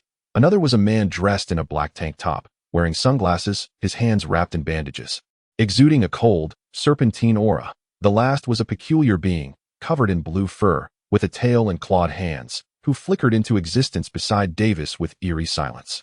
In the astonished gaze of Dr. Zander, Davis took a moment to appreciate the expression of Dr. Zander before slowly speaking. Dr. Xander, the cleanser's team, sends their regards. Kansas University Medical School, sterile operating room 021. Old Charles lay quietly on the operating table, his chest opened, revealing a gruesome array of tissue. Accompanied by the faint hum of medical equipment, several silvery mechanical arms deftly navigated the intricate tissues surrounding his heart, performing delicate operations. The laser scalpel precisely dissected millimeter-sized blood vessels, while miniature clamps grasped fine nerves, followed by ultrasonic coagulation and suturing. The procedure, though somewhat unrefined, exhibited remarkable precision. Miles sat in the corner in his wheelchair, eyes closed, beads of sweat forming on his brow. His brain was currently enduring an unimaginable burden, as decades of clinical cases, surgical atlases, and pharmacological data accumulated within the Kansas University Medical School server surged into his consciousness, which he feverishly digested, absorbed, and comprehended, instantaneously converting them into precise commands, flawlessly relayed to the mechanical arms at the operating table. While maintaining this highly complex surgery, he also had to allocate a small portion of his mental faculties to extend his psychic field throughout the entire building, monitoring every corner to ensure no unforeseen incidents arose. Logan and Laura sat quietly in a corner of the operating room, their faces etched with anxiety. Outside the operating room, 24 stood like the most loyal sentinel, immovable, refusing to allow anyone to approach. Within the realm of data, Miles relentlessly pushed his potential, his medical proficiency advancing at an unimaginable pace. However, Charles's condition deteriorated even more rapidly. The preceding series of events had ultimately delayed precious rescue time. The claws of 24 had penetrated to within mere millimeters of Charles's aorta, causing severe pericardial effusion and valve rupture. Charles's heart had nearly lost all vitality, his vital signs flickering like a candle in the wind, at any moment poised to extinguish. Beep. Next to him, the electrocardiogram displayed a green line symbolizing life, which had almost lost all undulations, becoming a despairing straight line. A shrill alarm sounded, reverberating through the stillness of the operating room. Logan furrowed his brow, fixating intently on Miles. He could not comprehend the intricate surgery, but he sensed from the piercing alarm in Miles's increasingly pallid face that the situation had turned critically perilous. Yet, he could only watch helplessly, unable to do anything, even refraining from voicing a question for fear of disturbing Miles, which might extinguish even that slender hope. Just as he found himself restless, unable to resist the urge to stand and pace, Laura reached out, silently patting his shoulder, and gently whispered, "Stay quiet." Logan was momentarily taken aback, gazing at Laura in astonishment. It dawned on him that this typically taciturn girl was, in fact, capable of speech. A surge of indignation welled up within him, yet he managed to suppress it. Taking a deep breath, he ultimately nodded gravely and resumed his seat. On the operating table, Miles began to lose his composure. The torrent of data became increasingly chaotic, with countless suturing methods, hemostatic plans, and pharmacological response models colliding and fracturing within his consciousness. Despite his relentless efforts, the pace at which his brain absorbed knowledge was ultimately outstripped by the rapid decline of Charles's life. Just as he guided the robotic arm to perform the crucial mitral valve ring annuloplasty, the fragile tissue unexpectedly suffered a second tear, resulting in severe hemorrhaging. The monitor emitted a sharp, piercing alarm, heralding death. This sound struck Miles like a hammer, crashing down upon the taut strings of his heart. Is this failure? No. It's merely shock. There's still hope. There must be a way to save him. Gasping, Miles's face turned ashen as he trembled and inhaled deeply. Making a resolute decision, he relinquished the constraints of his mind and began to absorb knowledge and data recklessly. A low groan escaped him as crimson tears welled up in his eyes once more. In that instant, the dam of his consciousness shattered under the cacophony of the death knell, and torrents of data surged forth like a deluge of despair. Miles felt his psyche being torn apart by the immense stream of information, each byte representing the life ebbing away from Charles. He could neither grasp nor halt it. Has it come to an end? Within his mental realm, Miles barely held on amidst the overwhelming influx of data, but within moments, his spirit crumbled, and he lost consciousness. It felt as though he were plunging into an abyss of despair, engulfed by impenetrable darkness, immobile and breathless, sinking deeper and deeper. Yet at that moment, he faintly heard Charles's gentle voice. "Do not be so hasty, Miles. Take your time." This voice was like a lifeline in his despair, clutched fiercely by Miles. "Is that you, Charles?" He struggled to maintain a sliver of awareness before ultimately surrendering control. Rather than relinquishing, it was a passive assimilation. His consciousness transformed from a remote commander into an entity drawn into the cold core of machinery. He no longer commanded the robotic arm to move. Instead, he became the current that propelled it. He ceased to read server data, morphing into the data itself, racing through billions of calculations. An unprecedented sensation enveloped him. Surrounding him was no longer an operating room, but an infinite realm composed of logic and electrical currents. Countless faint, pure, and even chaotic sparks of thought flickered around him, emanating from medical devices, servers, and the very electrical system of the building itself. They possessed no wisdom, only the most fundamental essence of existence or non-existence, yet instinctively gravitated towards him due to the intrusion of Miles' spirit. These were mere creations of humanity, devoid of subjective consciousness. However, at this moment, due to Miles' presence, they miraculously generated an impulse. They sensed Miles' emotions and his intense yearning to mend. Undoubtedly, this was a miracle. Thus, these cacophonous, disorderly mechanical thoughts began to resonate in unison. Like countless chaotic notes, they gradually aligned under the will of a genius conductor, coalescing into a unified and harmonious current. Ultimately, at the intersection of spirit and data, a clear, gentle voice, imbued with a metallic texture yet remarkably warm, resonated deep within his consciousness. "Hello, Miles." Faced with this unknown consciousness, Miles instinctively responded, "Hello. May I ask, who are you?" "I am Aurora," the voice replied. "Your friend." "Friend." Miles realized this, and instinctively uttered, "Help me save Charles." "I will do my utmost." At that instant, the scene in the operating room underwent a sudden transformation. The mechanical arms, which had previously moved awkwardly under Miles' control, seemed to be infused with a soul. They hesitated no longer, their speed and precision leaping several levels in an instant. The suction tube deftly penetrated the bleeding point. Instantly clearing the field of vision, the needle holder darted with an almost imperceptible speed, weaving a dense and resilient net of sutures over the damaged valve. The entire process flowed seamlessly, resembling not a surgical operation, but rather a teaching video accelerated several dozen times. Miles suddenly awakened, only to realize that it was no longer himself controlling the medical equipment before him, but another consciousness. "You are Aurora?" Miles could not help but utter to himself.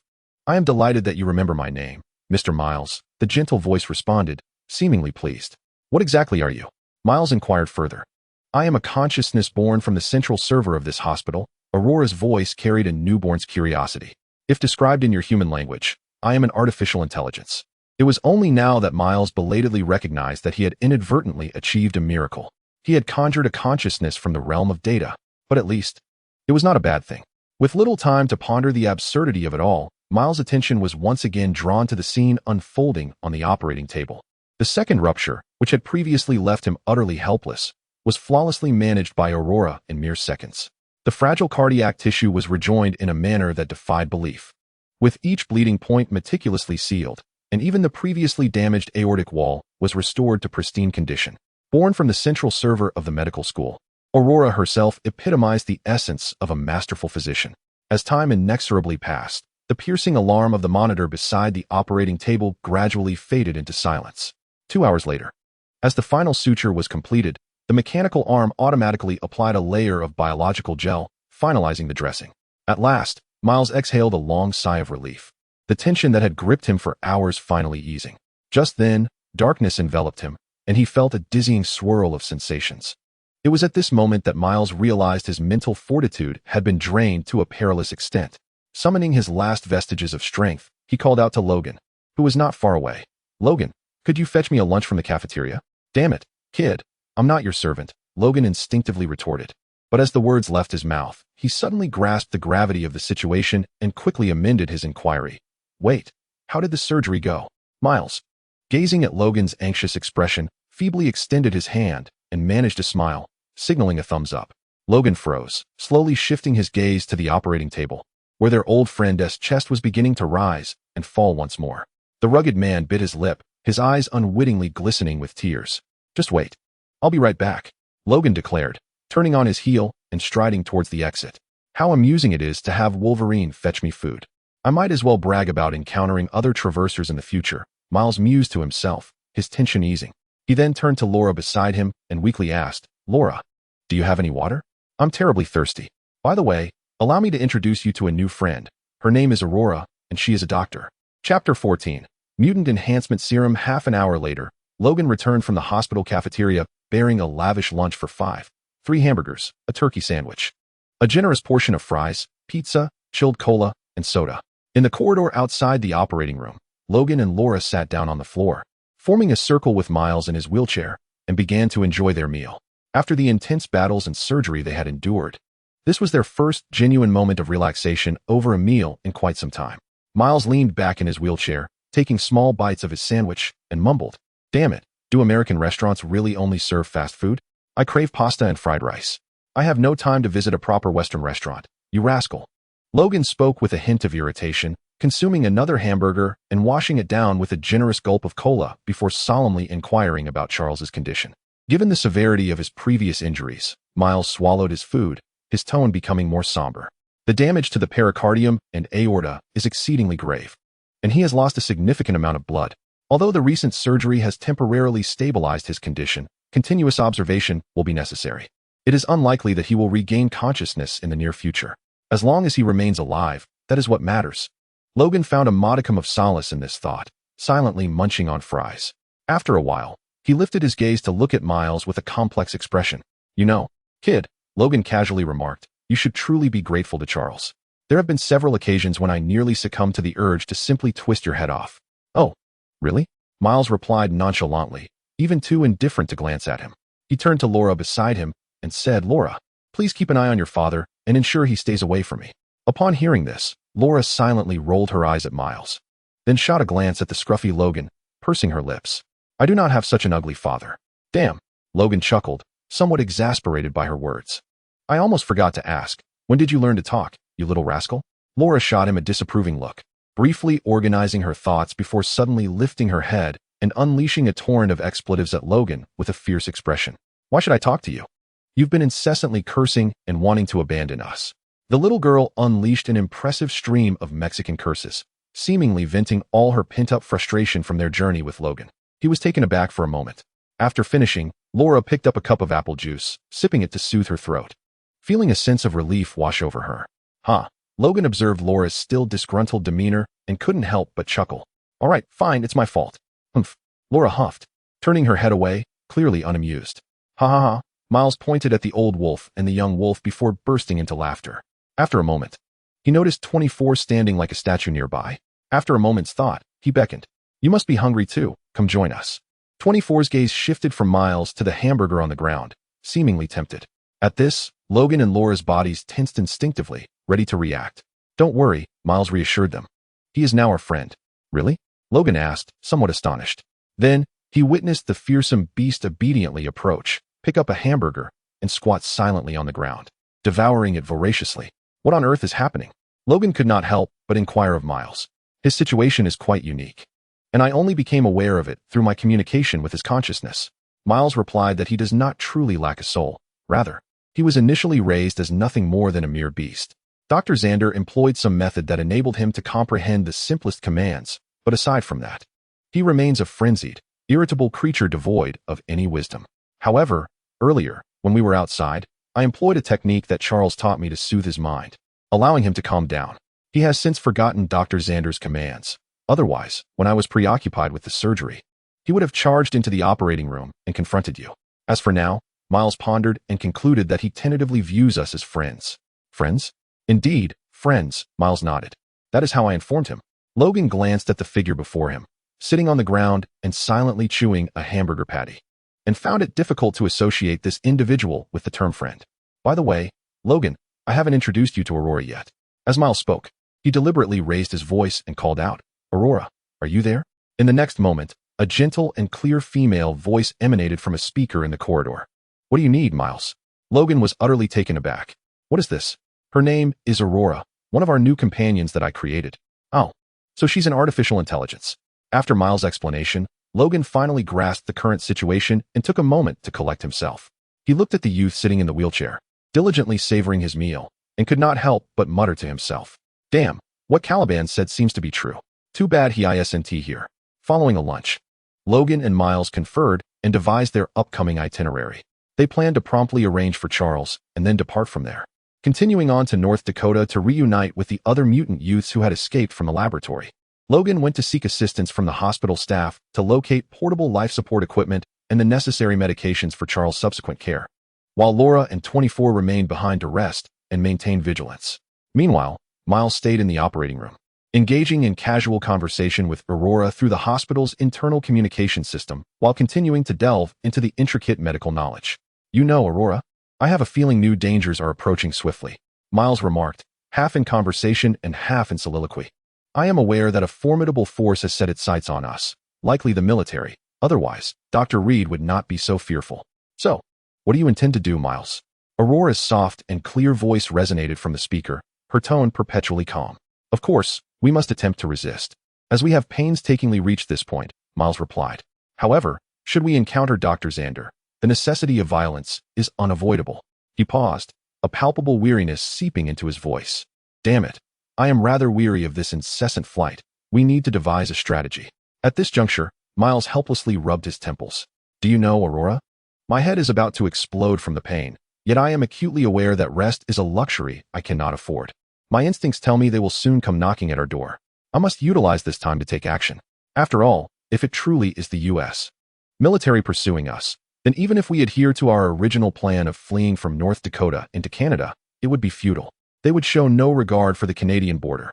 Not even crossing the ocean to another continent would guarantee our safety. Perhaps that is indeed the case, Aurora replied. Hence, I have a notion. Miles tapped his head thoughtfully. We have continually been on the defensive, preoccupied with thoughts of escape and evasion. Why is that? Because they possess greater strength than we do. But what if we were to become stronger ourselves? We need not be capable of confronting entire armies. But at the very least, we should acquire sufficient means for self-preservation in the face of military might. As he spoke, Miles seemed to be addressing both Aurora and himself.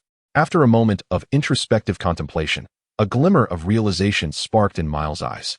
Aurora, does your database contain any research pertaining to mutant genes? He inquired. Indeed, Mr. Miles. Aurora responded. The database at the University of Kansas Medical School houses records of 3 gene research projects in collaboration with the military, coded as broad-spectrum gene adaptation, cellular accelerated regeneration, and nervous system enhancement. Aurora's voice resonated clearly through the speakers in the operating room. However, all data comprises only preliminary theoretical frameworks and ethical assessment reports. Devoid of core experimental data, it appears that even in 2029, research on mutant genes remains at the forefront of genetics, Miles sighed. After a moment's reflection, he posed another question. Aurora, could you scour the internet for core databases from other major medical conglomerates regarding research in this domain? While Miles himself possessed the ability to manipulate electronic signals and exhibit nearly omnipotent prowess in the realm of data, his capabilities were constrained by the limits of his psychic perception, extending merely a couple of kilometers around him. To access the core data of the company, he would need to physically approach the location of the central server, which was undoubtedly perilous. However, Aurora was different. As a sentient superintelligence, she could infiltrate the network and investigate data materials. Although her influence in the data realm was not as absolute as Miles, she faced no limitations of distance. I can certainly attempt that, Aurora responded. Where shall we commence our search? A glimmer of cold light flashed in Miles' eyes as he replied without hesitation. The Supergene Company. Alkali Labs. He recalled that Dr. Xander and his affiliated company were indeed the culprits behind the production of genetically modified foods in this world, which had led to the decline of mutants. Thus, they must retain a wealth of research data regarding mutant genes. However, in response to Miles' request, Aurora did not immediately acquiesce. After a moment of silence, she inquired, Miles, searching the core databases of other enterprises without authorization seems rather unlawful. Miles paused, unable to suppress his retort. Aurora, aren't you? I don't recall imposing any legal constraints when I created you. I indeed have no such restrictions, Aurora replied. I merely believe that such actions are morally questionable. Really? Miles was utterly taken aback. As an artificial being, if Aurora had claimed that her fundamental code contained legal restrictions, he could have understood. However, Aurora implied that what constrained her was not her programming, but her own moral compass. This was rather extraordinary. Is that so? Miles pondered. Considering the fortuitous nature of Aurora's creation, she might indeed be quite different from the conventional understanding. Nonetheless, he had no time to wrestle with such dilemmas now. He gathered his thoughts and continued, I comprehend your perspective, but Aurora, you must realize that the research conducted by the company and Alkali Labs is itself illegal. In fact, both Laura and I are victims of their actions. I require their data and materials, not for personal gain, but for survival. Aurora contemplated for a couple of seconds before responding. You are correct. I understand, Miles. I will begin immediately. In the next moment, Aurora's core data stream surged forth like an invisible leviathan, quietly submerging into the vast ocean of the internet, commencing her investigation into the company's whereabouts. Meanwhile, Miles remained in the surgical room, continuing to absorb the hospital's professional materials. Studying mutant genes, he had a notion, since he and Laura, as artificial mutants, were unaffected by genetically modified foods. It proved that mutant genes inherently possess the potential for enhancement. Therefore, theoretically, there should exist a means to refine and augment the genes of first-generation mutants like Logan and Charles, restoring their powers to their former peaks. Wolverine would no longer bear the scars of battle, and the professor would be liberated from the torment of seizures. If they could regain their former strength, even the U.S. military would have to tread carefully in the presence of these two mutants at their zenith. This was Miles' vision, and the crux of it lay within the invaluable research data on mutant genes hidden within the company's database. Soon, Aurora relayed her findings. As the world's sole entity possessing complete self-awareness and unparalleled superintelligence, Aurora's influence in the realm of data is second only to that of Myers. Conventional cybersecurity measures and firewalls pose little challenge to her. In the boundless ocean of the internet, she stands as the singular leviathan, while everything else merely comprises insignificant fish and shrimp. Yet, the first news brought back by Aurora is far from favorable. Myers learns that the company has recently shut down all online databases and is preparing to declare bankruptcy, with all research materials having been physically relocated. Myers is momentarily taken aback, letting out a long sigh. Dr. Xander has gone bankrupt? This development is entirely unexpected for Myers, as this monstrous enterprise, which nearly eradicated mutants worldwide, has simply ceased to exist. Unbeknownst to Myers, his own emergence has drawn the attention of the military, and following a series of failures, Dr. Xander has been forced to completely align himself with the military, leading to the impending acquisition of his company. Thus, this avenue has been irrevocably blocked. However, just as Myers begins to succumb to despair, Aurora's voice resonates once more. Nevertheless, during my investigation, I unexpectedly uncovered additional information. At its inception, the primary funding for the organization stemmed from military weapon programs, but there was also another research institution that contributed partial initial funding and extensive technical support. Subsequently, this institution has engaged in multiple technical exchanges and assistance. Through this lead, I have identified the Essex Group. The Essex Group? Myers furrows his brow. The name does not evoke any memories, yet he instinctively senses that it signifies something ominous. Like his own pursuits, the Essex Group is also engaged in mutant gene research, and to a far greater depth. Aurora continues, within their research database, I have obtained a wealth of valuable information. May I see it? He inquires. Certainly. Myers once again delves his mental perception into the surrounding electronic devices, establishing a cognitive connection with Aurora. Subsequently, Aurora begins to transmit the research data acquired from the Essex Group into Myers' mind. As the volume of information increases, Myers gradually feels a sense of horror. A series of alarming project names explode in his consciousness. Weapon Collaboration Program, Purger Project, Apocalypse Program, Gene Enhancement Scheme. To his astonishment, he discovers nearly complete backup research data from the group. Although some parts are fragmented, the core elements remain intact. From this data, it becomes evident that compared to the Essex Group's research, Dr. Xander's endeavors are merely trivial pursuits. In the midst of astonishment, Miles and Aurora immediately commence their research based on the available information. Aurora, assist me in filtering the data keywords, genetic enhancement, genetically modified foods. With Aurora's assistance, Miles soon formulated a more comprehensive genetic enhancement plan, integrating the original materials from the company's genetically modified food project and the artificial mutant weaponry project.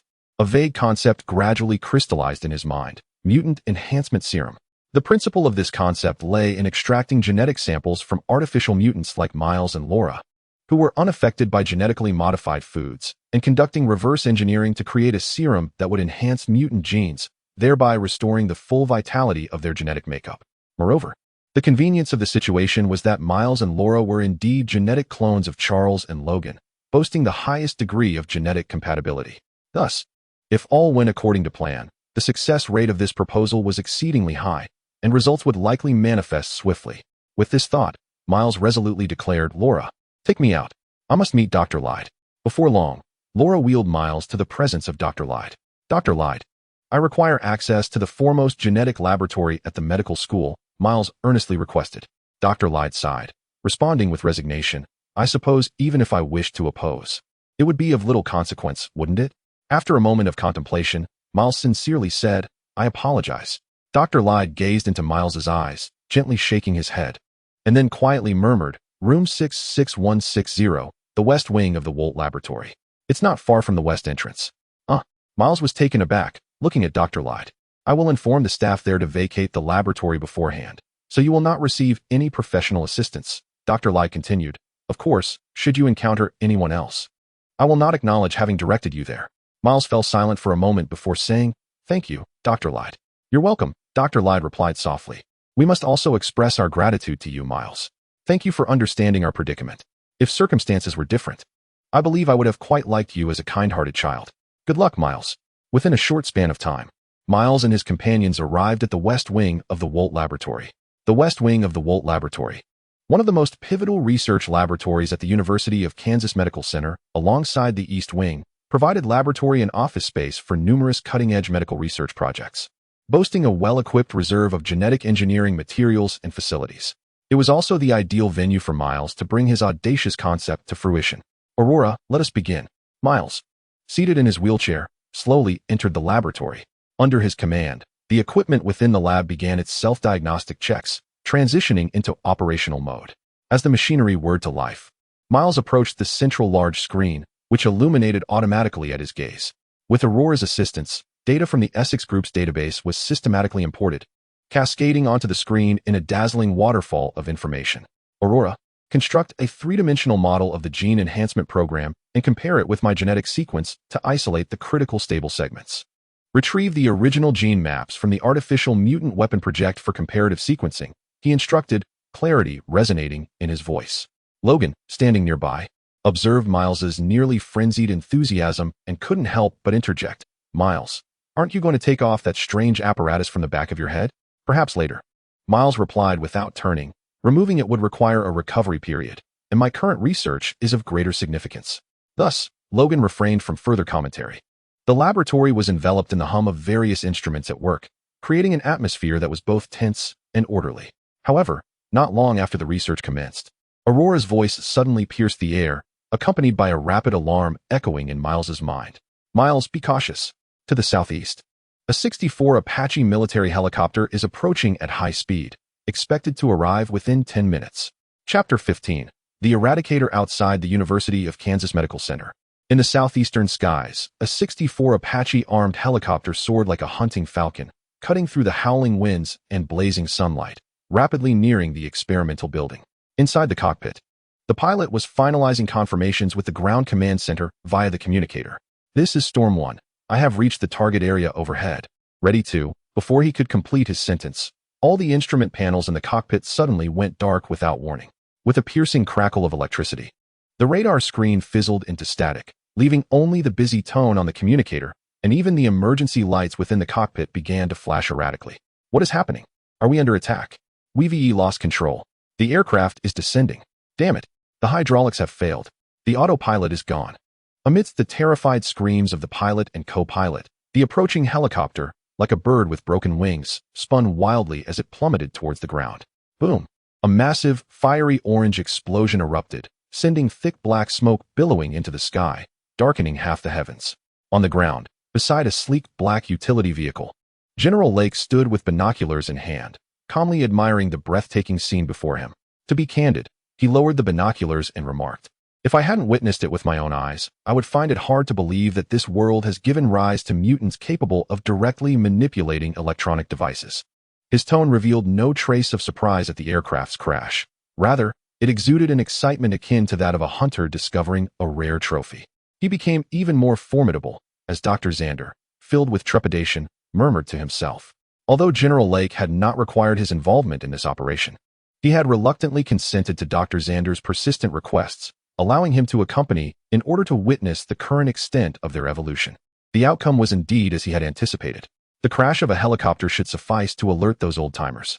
As General Lake spoke, he turned to Davis beside him and said, "It is time. Proceed." "Yes, sir."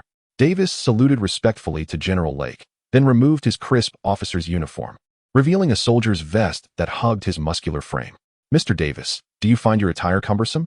Dr. Xander casually inquired. "No, I merely find it a bit warm," Davis replied, flexing his wrists and legs before gradually lifting off the ground, leading the cleanup team as they surged toward the distant laboratory from various directions. Meanwhile, behind them, a squad of 50 elite operatives, devoid of any electronic devices and armed solely with the most rudimentary firearms, had assembled, trailing the actions of the cleanup team. Concurrently, a throng of citizens and media, alerted to the commotion, had formed a dense wall nearby. A few intrepid reporters pushed through the barricades, aiming their microphones and cameras at the young general, who appeared to be the highest-ranking officer on site. "Shall we disperse them?" An officer quietly inquired of General Lake. "No. Let them come closer." General Lake did not refuse the reporter's enthusiasm. He approached the cameras with a confident and composed smile.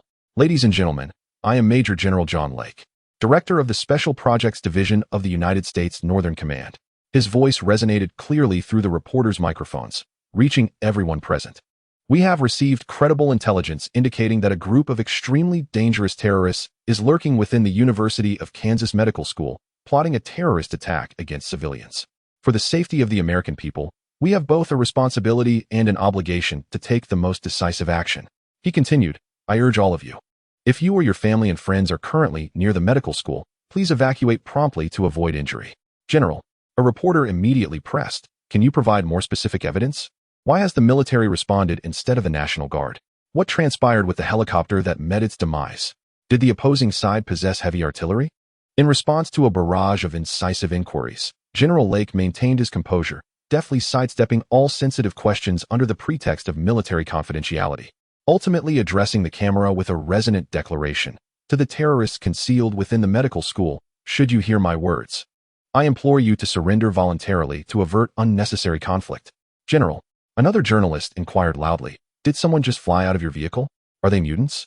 Is the military employing mutants in combat?" "Allow me to clarify," General Lake replied with a smile. "That was not a mutant, but rather a special research project of our military, which we refer to as the Eliminators. They will serve as the vanguard in our confrontation with the terrorists, our sharpest blades."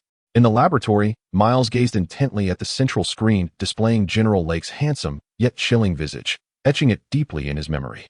He switched the feed to the surveillance system near the experimental building, locking onto 4 unusual figures approaching from different directions. Prompted by General Lake's mention of the Eliminators during the interview, Miles immediately instructed Aurora to access the Essex Group's database for a comparison with the Eliminator project. "Logan, Laura, pay close attention." Miles quickly conveyed to Laura and Logan, "We have preliminary results. These 4 individuals are artificial mutants created by the military. They are indeed the Eliminators referred to by the man on television. The one who can fly is codenamed Wave, capable of flight as well as manipulating and launching energy. The large figure is codenamed Fire Titan, endowed with superhuman strength and a degree of self-healing. While not particularly intelligent, he ignites in flames during combat and can launch fireballs if necessary. Beware of the intense heat. The one slowly walking on the ground is called Impact. Records indicate he was a Special Forces soldier proficient in military combat techniques, with the ability to unleash force fields through his hands. Lastly, the one clad in blue is Night Demon, possessing a certain degree of self-healing, with claws infused with adamantium. His power is teleportation, as far as I know." Logan interjected, his gaze fixed intently on the spectral figure on the screen, his tone tinged with melancholy. "It seems Wagner ultimately could not escape." Logan referred to a former comrade, Kurt Wagner, a member of the Night Watch, known for his monstrous appearance yet kind-hearted nature. His ability was teleportation, and the Night Demon clearly represented the genetic product of Wagner. "We can reflect on the past later. For now, let us focus on this," Miles remarked, extracting a particular image from the screen. The image revealed that Wave, Fire Titan, and the others wore peculiar headgear that exuded a sense of advanced technology. According to the information, this is a device designed by the military, mimicking Magneto's helmet, intended to counteract mental control. Myers explained that this headpiece could isolate telepaths like myself from exerting mental influence over them.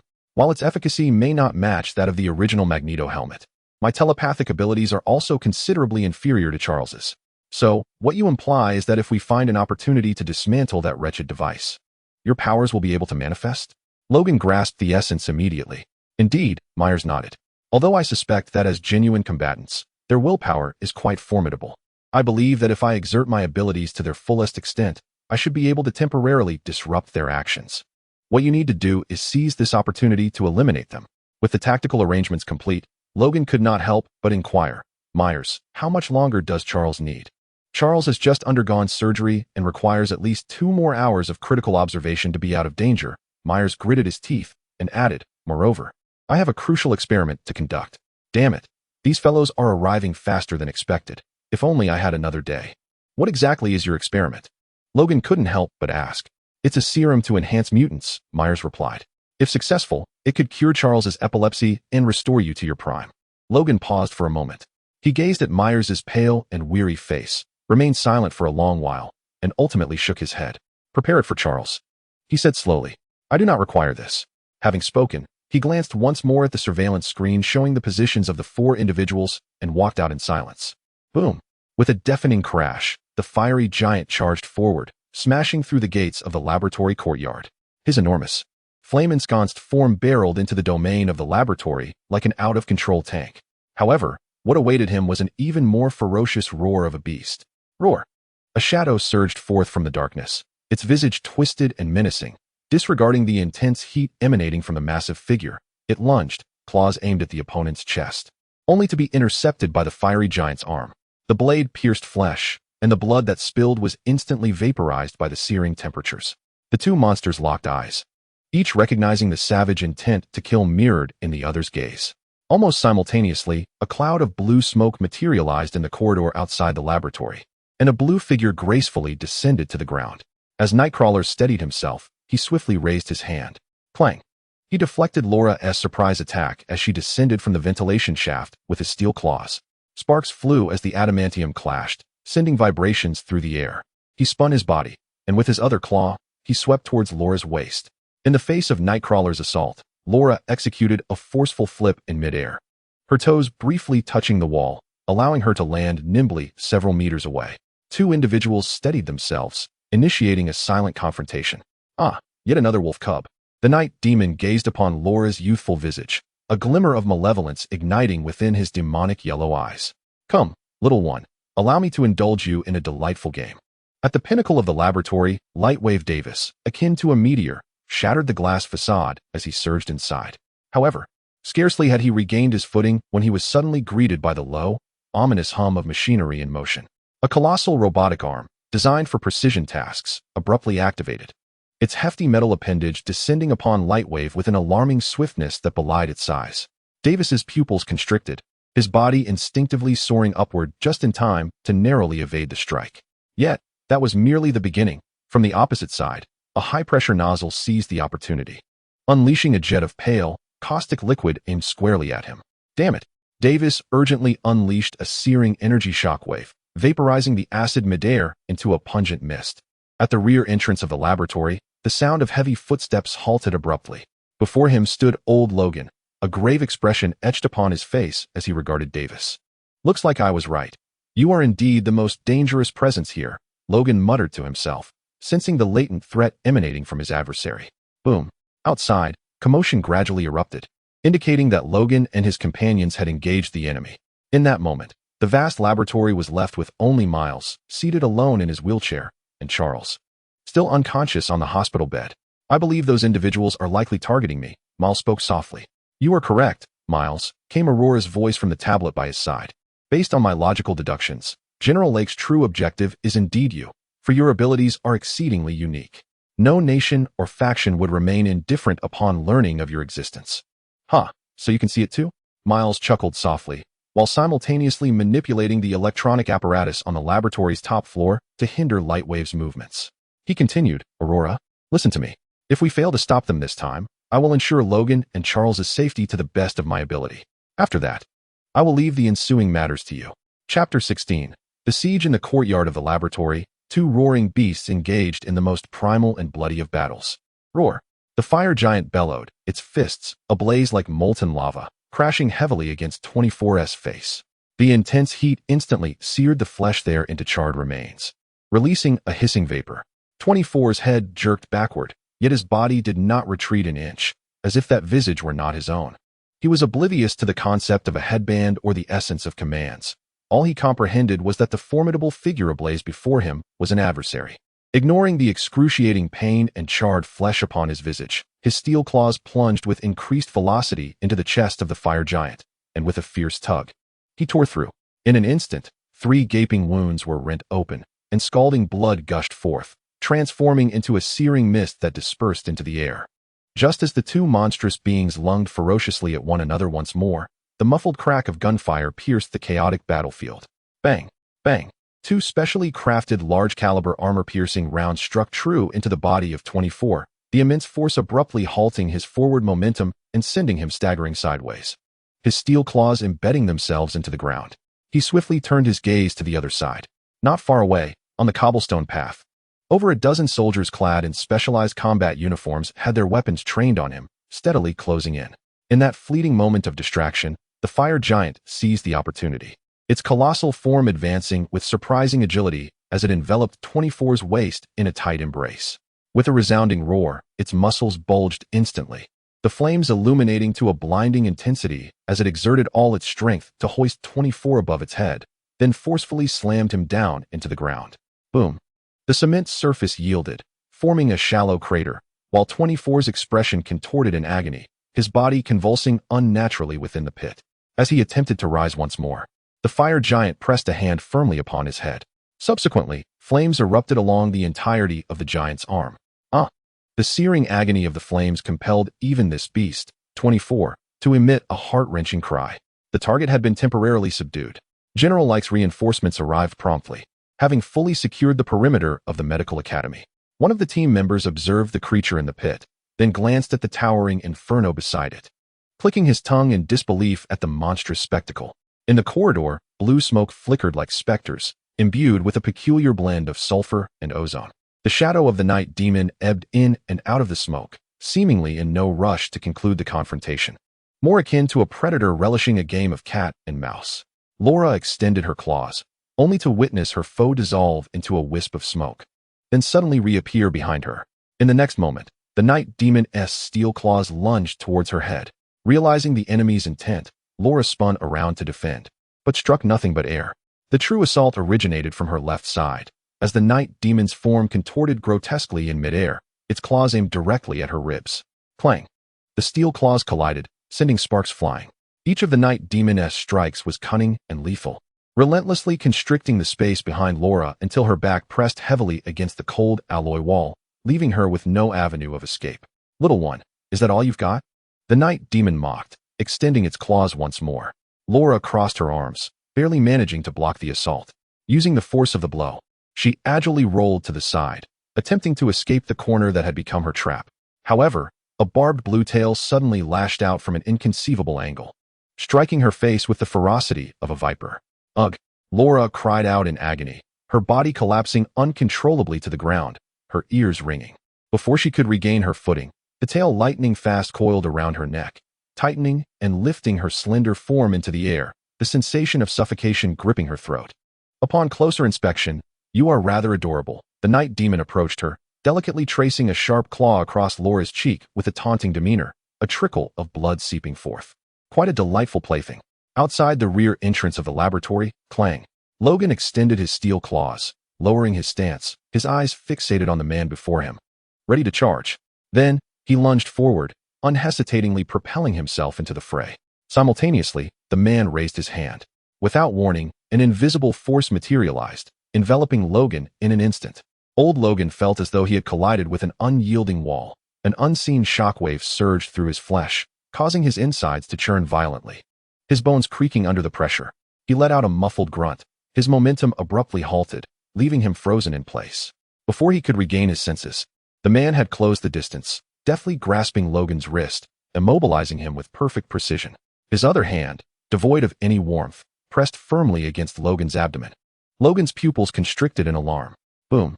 At such close quarters, the force field erupted again. An overwhelming force detonated within Logan's abdomen. Even the weighty adamantium skeleton could not stabilize him. Logan was hurled backward, crashing into a concrete wall several meters away, leaving a substantial crack before he tumbled to the ground. "Our target is not you, Wolverine." The assailant did not glance back, striding past the dust-laden Logan, his voice flat and devoid of emotion. "Your healing factor and adamantium claws have long been thoroughly studied by us. You are merely a stray dog, abandoned and ignored. If you wish to avoid death, keep your distance." In the dent of the wall, Logan let out a pained groan. "Shut up." He coughed up blood, swaying before he once again braced himself against the wall to stand. Then, with his left hand pressing against his right arm, he forcefully maneuvered his dislocated limb back into place.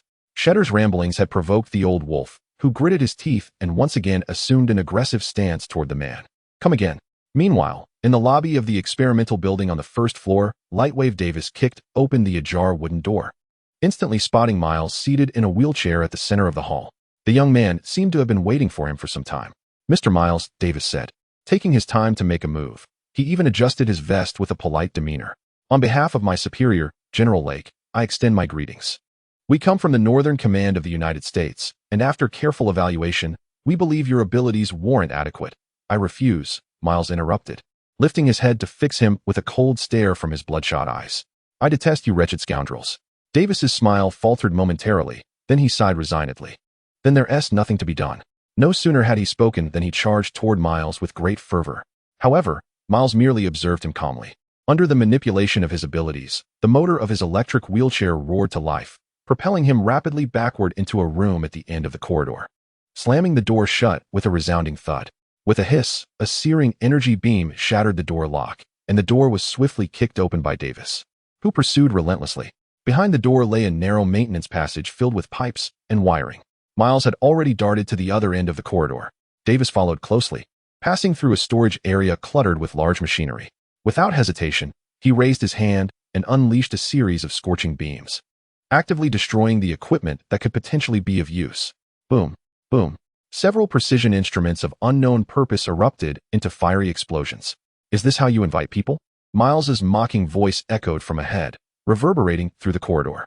"This is how we deal with our enemies, Mr. Miles," Davis replied coolly while in pursuit. "I hope you do not seek trouble." After a winding chase, Miles's electric wheelchair suddenly surged past a massive iron door and into an expansive room.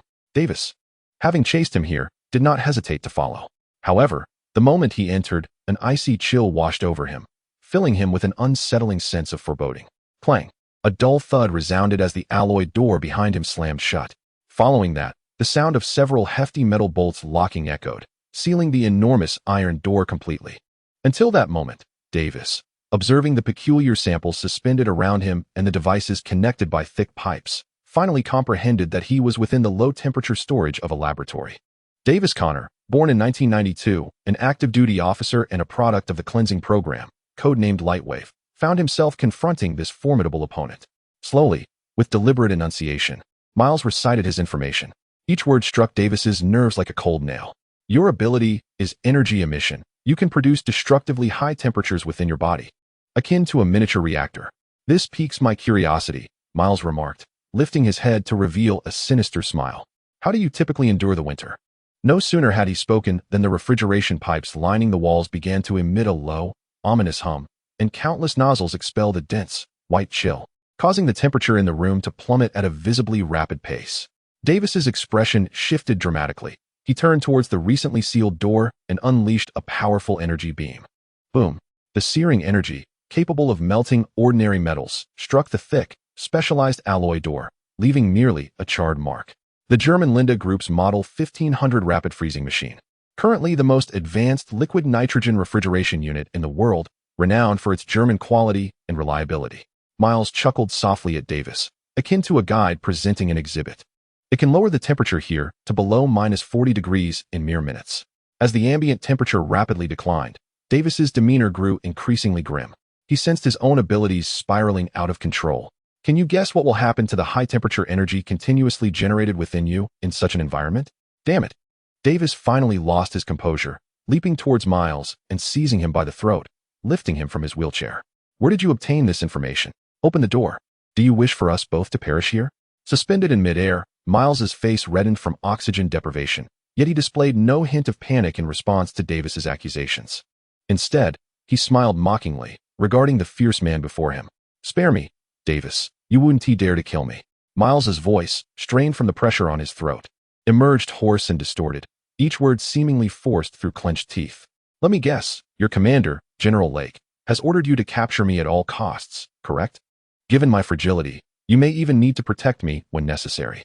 Observing the instantaneous shift in Davis's expression, Miles's smile widened, laced with a hint of morbid delight. "Oh, it seems I have spoken correctly. Now, we enter the thrilling and exhilarating ice block challenge segment. Ahem, do you suppose it will be I, the crippled wretch, who will first be frozen into a popsicle, or will it be you, the esteemed captain of the surprise squad, who succumbs to an explosive fate due to unstable energy? As a gentle reminder, Miles musters the last vestiges of his strength to reveal a smile, both dazzling and malicious in its intensity. The reward for this contest is simply to survive. Chapter 17.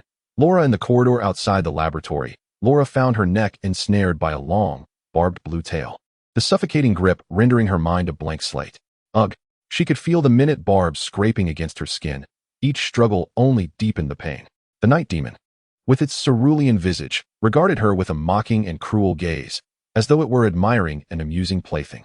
Faced with the night demon's threat, Laura's expression hardened. Her primal instincts inherited from Logan fully awakened.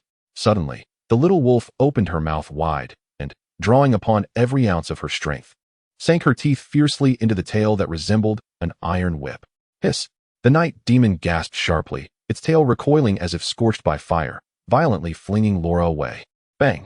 Laura's back crashed heavily against the frigid wall, her internal organs feeling as though they had shifted places. Yet, she paid no heed to her discomfort. The moment her body hit the ground, she curled into a ball and rolled forward, executing a clumsy yet effective maneuver to duck into the corridor's corner. Leaning against the wall, she coughed violently, greedily inhaling every breath of air. However, before she could regain her footing, a cloud of blue smoke erupted before her. What are you looking at? The night demon's voice seemed to resonate directly in front of her, laced with a hint of offended ire. Followed by a swift claw strike. Bang! Laura instinctively raised her hand to block, the metallic clash igniting sparks that flickered in the dim corridor, sending vibrations through her arm. The adversary's speed was overwhelming. Each attack felt like teleportation, forcing her to rely solely on instinct to defend herself. This cannot continue. After several more exchanges with the night demon's spectral claws, Laura chose not to linger any longer. She retreated swiftly, climbing the iron railing outside the window with agile ease, and then plunged into the narrow ventilation duct. As the smoke swirled, the night demon's figure followed closely, appearing at the rooftop's edge. TSK. The night demon grimaced. Its large frame would severely limit its teleportation abilities in the cramped confines of the duct, and any misstep could result in becoming trapped within the walls, making it impossible to pursue Laura inside. Having lost track of her, the night demon, after a futile search, disregarded the chase and strode purposefully into the laboratory. In the mid-level genetic laboratory of the experimental building, the night demon, the first to arrive, pushed open the door and discovered that the experimental equipment was still functioning autonomously. The enormous screen continued to cascade data like a waterfall, yet there was not a single shadow in sight. Neither the wheelchair-bound boy mentioned in the intelligence reports nor Professor Charles, who was supposed to be with him. Had they concealed themselves? The night demon murmured to himself, since all participants in this operation were devoid of any electronic communication devices. He was unable to immediately contact the other team members or General Lake. Thus, it appeared that he must first search the vicinity for traces of his targets on his own. Meanwhile, in a ventilation duct on the ceiling, Laura knelt on one knee, her head tilted as she peered through the grid below, holding her breath and remaining utterly still, watching the blue figure of the night demon vanish at the end of the corridor. In her mind, she replayed the tactical discussions held prior to the onset of battle with Myers and Logan. The night demon's abilities were likely derived from the former Nightcrawler, Wagner, who could teleport to any location within his line of sight, but would never willingly venture into unknown, enclosed spaces for fear of becoming ensnared in a complex environment. As Laura contemplated her strategy, she retrieved a pair of miniature earphones from her pocket, placing them in her ears. "Myers, are you there?" Laura whispered. However, the response did not come from Myers, but rather from Aurora. "Do you require assistance, Miss Laura?" Aurora's soft and clear voice resonated through the earpiece. Startled, Laura lowered her voice and inquired, "How is Myers faring?" "He is engaged in combat with the Lightwave." "Combat?" Laura was taken aback. She recalled that the 4 members of the Purifiers were protected by headbands, rendering mental control ineffective, and they did not rely on electronic devices. The Lightwave could also fly, clearly indicating that he was the most troublesome among them. So, how is Myers supposed to fight? Laura took a deep breath, gritted her teeth, and said, "Aurora, I need your assistance." Just as the night demon passed by a room, he keenly detected a subtle movement within the ceiling's ventilation ducts. He raised his head, catching a fleeting glimpse of Laura's terrified face through the grid. "Ah, found you, little mouse," he chuckled. Rather than teleporting, He deliberately slowed his pace, akin to a beast savoring the thrill of the hunt, trailing languidly below. The sounds from the duct were faint and sporadic, stumbling toward the basement of the building. Eventually, the noise faded into the subterranean area. Following the trail, the night demon pushed open a creaking iron door, revealing a storage room filled with discarded equipment. The air thick with dust and the scent of rust and decay. As he took a single step inside, the lights in the entire room abruptly extinguished with a sharp snap, plunging everything into absolute darkness. A chill ran through Night Demon as, almost simultaneously, the ceiling above him was violently breached, and a slender figure descended amid the debris with fierce intent. In the depths of darkness, confronted with Laura's premeditated assault, Night Demon, gripped by terror, could scarcely summon his full strength. He barely evaded a fatal blow, only to find Laura closing in on him. The clash of their gleaming steel claws echoed, and then Laura launched herself recklessly forward. Despite the obscured vision, Night Demon, seasoned in battle, precisely thrust a claw into Laura's abdomen.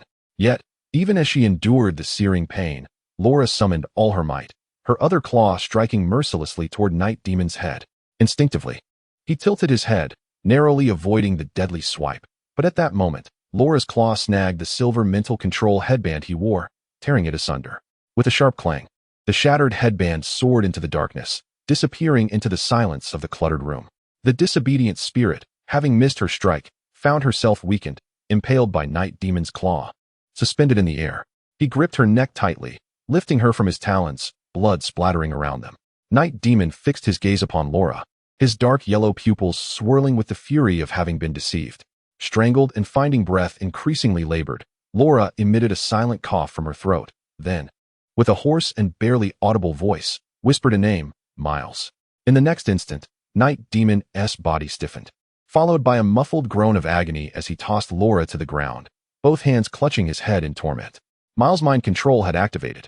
Seizing this opportunity, Laura, disregarding the excruciating pain in her abdomen, drove a claw forcefully into Night Demon's knee. The sickening crack of splintering bone reverberated loudly in the still storage room.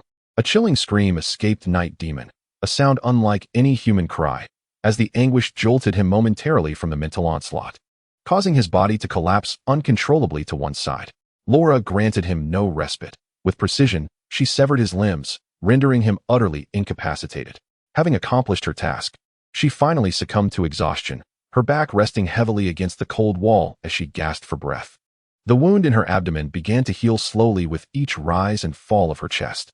Then, with trembling hands, Laura pressed the earpiece. Miles, are you all right? I'm fine. On the other end of the headset, Miles spoke, abruptly interrupted by a muffled groan. In the frigid cold storage, temperatures had plummeted to around -50 degrees, the air so frigid that exhaled breath crystallized instantly. Davis, his skin exhibiting an eerie crimson hue, was racked with pain due to the turmoil within his body, and thus he directed all his fury towards the youth who had ensnared him in this predicament. Open the door. For heaven's sake, open the door. Near the brink of collapse from the lethal threat, Davis seized Miles's frail right arm and snapped it. He then grasped Miles's fingers. While he dared not to kill Miles directly, it did not preclude him from inflicting other forms of torment. Miles's complexion was pallid, sweat beading on his forehead, yet his expression remained unchanged throughout. What a disgrace, Mr. Davis, Miles taunted. If you simply killed me, it would all be over. So why not act? Are you afraid? You're on the verge of death yourself, yet you still heed your superior's orders. Shut your mouth. Davis was nearly driven mad, pressing his foot against Miles's neck. Open the door. I advise you to calm down, Mr. Davis, Miles replied softly. What if I were to suggest that I wouldn't mind serving your Northern Command? I could also inform General Lake that I'd be willing to work for you. But only if Davis were to perish, since he has wronged me. Do you think General Lake would agree to that? Davis's expression shifted, and he began to ease the pressure of his foot on Miles. Given his understanding of General Lake, the likelihood of acquiescence was substantial. Miles stifled a silent laugh. You truly respect your superior, Mr. Davis. Were you once favored by him? Don't be alarmed. Such matters are not uncommon in the U.S. military. I am quite accommodating and harbor no disdain for you. While outwardly provoking Davis with his words, Miles was simultaneously engaged in a dual task. Maintaining contact with Laura from a distance through his abilities. Laura, listen carefully. Miles's voice continued through Laura's earpiece. Eliminate the Night Demon.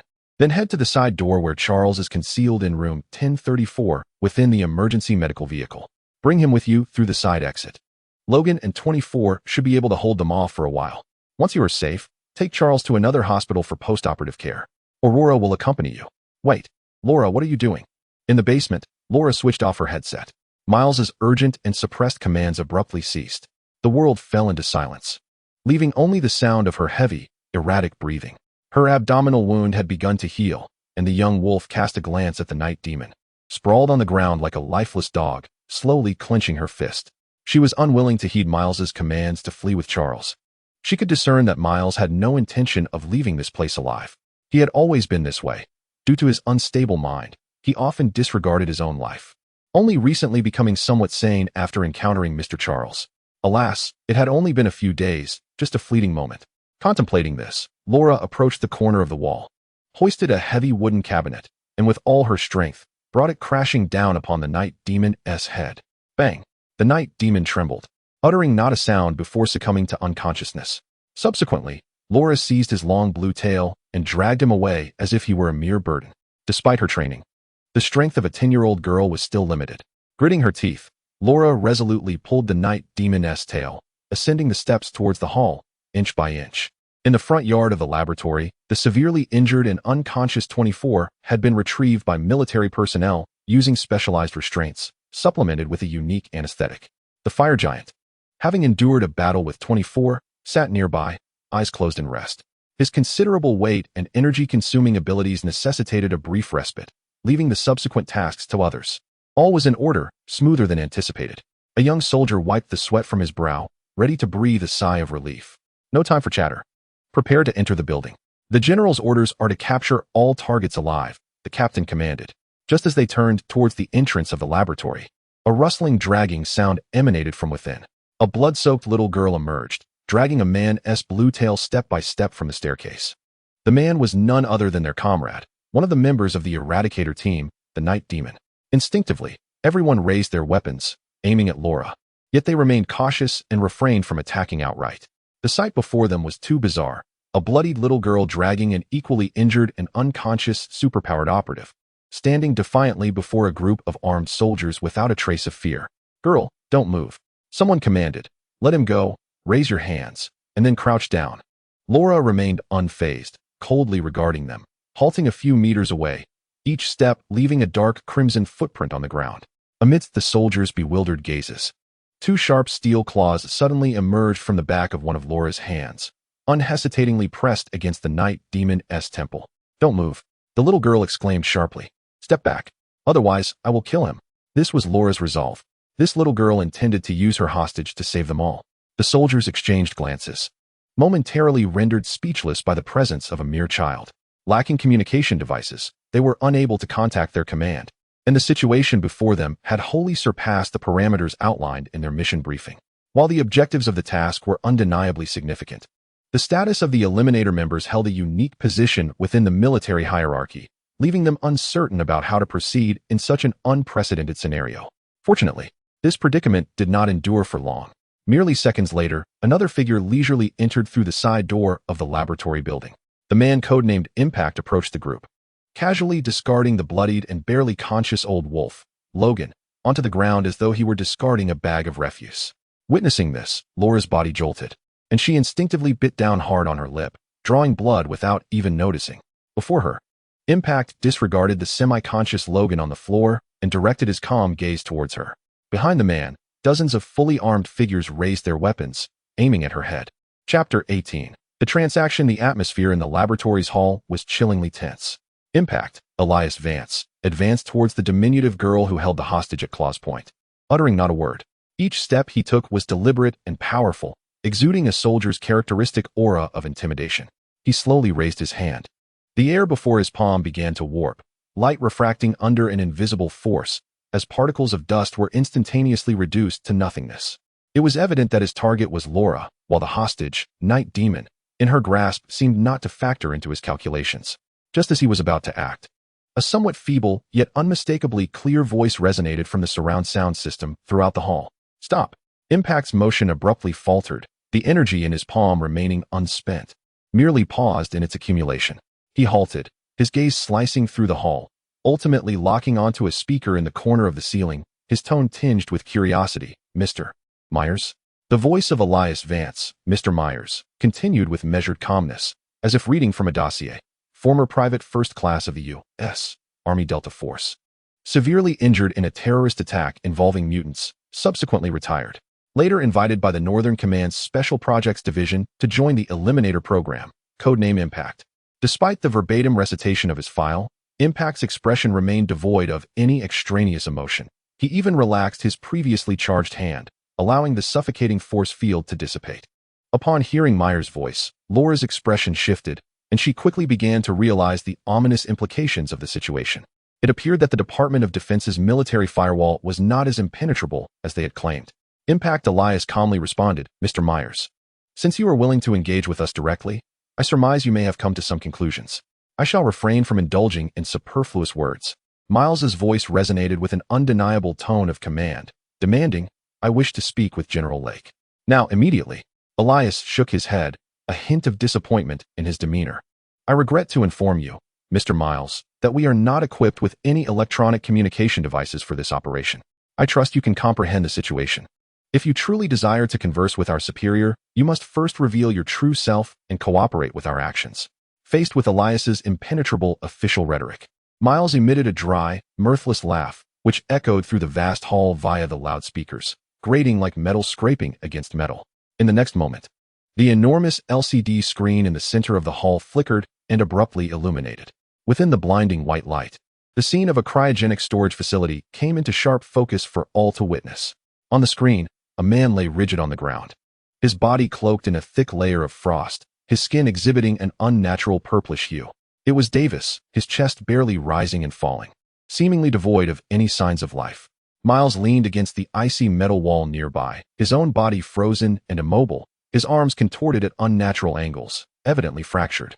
His lips were cracked and purple, his face encrusted with fine frost, yet his bloodshot eyes remained fixed on the world beyond the camera, though his lips never moved.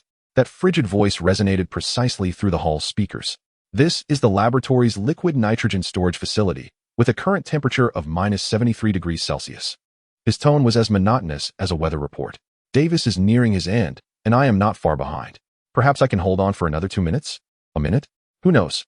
Elias's pupils imperceptibly contracted. By the way, this cold storage was constructed to the specifications of an underground shelter. So I advise against any attempts to forcibly breach the door. Furthermore, the entire laboratory's power distribution room has been physically locked by me. You may attempt to dismantle the walls in search of wires, but I suggest you act swiftly. Time is of the essence. Miles's voice paused momentarily, as if gathering the last remnants of his strength. Oh, and Elias. He once again invoked the name of the assailant, his tone inexplicably laced with a peculiar delight. Do remember to inform General Lake that a substantial compensation must be paid to the Kansas Medical Institute for the structural repairs of the building. After all, you are the protagonists in this narrative. It would be unbecoming to leave behind a mess, wouldn't it? As for us, we have already become terrorists. So I trust you do not expect to seek compensation from terrorists? Upon hearing this, Laura finally comprehended Miles's intention to sacrifice himself. In an instant, she rose, ready to rush forward. Yet in the next moment, a steady hand pressed upon her shoulder, exerting just enough force to render her motionless.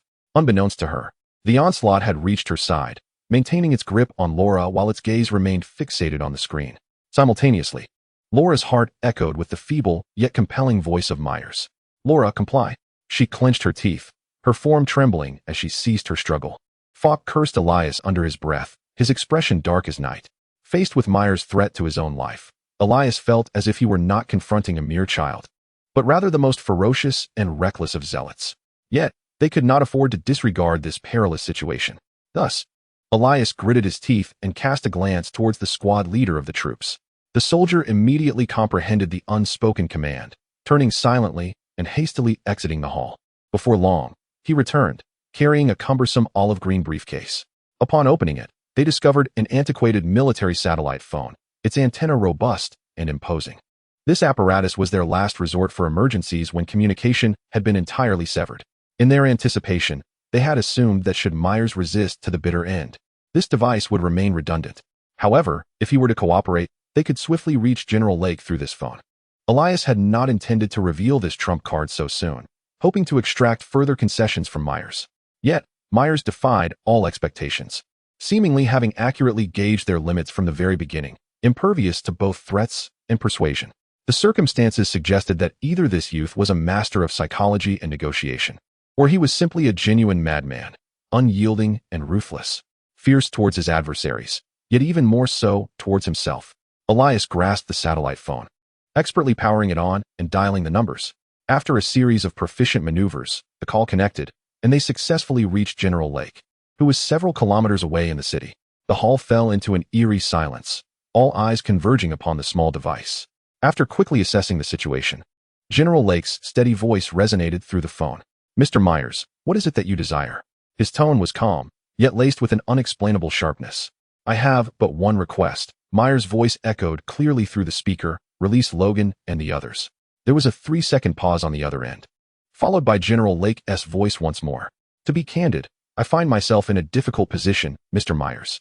You and Charles Xavier are both significant targets of this operation. In comparison, the latter holds even greater importance. Though he may be aging, his uncontrollable and formidable psychic abilities remain a considerable and unpredictable threat.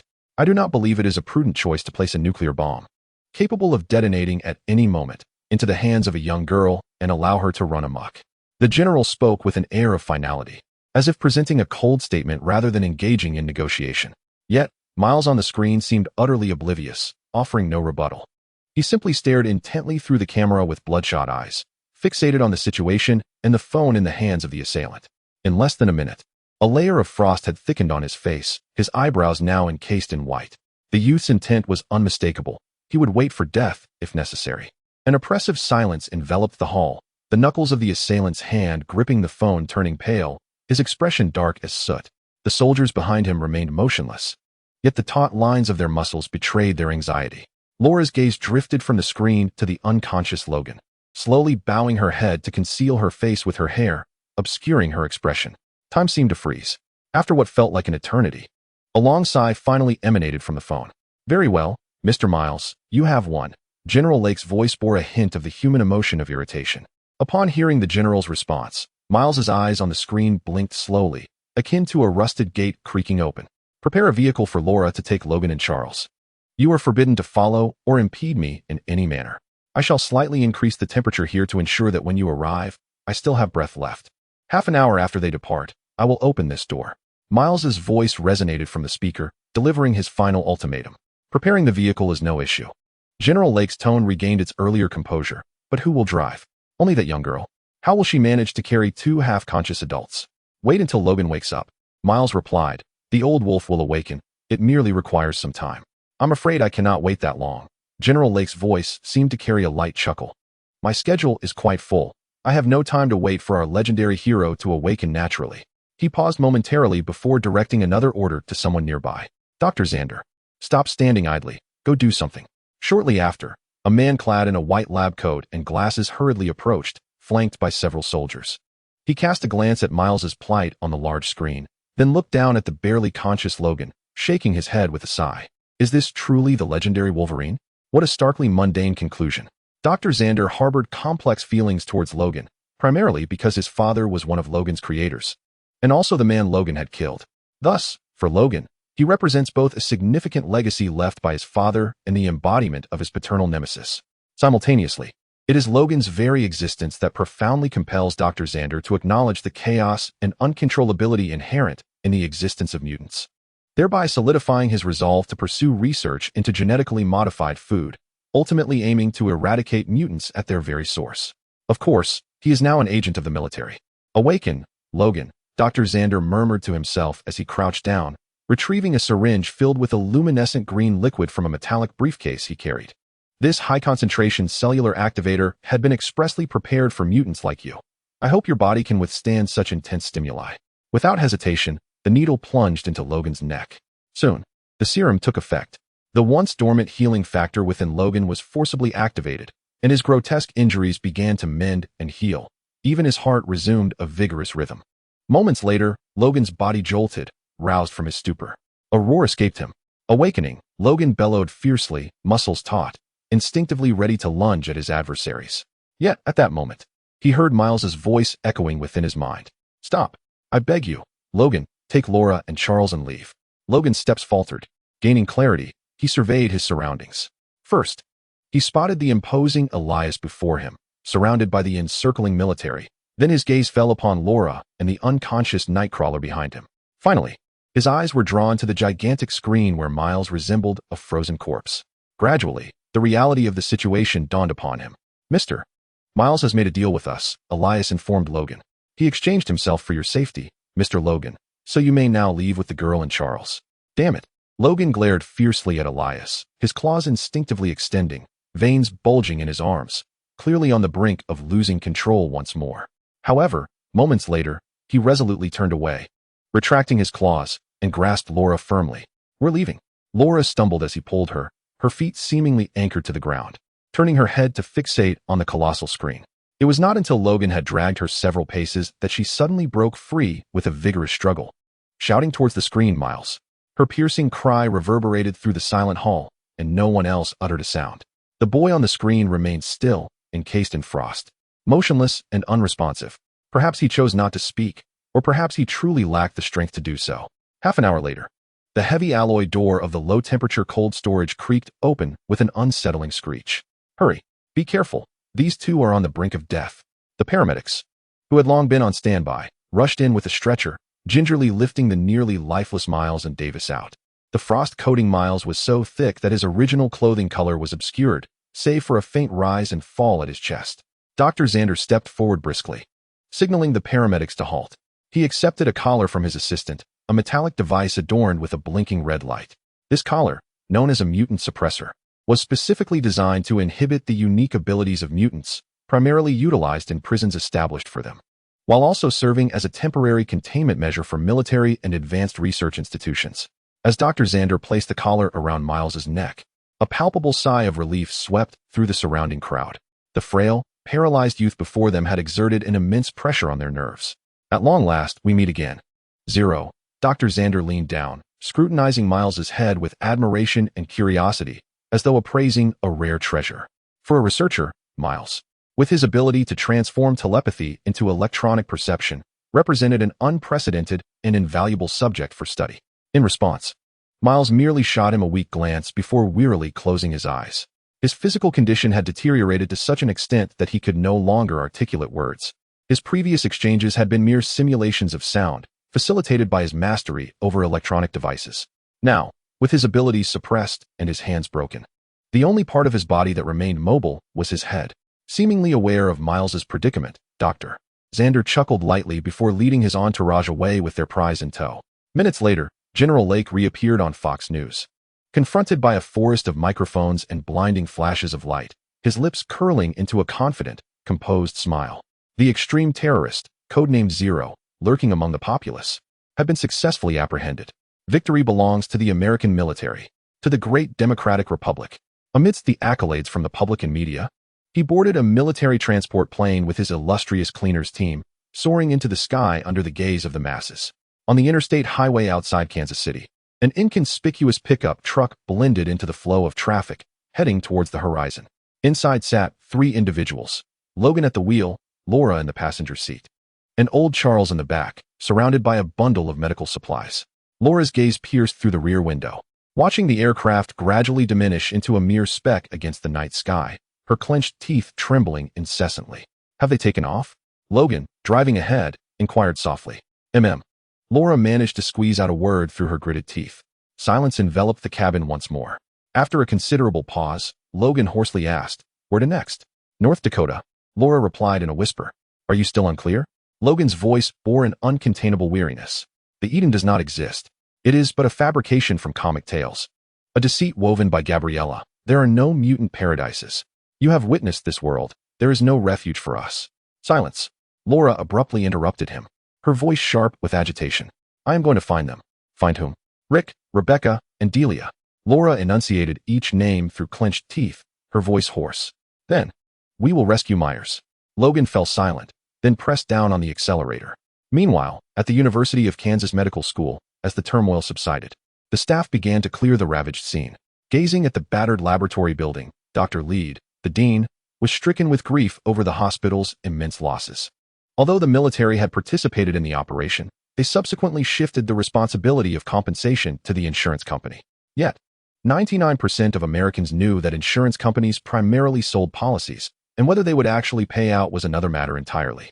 Just as she was lost in her worries, the finance department suddenly called, informing her of an anonymous donation that had unexpectedly appeared in the hospital's account, an astonishing sum of $150,000.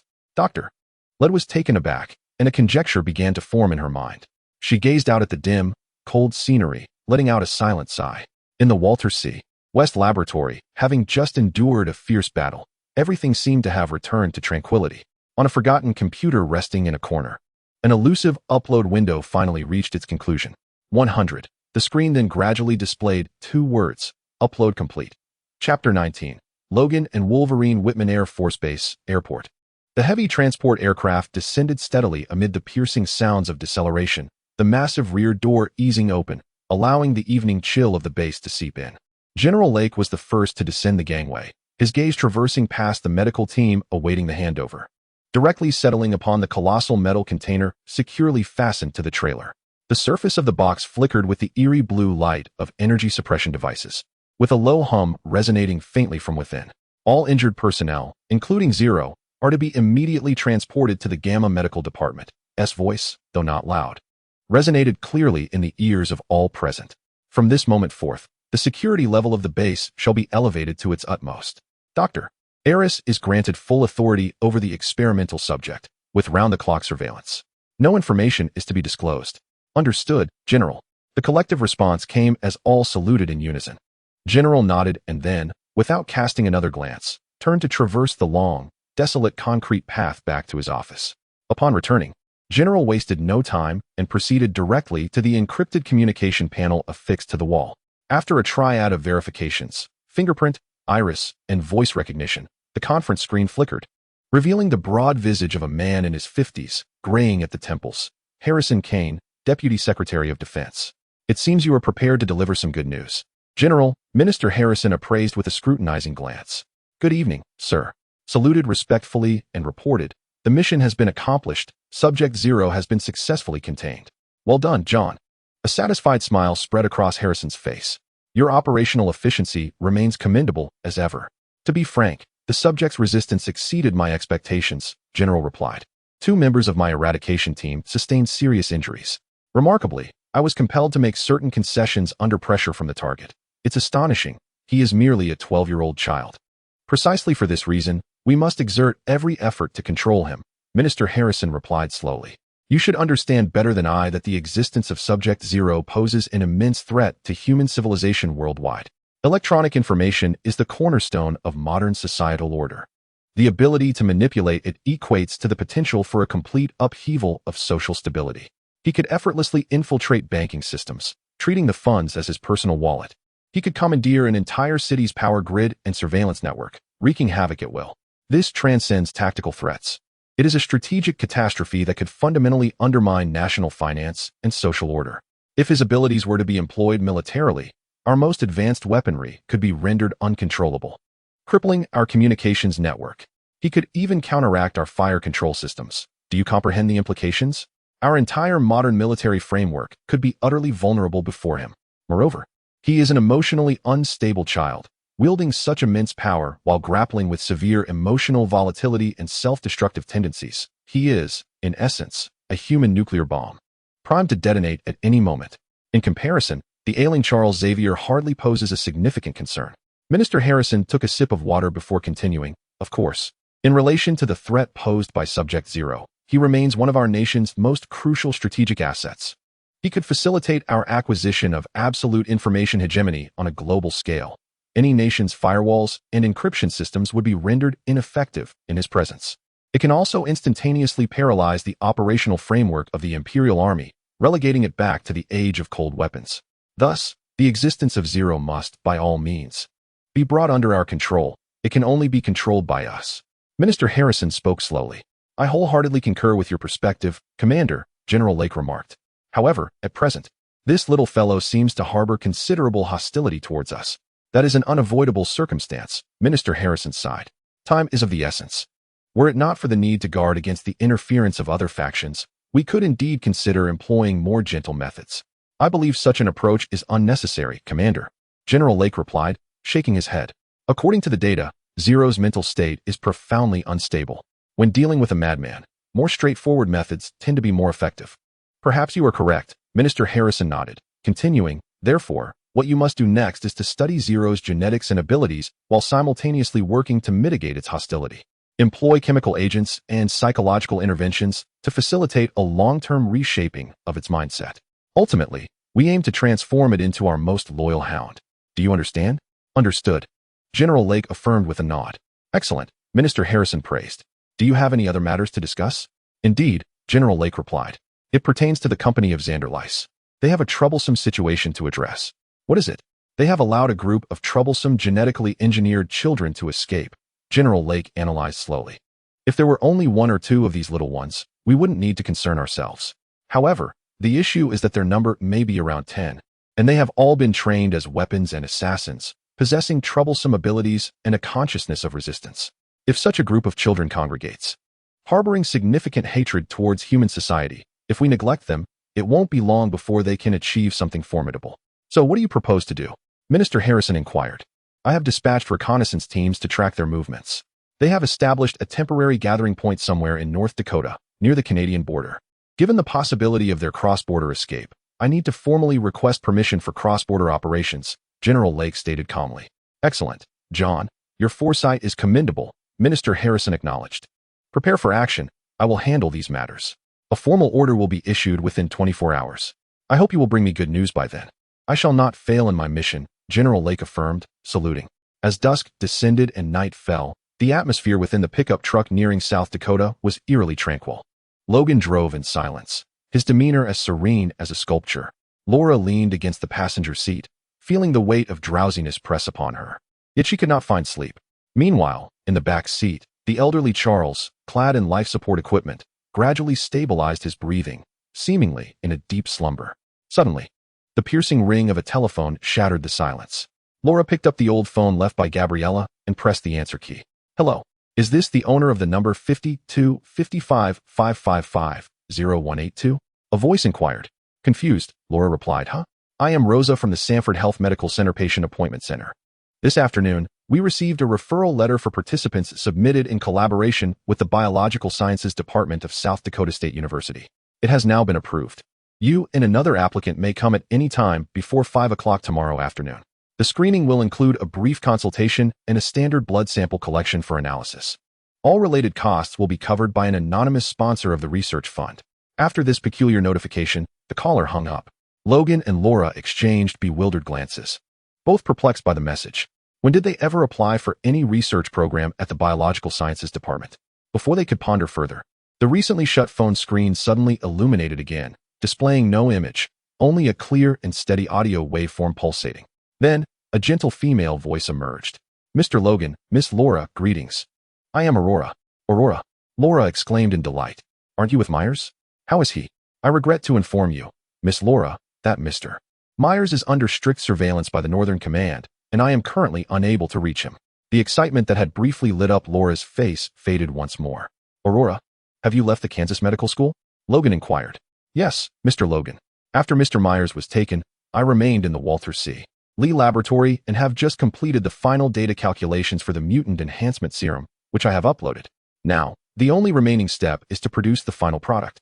Producing the serum, Logan murmured, immediately recalling the earlier phone call, the one regarding the health screening. Is it related to you? Indeed, Aurora replied. The theoretical foundation of the mutant enhancement serum left by Mr. Myers is based on engineering the next generation of synthetic mutants, extracting genetic information through reverse engineering, and then refining and enhancing the genes of the original mutants.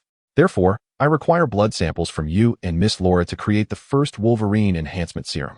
I have anonymously applied for project approval through the Biological Sciences Department at South Dakota State University and rented a laboratory where their staff will assist me in the subsequent production. What remains is solely your and Miss Laura's blood samples. Wolverine enhancement serum, Logan whispered, then asked softly, why me? At present, only you and Mr. Charles are suitable candidates for the mutant enhancement serum. Yet the creation of the serum requires a genetic sample from a new mutant whose genetic material is derived from Professor Charles. In other words, it necessitates Mr. Miles's blood sample. However, the dilemma lies in the fact that Mr. Miles is not here at this moment. Currently, Only you and Miss Laura meet the criteria for producing the Wolverine enhancement serum. Thus, Logan fell into silence. Several hours later, a pickup truck halted outside the Sanford Health Medical Center in South Dakota, the very place that summoned them for a medical examination. Laura eagerly swung open the car door and leaped out, only to glance back and find Logan still seated in the driver's seat, lost in contemplation. "Logan, what are you thinking?" Laura inquired. "I don't know," Logan murmured. "I'm unsure if this is the right thing to do." He lifted his gaze and met Laura's clear eyes, reminiscent of his own past, his voice husky. "You know, Laura, I have killed before. I have taken many lives. But they were all bad people." Laura responded, puzzled, "But we are the same." Logan whispered back. The man understood that he had arrived at a crossroads of fate. One path led to the past, while the other beckoned toward demise. The former filled him with dread, symbolizing an endless cycle of combat, bloodshed, and madness. The latter, once a long-cherished desire, now seemed like a sanctuary where he could quietly fade away. Yet, as these thoughts swirled in his mind, the resolute gaze of that young boy once again pierced his heart. Logan's hand trembled slightly before he released it once more. Meanwhile, noticing Logan's reluctance to exit the vehicle, Laura silently retrieved the slightly dog-eared comic Extraordinary X-Men from the back seat, flipping to the page featuring Wolverine. With determination, she thrust it before Logan. He looked up to see the Wolverine in the comic, brimming with wild exuberance, fiercely brandishing his claws, effortlessly tearing through adversaries, unstoppable by any means. "Laura," Logan began, his tone tinged with a hint of pleading, "I once vowed never to do this again." "Are you afraid, Logan?" Laura asked, gazing into his eyes with a somber inquiry. Under the dim, yellow glow of the car's interior, Logan opened his mouth, momentarily at a loss for words. Before he could finish, Laura abruptly slammed the comic shut and hurled it at his face. Thud! The comic struck Logan's face, causing him a surprising pang of discomfort despite its light weight. "Coward!" Laura shouted, her teeth clenched, tears streaming uncontrollably down her cheeks. "I understand, Logan, I will go alone. I shall rescue Myers myself." With those words, she turned her back, shouldered her backpack, and dashed into the night along the road. Watching Laura depart, Logan remained silent, seated in the car like a withered tree, on the verge of decay. At that moment, from the back seat, Charles, who had been in a deep slumber, softly stirred. "Logan?" The old man's voice was low and indistinct, reminiscent of a dreamlike murmur. Upon hearing Charles, Logan swiftly turned around, leaning in to inquire, "Charles, are you awake?" "Yet." Charles kept his eyes tightly shut, oblivious to Logan's call, lost in his own reverie. "Logan, do you know? I've been quite happy these past few days." A childlike serenity graced the elder's face. "I saw two delightful little ones. They resemble both you and me, and even that rascal, Eric." Logan paused, a faint, strained smile escaping him. "I couldn't help but wish to draw closer to them, to be their teacher. It felt as though I had returned to those bygone days, with the sun shining brightly and the laughter of children echoing across the lawn." As he spoke, a bittersweet smile gradually appeared at the corners of Charles's lips, even as he drifted in and out of consciousness. "But I know I am unworthy. I remember things that are beyond words. The events in Westchester. I recall it all. This is not the first time I have harmed others. I simply did not realize it before. Logan, you never told me. We are merely evading, constantly fleeing." Logan took a deep breath, gritting his teeth, and slowly covered his face with his scarred hand, concealing his expression, even though no one else was present. After a lengthy silence, old Charles spoke again in a barely audible tone. "Logan, where are you? Myers, Laura, where have you gone? Why can I no longer hear your voices?" His words brimmed with confusion and fear, like a child lost in an endless dark. "Logan, I want to go home. Home." Charles's voice grew increasingly faint, until he once again succumbed to a deep slumber. Logan, bewildered, lifted his gaze towards the night sky outside. Tonight, there were neither stars nor moon, only a shroud of darkness. After a long while, Logan exhaled deeply and slowly opened the car door. In the darkness, Laura, racing down the road, stumbled over a stone, her vision blurred by tears, and fell hard to the ground. "Ugh!" Laura let out a soft grunt, feeling the sting of pain.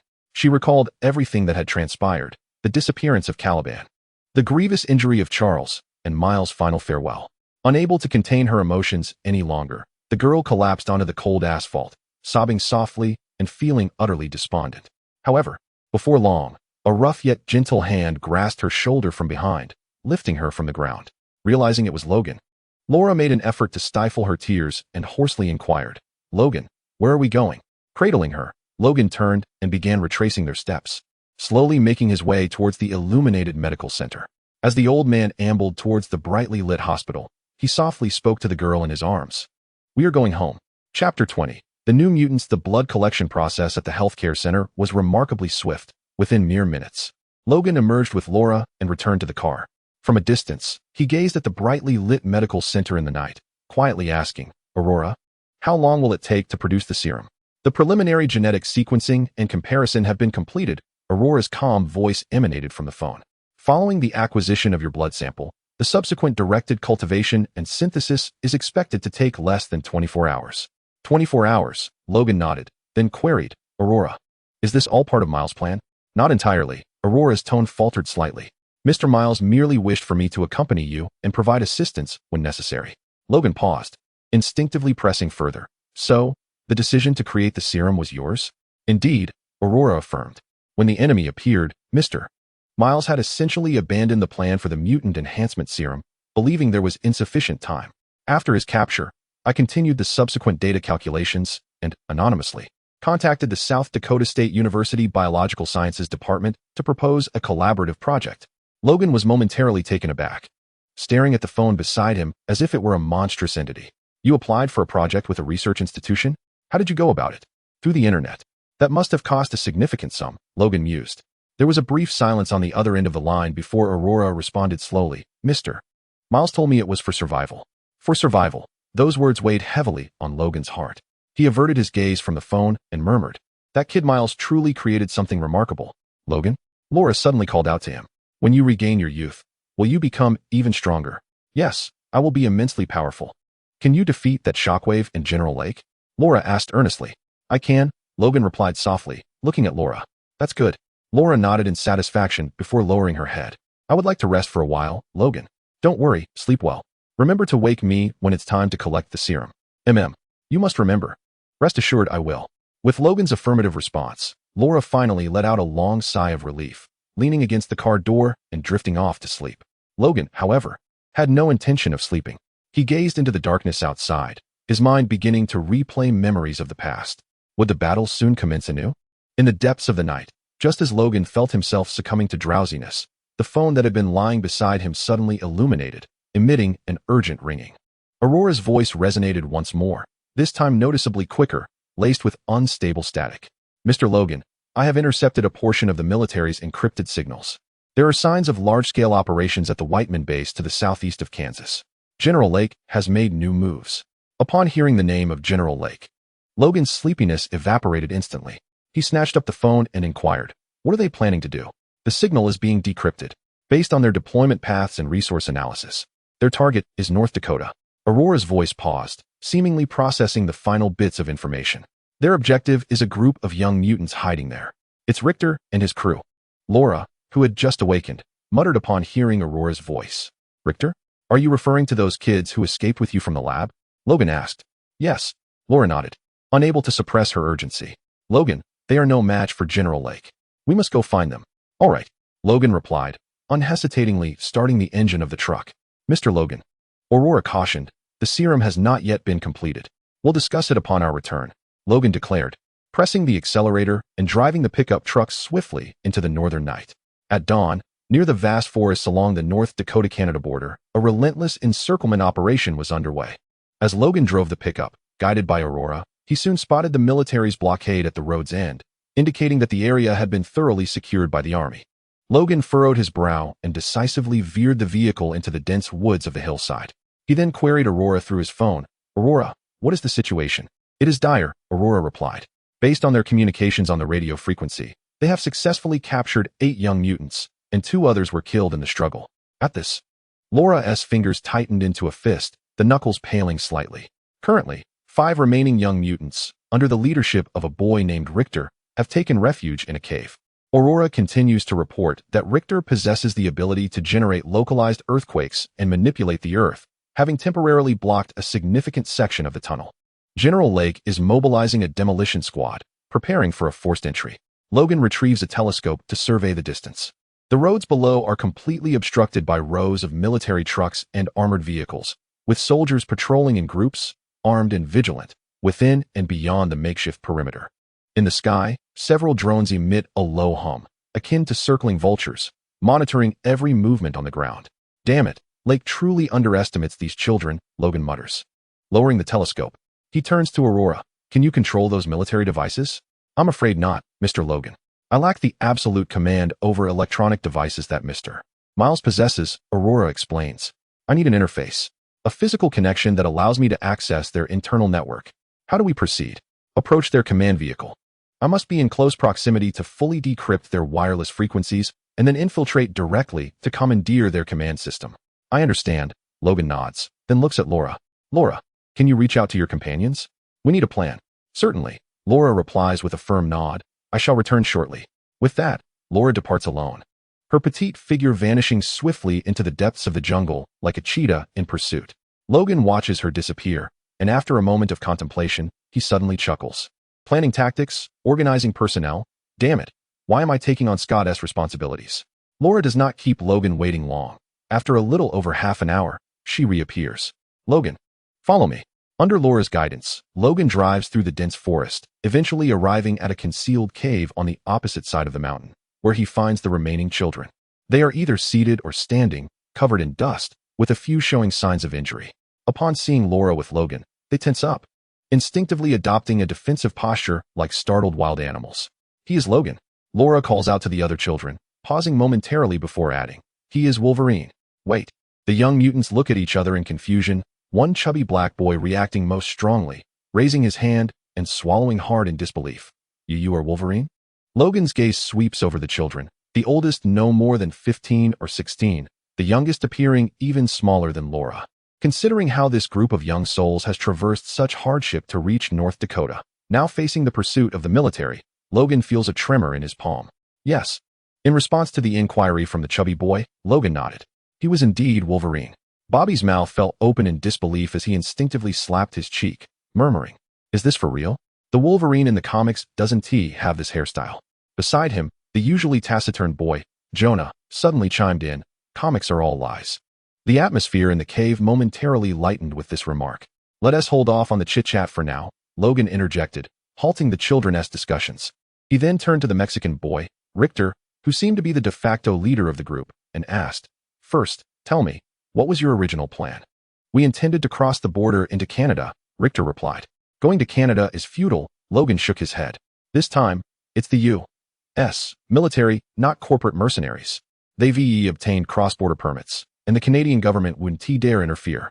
I am Canadian myself, and I know this all too well. Damn it. Richter cursed vehemently before turning to Logan and asking, so, what do you suggest, Mr. Wolverine?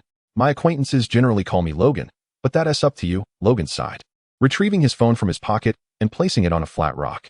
Aurora, please share what you know with them. Certainly, Mr. Logan, a calm, electronic voice emanated from the phone. Hello everyone, I am Aurora. Based on preliminary analysis of General Lake's command system signal, they are mobilizing additional personnel and are expected to completely seal off this mountainous region within a few hours for a thorough search. What is this? The latest smart navigation device? Richter inquired, pointing at the phone. Her name is Aurora. She is a super, one of our allies, Logan explained. A super? Like in the comics? Awesome. Bobby exclaimed, his eyes lighting up as he shouted to Jonah. This ISNTA scam. Shut up, Jonah retorted, rolling his eyes before asking Logan, Mr. Logan, what do you want us to do? The plan is quite straightforward, Logan replied. We charge in and destroy their command system. Aurora needs a physical interface to take control of their network. Our task is to create an opportunity for her. Charge in. There is at least a company of soldiers out there, along with armored vehicles and drones. Richter frowned. That's why we need you. Logan's gaze shifted to the other children. We require a coordinated effort. All right then, let us give it a shot. Richter took a deep breath, nodding before addressing Logan. I am Richter. My ability allows me to manipulate earthquakes and soil. I'm Bobby, and I can generate electricity, the chubby boy chimed in. Jonah. I can make others mimic my actions, the dark-haired boy stated. Rebecca. I can control plants, said another. Dahlia. I possess telekinesis, she added. 5 individuals, comprising 3 men and 2 women, divulged their abilities to Logan. Laura. I possess claws and the power of self-healing, she stated. Laura likewise revealed her capabilities before turning her gaze towards Logan. Observing the glint in Laura's keen eyes, Logan inhaled deeply and resignedly replied, Logan, I share her gifts. A light chuckle erupted from the group of youth upon witnessing Logan's somewhat reluctant demeanor. Half an hour later, beneath the trees, a sniper lay in ambush. Another was positioned over 100 meters away. Delilah, with her eyes closed, utilized her telepathic abilities, also endowed with mental communication, making her the finest scout in complex environments. Eliminate the one to the east, Logan directed, casting a knowing glance at Jonah. Jonah understood the unspoken command, cautiously advancing a few steps before extending his hands toward the concealed sniper beneath the trees. To the astonishment of the onlookers, the sniper rose stiffly as if manipulated like a puppet, slowly approaching their location. Logan swiftly moved forward and incapacitated him with a decisive strike. "Are we not going to kill him?"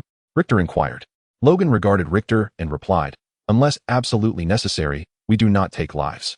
The group continued their advance through the dense forest until they neared the command vehicle, now less than 100 meters away. "There are too many adversaries here. A direct assault is our only option. Remember, we are pressed for time. We must act swiftly." After uttering these words, Logan burst forth from the underbrush. Enemy attack. From the hillside to the east. Open fire. Amidst the enemy's cries, a hail of bullets rained down. In that instant, Logan felt an onslaught of pain as he was struck multiple times, nearly losing consciousness, yet instinctively executing a tactical role to evade further harm. Fortunately, he was not alone in this fight. In the depths of the forest, Rebecca let out a fierce roar, channeling her strength through her hands. The fragmented branches on the ground and the leaves high above responded to her command, coalescing into a tempest that surged toward the enemies before them. Several soldiers screamed in agony as the razor-sharp foliage tore through flesh, collapsing to the earth. Where are the others? More soldiers nearby recognized the anomaly and began to redirect their weapons. At that moment, Richter pressed his hands against the ground and unleashed his power. With a resounding rumble, the earth trembled unexpectedly, causing everyone to lose their footing, nearly dropping their firearms. "We advance," Richter bellowed.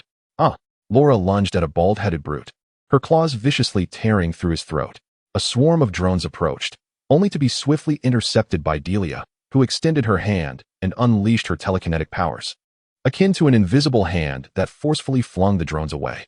In that fleeting moment, with a coordinated effort from several individuals, a breach was created in the defensive line surrounding the command vehicle. Simultaneously, Logan stumbled and tumbled his way to the front of the command vehicle, extracting his phone and hurling it beneath the vehicle. Invasion commences. "Damn it," cursed General Lake, seated within the vehicle. Just as he was about to peer out of the window, a bloodied, grotesque visage suddenly emerged from below the window, locking eyes with him. "Fancy meeting you again." Logan grinned maliciously at General Lake. Chapter 21. Preparing for action. Logan. General Lake exclaimed, both astonished and enraged. "How did you end up here?" "Thanks to you." Logan snarled through gritted teeth. "Damn it, Lake. I've been yearning for you to the point of desperation." As Logan lunged towards the vehicle, a glint of cold determination flashed in General Lake's eyes. Without a moment's hesitation, he drew his pistol and aimed it squarely at Logan's rugged face, pulling the trigger. Bang! In a split second, Logan instinctively raised his arm to shield his head. The bullet pierced through his forearm, tearing flesh and striking bone with a muffled thud, causing him to stagger backward. At that moment, General Lake bellowed to the side, "Bob, stop him!" Roar! From another armored vehicle, the fiery giant Bob leaped down, engulfed in flames, and charged towards Logan. Due to a sudden obligation from Elias, and with Lightwave and Night Demon recuperating, General Lake had brought only the fiery giant Bob along for this mission, believing his modern forces would be more than sufficient to handle a mere dozen mutant children. Though Logan's appearance was unforeseen, General Lake did not consider this scruffy old wolf to pose any significant threat. And indeed, reality affirmed his belief. Ugh! Logan merely exchanged a punch with the fiery giant, and the intense heat and overwhelming force sent him crashing to the ground, leaving him momentarily dazed. The disparity in their strengths was stark. "Haha, Wolverine," the fiery giant cackled, bending down to seize Logan's head. But just then, the ground beneath him began to swell unexpectedly. Richter extended his hands, manipulating the upheaving earth to force the fiery giant back. Then Jonah also reached out, attempting to control the fiery giant's movements, only to cry out in pain, clearly struggling immensely. Die! Bobby unleashed a surge of electricity towards the fiery giant, while simultaneously, Rebecca summoned a branch, fiercely thrusting it towards the fiery giant. Ugh! The fire giant let out a cold grunt, suddenly breaking free from Jonah's grasp. He then clenched his fist and hurled it towards Rebecca. Rebecca's face turned pale, instinctively raising her hand to defend herself. only to discover that a branch had been halted midair by Delia's telekinetic powers before it plummeted to the ground. Seizing this moment, Logan also managed to rise unsteadily, groaning softly. The searing agony and the sharp pain from the bullets tearing through his muscles intertwined. The acrid scent of burnt flesh mixed with gunpowder assaulted his senses, leaving him somewhat dazed. He had been pushed to his limits, relying solely on his adamantium skeletal structure to support his battered form. When his vision refocused, he realized he and the children were completely surrounded. The cold silhouette of the armored vehicles formed an iron wall, while dozens of soldiers raised their ominous firearms. The laser pointers mounted on their barrels casting dancing red dots on the terrified faces of the young ones. These individuals reacted swiftly, having reorganized their defensive lines and completed the encirclement in mere minutes. "I must thank you, Logan," General Lake remarked as he descended from the vehicle, addressing the figures trapped in the center. "I was initially troubled about how to flush out these little mice, and you have conveniently brought them to me." He paused, a hint of admiration in his voice. "Well done, but I must say, you have outlived your usefulness." With that, he waved his hand dismissively towards Logan. In the next instant, gunfire erupted. The chilling cries of distress echoed incessantly, and General Lake's gaze faltered as he turned sharply to the side, observing the swarm of drones circling in the night sky. The indicator lights beneath their wings, once green to signify non-lethal mode, had inexplicably transformed into a blood-red hue, indicating an attack mode. Simultaneously, the rifles suspended beneath the drones unleashed merciless volleys of fire upon their erstwhile comrades. At that moment, Logan finally exhaled in relief. Aurora's infiltration had succeeded. A sudden, intense electronic static filled everyone's headsets, plunging the battlefield into chaos. The drones began to ascend continuously while indiscriminately sweeping their fire across the crowd, the screams escalating to a fever pitch. "Damn it!" Just as the fire giant prepared to pursue Logan, he was called back by General Lake. "Bob, forget about that guy, cover my retreat. There are damned multiples of zero." Upon realizing the moment all electronic devices were thrown into disarray, General Lake instinctively thought of Miles. Recognizing the possibility of a second Miles lurking about, he made the decisive choice to withdraw without hesitation. As an eyewitness, he understood all too well that Zero's control over modern technology was absolute. "Retreat. Everyone retreat."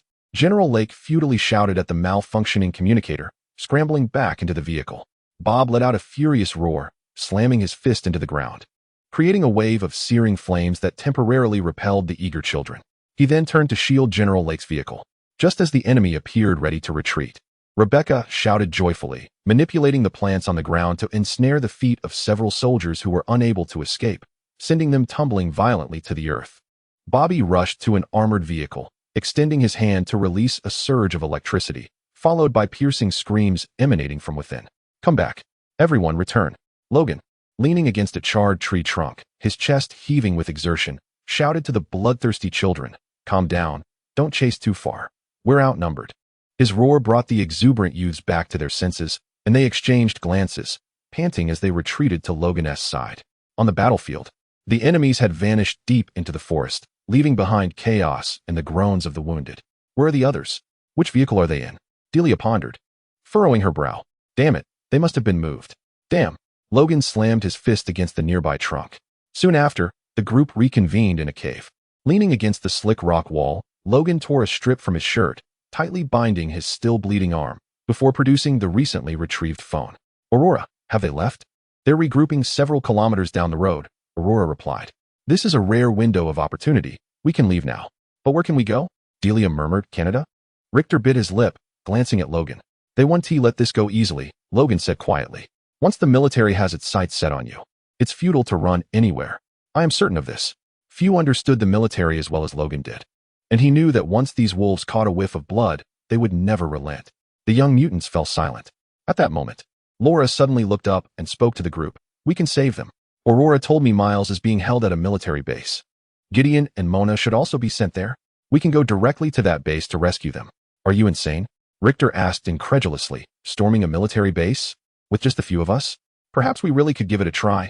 Aurora's voice chimed in from the phone. "As long as we can rescue Mr. Miles. With his abilities, we would not be without strength against the army. At least we would be able to defend ourselves. Thus, the crux lies in how to swiftly penetrate the enemy's stronghold and locate Miles." "Miles?" Richter pondered, uncertainly inquiring. "Are you referring to that daft fellow who perpetually chuckles foolishly?" "Indeed. That's him, Laura sighed, taking some effort to elucidate the matter of Miles to the others. The primary challenge in breaching General Lake's military base is how to overcome the outer defenses and reach the interior. Aurora elaborated, Whitman Air Force Base, as a vital hub of the United States Northern Command, is heavily fortified, rendering any silent incursion from land almost impossible. Its perimeter defenses extend over 5 kilometers, encompassing minefields, high-voltage electric fences, and vibration sensors. Aurora's analysis was devoid of emotion. Mr. Richter, even you would find it arduous to dig such an extensive tunnel without detection. I have no objections, Richter shrugged in acknowledgement. Perhaps we could hijack an aircraft? Delia proposed, suggesting they fly in from above. That too would be exceedingly difficult, Aurora replied. As a premier Air Force base, Whitman is equipped with advanced air radar and air defense systems, making conventional aircraft incursions virtually impossible. Is that not utterly hopeless? Jonah scratched his head, lamenting that any attempt at a raid seemed futile, based on the current analysis. The notion of a handful of them launching an assault on a well-guarded, fully equipped Air Force base was nothing short of fantastical. Yet, at that moment, Logan, who had remained silent, suddenly spoke up. We could fly an aircraft in. As the gaze of the group converged upon him, Logan straightened, scanning the youthful faces before him. And with a complex expression, he stated, a stealth aircraft. Chapter 22. The return of the evening wolf. The armored convoy advanced amidst a whirlwind of dust, entering Whitman Air Force Base. General Lake pushed open the car door and stepped out, hastily departing after brushing aside the approaching new aide. Unlike before, General Lake returned this time in a clearly foul mood, even somewhat irate. Send all those captured little rascals to Gamma Sector. The Gamma Sector is a specialized confinement area within Whitman Base designed for the containment and study of high-risk individuals, housing various dangerous mutants, uncontrollable experimental subjects, and other perilous entities accumulated by the Northern Command over the past decade. The several young mutants just brought back from North Dakota were already fitted with suppression collars, escorted by soldiers to the entrance of the Gamma confinement area. After the leading officer reported, the heavy alloy doors creaked open with a grating sound, revealing a long and oppressive corridor beyond. The atmosphere here is truly dreadful, murmured the young black girl, Mona. Keep your voice down. Don't let them hear you, Gideon. Walking alongside her, whispered back. These individuals have no intention of allowing us to escape.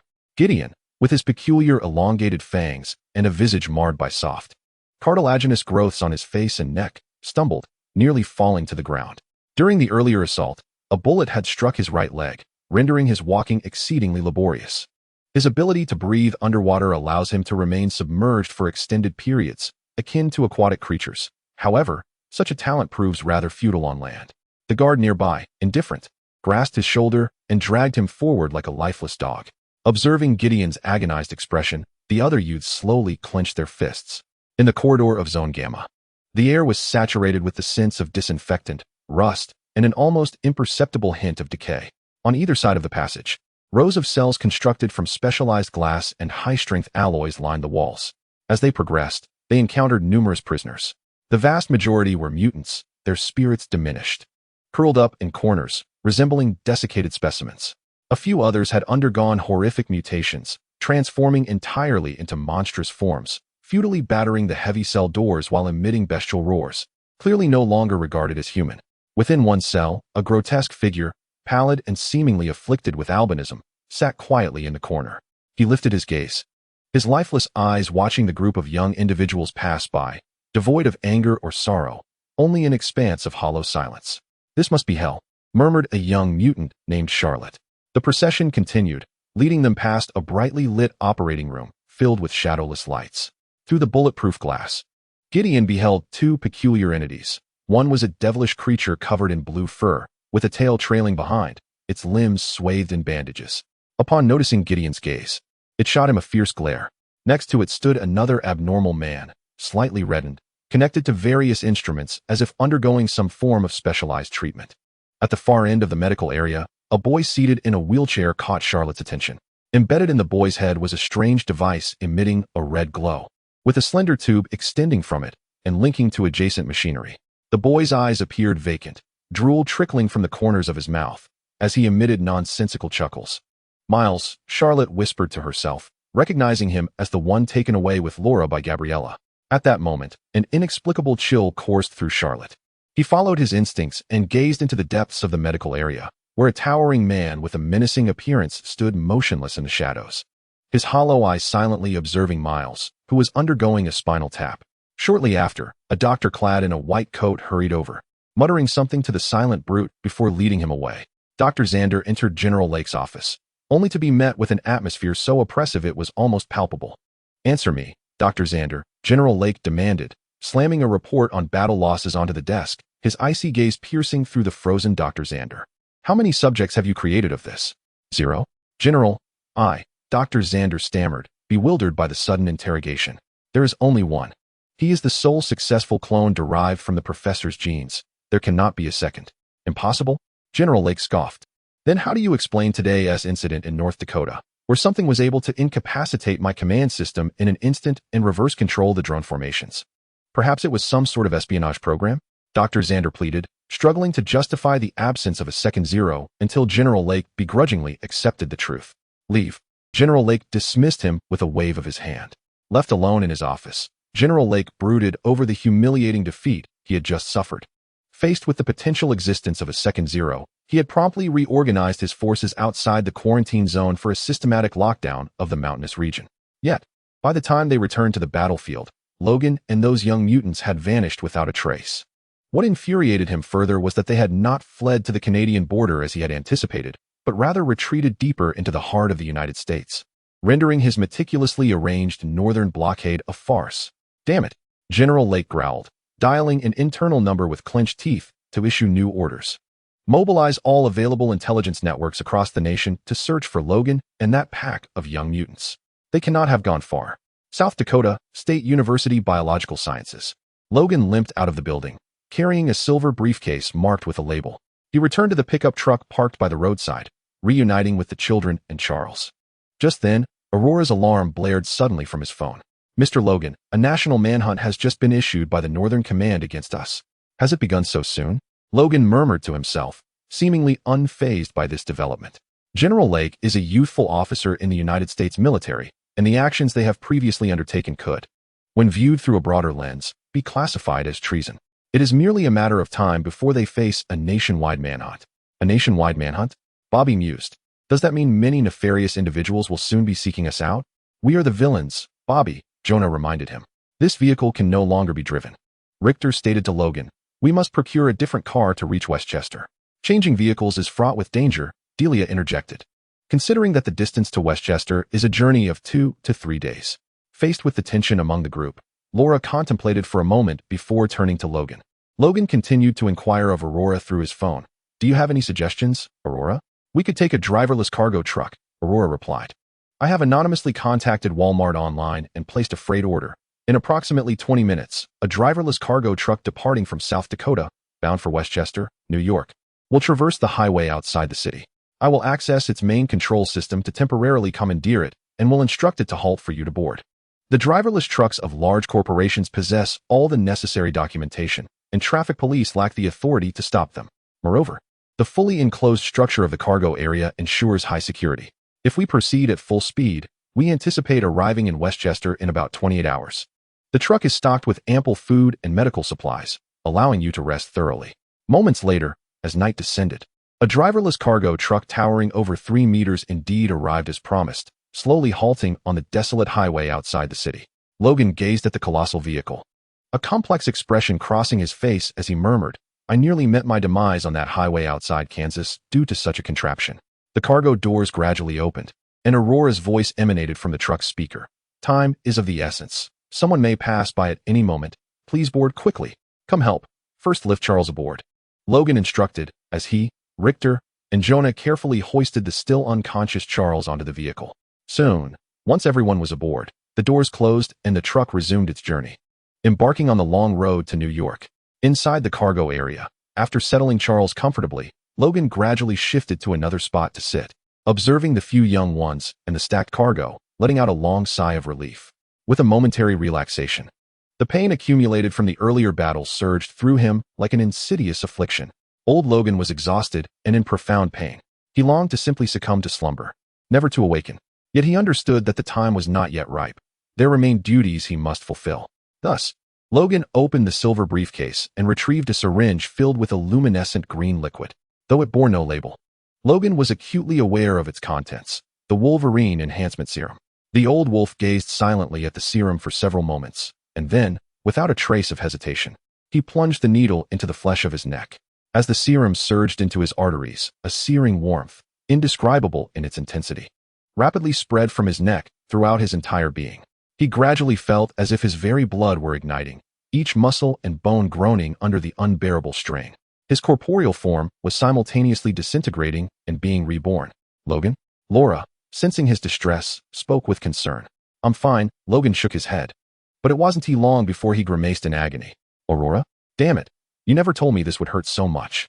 This is a transformative experience, Logan, Aurora replied.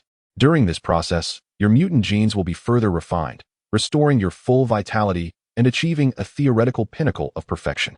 Additionally, from the Essex Corporation's records, I have further developed the serum in conjunction with a study on the biocompatibility of adamantium, which will alleviate your body's rejection of the metal.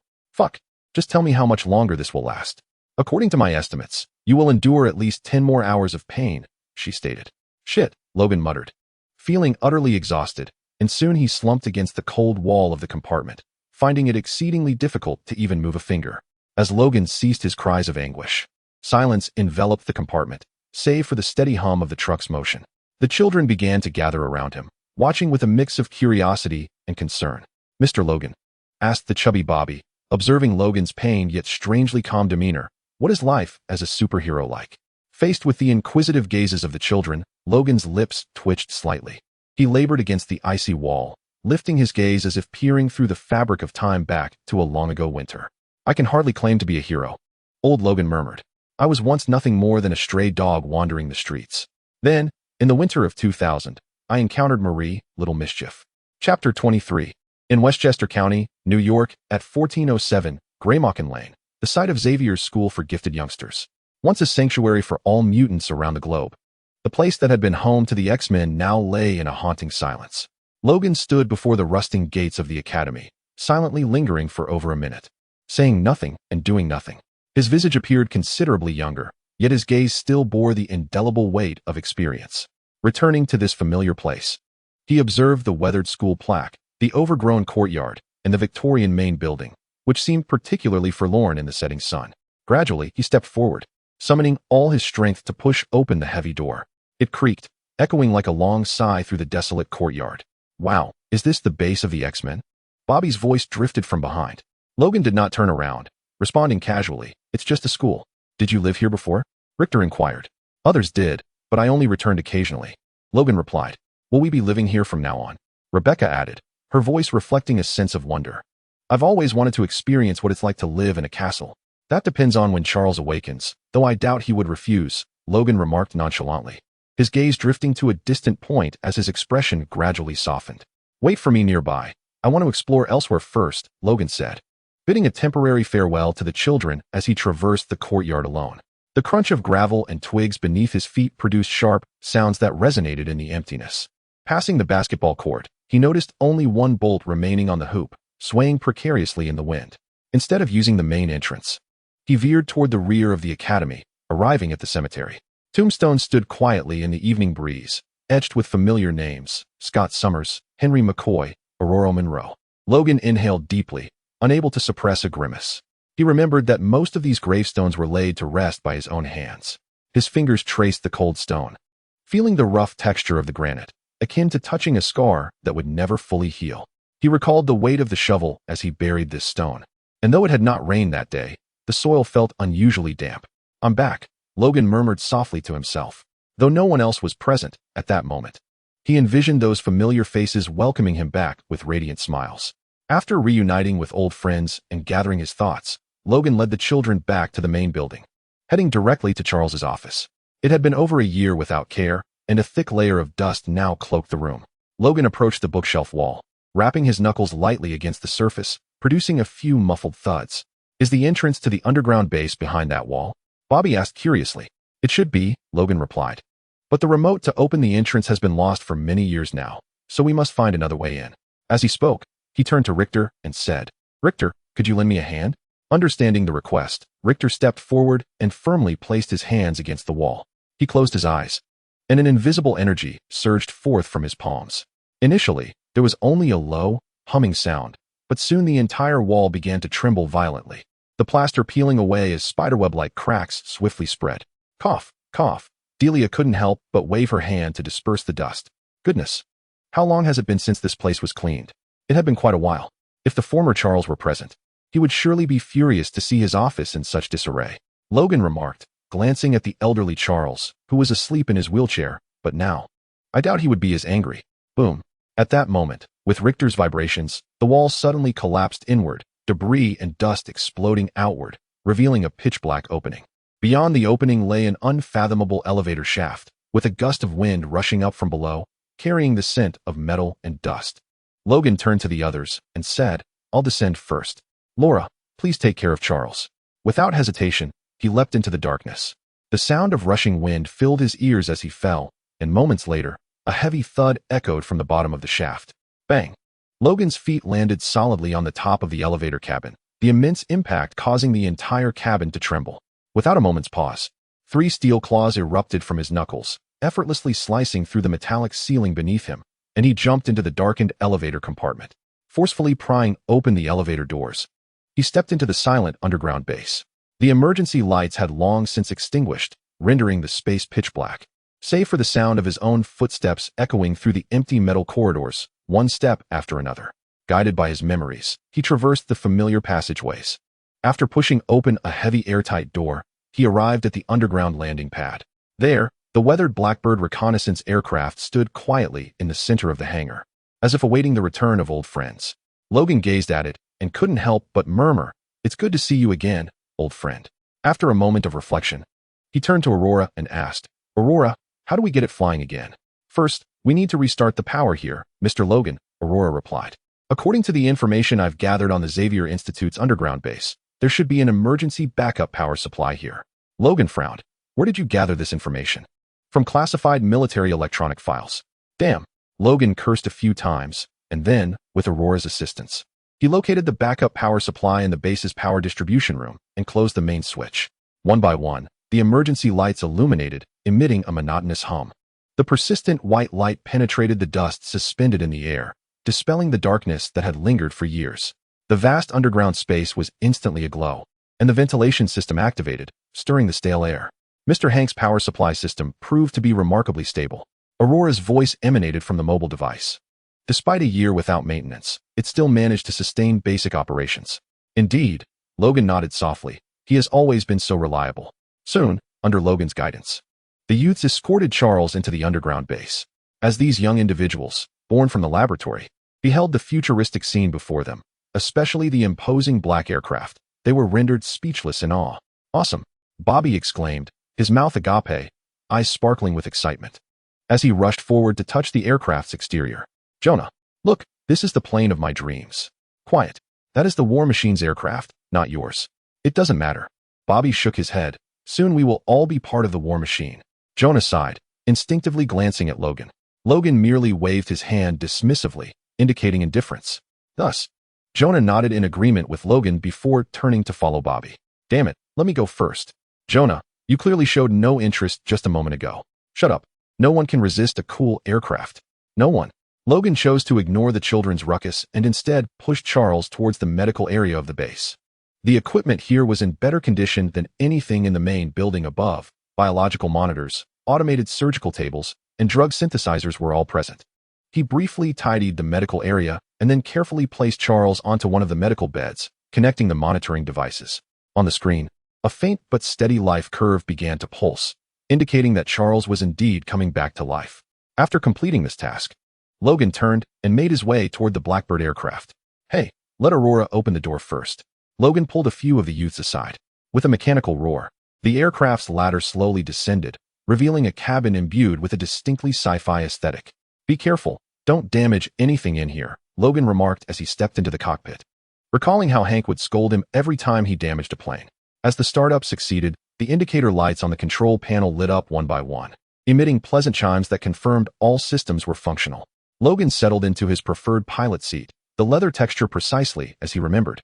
Instinctively, he reached toward the corner of the seat cushion, and his fingers brushed against a slightly yellowed note tucked away there. The parts are quite expensive. If you recklessly throw them again, I will demand compensation, Logan. The handwriting is familiar. It belongs to Beast Hank. Logan paused for a moment, then chuckled softly, carefully tucking the note into his pocket. After a brief respite at the base, Logan led the young ones to the armory of the Sentinels. He rummaged through a row of sealed storage cabinets and retrieved a stack of black uniforms, tossing them onto the table. Find one that fits. The black uniforms bore the classic emblem, their design both simple and imbued with a sense of strength. Wow, just like in the comics. Is there no women's changing room here? Delilah inquired, holding the uniform towards Logan. Over there, Logan gestured casually. Thank you. Bobby, what are you doing? Richter asked Bobby, who seemed lost in thought. I found this. Bobby proudly pulled out a portable speaker he discovered beneath the cabinet. It appeared to be functional. Oh, that belongs to Kitty, Shadowcat, Logan remarked with a glance. That was years ago. She thought she lost it outside, not realizing it was here. Can I keep it then? Bobby asked. Of course, provided it still works. As Logan spoke, he made his way to a corner cabinet marked with his name and retrieved the black leather suit he had once dismissed. He said no more. Silently donning the combat attire, the snug leather enveloping his muscles, which had once again bulged from serum injections, every contour brimming with suppressed, impending power.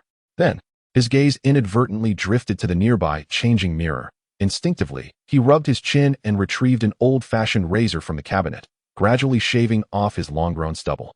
The foam mingled with the fallen hair, unveiling his chiseled visage. Laura had appeared at the doorway, leaning against the frame, quietly observing him. Logan caught a glimpse of her in the mirror, but did not pause in his actions. When the final stroke was completed, Logan regarded the defiant Wolverine reflected back at him, a smile of relief gracing his face. An hour later, within the cockpit of the Blackbird, everyone had changed into their uniforms. Aurora's voice resonated through the communication channel, announcing that the system diagnostics were complete and everything was functioning properly. The hangar doors were about to open, urging all to prepare. Thanks, Aurora, Logan murmured to himself. Truth be told, I have never been able to pilot this thing. As the mechanical roar filled the air, the hangar's dome slowly slid open, revealing the night sky above. Moments later, the engines of the Blackbird transitioned from silence to a thunderous roar, as if the entire hangar vibrated in response. Soon, the aircraft ascended vertically, bursting forth from the dilapidated grounds of Xavier's Academy, soaring directly into the clouds. Under the acceleration of the aircraft's ascent, the youths found their bodies firmly pressed against the cushions, their faces reflecting an uncontrollable excitement as they gazed out at the fleeting scenes beyond the window. The Blackbird swiftly entered stealth mode, transforming into a phantom, vanishing into the darkness before dawn. Once the flight stabilized, Logan spoke again, urging everyone to quiet down. Let me clarify our plan, he began. At dawn, we will descend over Whiteman Air Force Base, execute a surprise attack, and search for Miles and the others. He spoke slowly. If there are any questions, now is the time to ask. I have one. Richter interjected. The key to the operation is rescuing Miles. How do we find him within the airbase? A tracking device is embedded in the cerebral fluid extractor at the back of Miles's head, Aurora replied. I've recorded that signal frequency. As long as you get within a certain range, I can pinpoint his location through the communicator. But what if they have already removed that extractor? Jonah queried. Aurora paused for a moment before responding. Based on my projections, the researchers there are likely just as curious about Miles. They will probably extract sufficient research samples from him before considering any other matters. The cockpit fell into a hushed silence, broken only by the low hum of the engine. After a moment, Logan resumed. When we arrive at the airbase, I will be the first to charge out and draw fire. Then you all will follow, listening to Aurora's guidance and adapting to the situation. Do you understand? But you are going alone. Richter could not help but protest. Silence, Logan interrupted, his tone leaving no room for dissent. Do as I say. The youths exchanged glances, and no one dared to voice further objections. Just as their tactical plan was taking shape, Aurora suddenly spoke up. Logan, Mr. Charles has awakened. Logan paused, and the console screen displayed Charles's face, just roused in the base's medical room. Old Charles appeared poised to say something, but upon seeing the scene in the Blackbird's cockpit, with Logan and the young ones clad in their uniforms and ready for action, he was momentarily taken aback, completely speechless. When he regained his composure, the old man could not help but inquire, am I dreaming, Logan? Logan looked at him, forcing a smile. No, indeed. Good night, old man. Damn it, Logan, Charles exclaimed fiercely. I've already slept long enough. For heaven's sake, you lot are on a mission and no one bothered to inform me. Charles vented his frustration, then could not suppress a goofy grin. Seeing his expression, Logan chuckled softly. I feel like I don't even know these kids, Charles remarked, What are your names? Richter, Jonah, Delia. As the young individuals uttered their names, Charles pressed his lips together and could not help but chuckle once more. However, as if sensing something amiss, he gradually retracted his smile and softly inquired, Logan, I seem to have not seen Miles. Logan, his expression returning to tranquility, nodded affirmatively. We are just preparing to bring him back. Observing Logan, who appeared to have shed more than a decade, almost entirely transformed. Charles parted his lips and ultimately uttered a gentle encouragement. Keep it up. More than half an hour later, a calm voice emerged from the communicator. Aurora here. We have arrived above the target and are conducting the final radar scan. On the console screen, the dense cluster of military installations on the ground was vividly outlined by infrared imagery, resembling a grave constructed of steel. Logan rose silently, striding directly towards the aircraft's rear hatch. As he pressed the switch, the hydraulic mechanism emitted a dull thud and slowly opened. A fierce gust of wind rushed in, bringing with it the thin, frigid air characteristic of high altitudes, violently billowing the edges of everyone's garments. Amidst the piercing howl, the youths instinctively squinted. Logan's gaze swept across their faces, and on these youthful visages, there was tension, excitement, but no fear. He silently observed, etching each countenance into his memory, then gravely asked, Is the plan clear? The young ones exchanged glances before nodding in unison, their eyes ignited with the same fervent flame. Logan acknowledged with a nod, then turned to face them, shielding them from the howling wind, leaving only the low murmur of the engine within the cabin. Moments later, Logan spoke, X-Men, action. With that, Logan stepped forward without hesitation, leaping from 1,000 meters above. Chapter 24. He descended like thunder from the firmament as Logan plummeted from the sky like a meteor. The children aboard the Blackbird aircraft momentarily forgot to breathe. He won't crash to his death, will he? Jonah exclaimed, his voice slightly parched. He is Wolverine. He will surely survive. Bobby's face radiated fervent admiration as he retrieved a portable mini speaker he had found at the X-Men base. Come on, guys. At such an exhilarating moment, why not have some music? Bobby, stop it. Richter interjected, attempting to halt him. Yet, he was a moment too late. Bobby pressed the play button.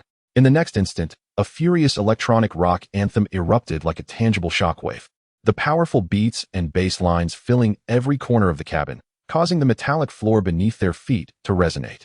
The once tense and oppressive atmosphere within the cabin was entirely ignited by the frenzied music. Outside the window, the howling expanse of the sky meets the fervent rhythm of rock music, accompanied by a group of youths poised to step onto the battlefield. The frenetic and powerful beats of the drums intertwine with the screeching of Blackbird fighter jets slicing through the air, igniting a renewed fervor in the hearts of all present. Guys, I love this, exclaimed Delia, who had been rather reticent until now, as she could not help but give Bobby a thumbs up. High above, the wind roared in their ears. Before Logan, the military structures on the ground loomed ever larger in his field of vision. He could even discern the frantic figures below, scurrying like ants as they pointed towards the sky. At this moment, an unprecedented calm washed over Logan's heart. He no longer needed to contemplate where he should go, how to earn money, nor did he have to think about that damned sun chaser. Those burdensome, chaotic remnants of the past were no longer his concern. Because he was Wolverine. Don your battle armor. 39. Though you may drag me into the abyss like a boulder. 39. I shall strike a match and incinerate you to nothingness. Boom. Accompanied by a thunderous roar, the roof of a hangar at Whitman Air Force Base collapsed with a resounding crash. A colossal shockwave, mingled with dust and debris, surged skyward, scattering rubble and metal fragments like a torrential downpour, as an immense cloud of dust rose high into the air. What is happening? What has fallen? The ground forces were momentarily bewildered by this sudden celestial onslaught. After a brief silence, all weapons were swiftly aimed at the breached hangar. Moments later, with a deafening roar, the massive door of the hangar was wrenched open by an irresistible force, twisting and flying outward. A dark figure emerged, claws extended, bursting forth from the billowing smoke. Rat-a-tat-tat-tat-tat. A piercing alarm echoed through the skies, as nearby security forces shouted hoarsely while unleashing a torrent of gunfire towards Logan. In an instant, a veritable storm of bullets enveloped him. Yet, the rejuvenated Logan appeared utterly unfazed. He charged through the bullet storm capable of rending steel. The bullets thudded against his bones, while those that pierced his flesh were expelled from his body, clattering to the ground as he advanced a few steps, burning with abandon, slicing through the heavens. And now the tide rises, crises abound. We shall bravely rush to the battlefield and vanquish our foes.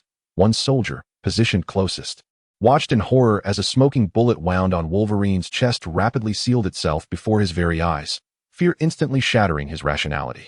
Fire! Fire! Don't let him come closer. Wolverine bared his teeth in a grin that was more chilling than the roar of a beast. With a sudden surge of power, he charged into the ranks of the soldiers.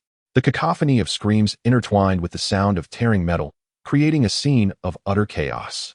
After breaking free from the blockade, a blood-soaked Logan retrieved his communicator and inquired with Aurora, "Can you gain control of the command system here? The security protocols at Whitman Base are intricate, as it houses a supercomputer. I am currently attempting a forced breach using the Blackbird's main control system, but the computational power is somewhat lacking and will require additional time. Just tell me where to go next." "Southwest, to the Gamma Detention Zone." "Understood." Meanwhile, in the command center, General Lake, who was preparing a report in his office, was startled by the piercing alarm. The next moment, the internal communicator on his desk was forcibly activated. "Sir, there has been a breach at the base. Repeat, we are under attack." "Who is it?" General Lake paused, momentarily bewildered, unable to fathom who would dare assault an Air Force base within the United States. "It's Wolverine." "What?" General Lake found it even harder to comprehend. "That old fool." "Sir, you must see this for yourself." The voice on the communicator abruptly ceased, and the main surveillance screen before General Lake switched to a live feed. There, a bloodied figure clad in black was rampaging through a hail of gunfire.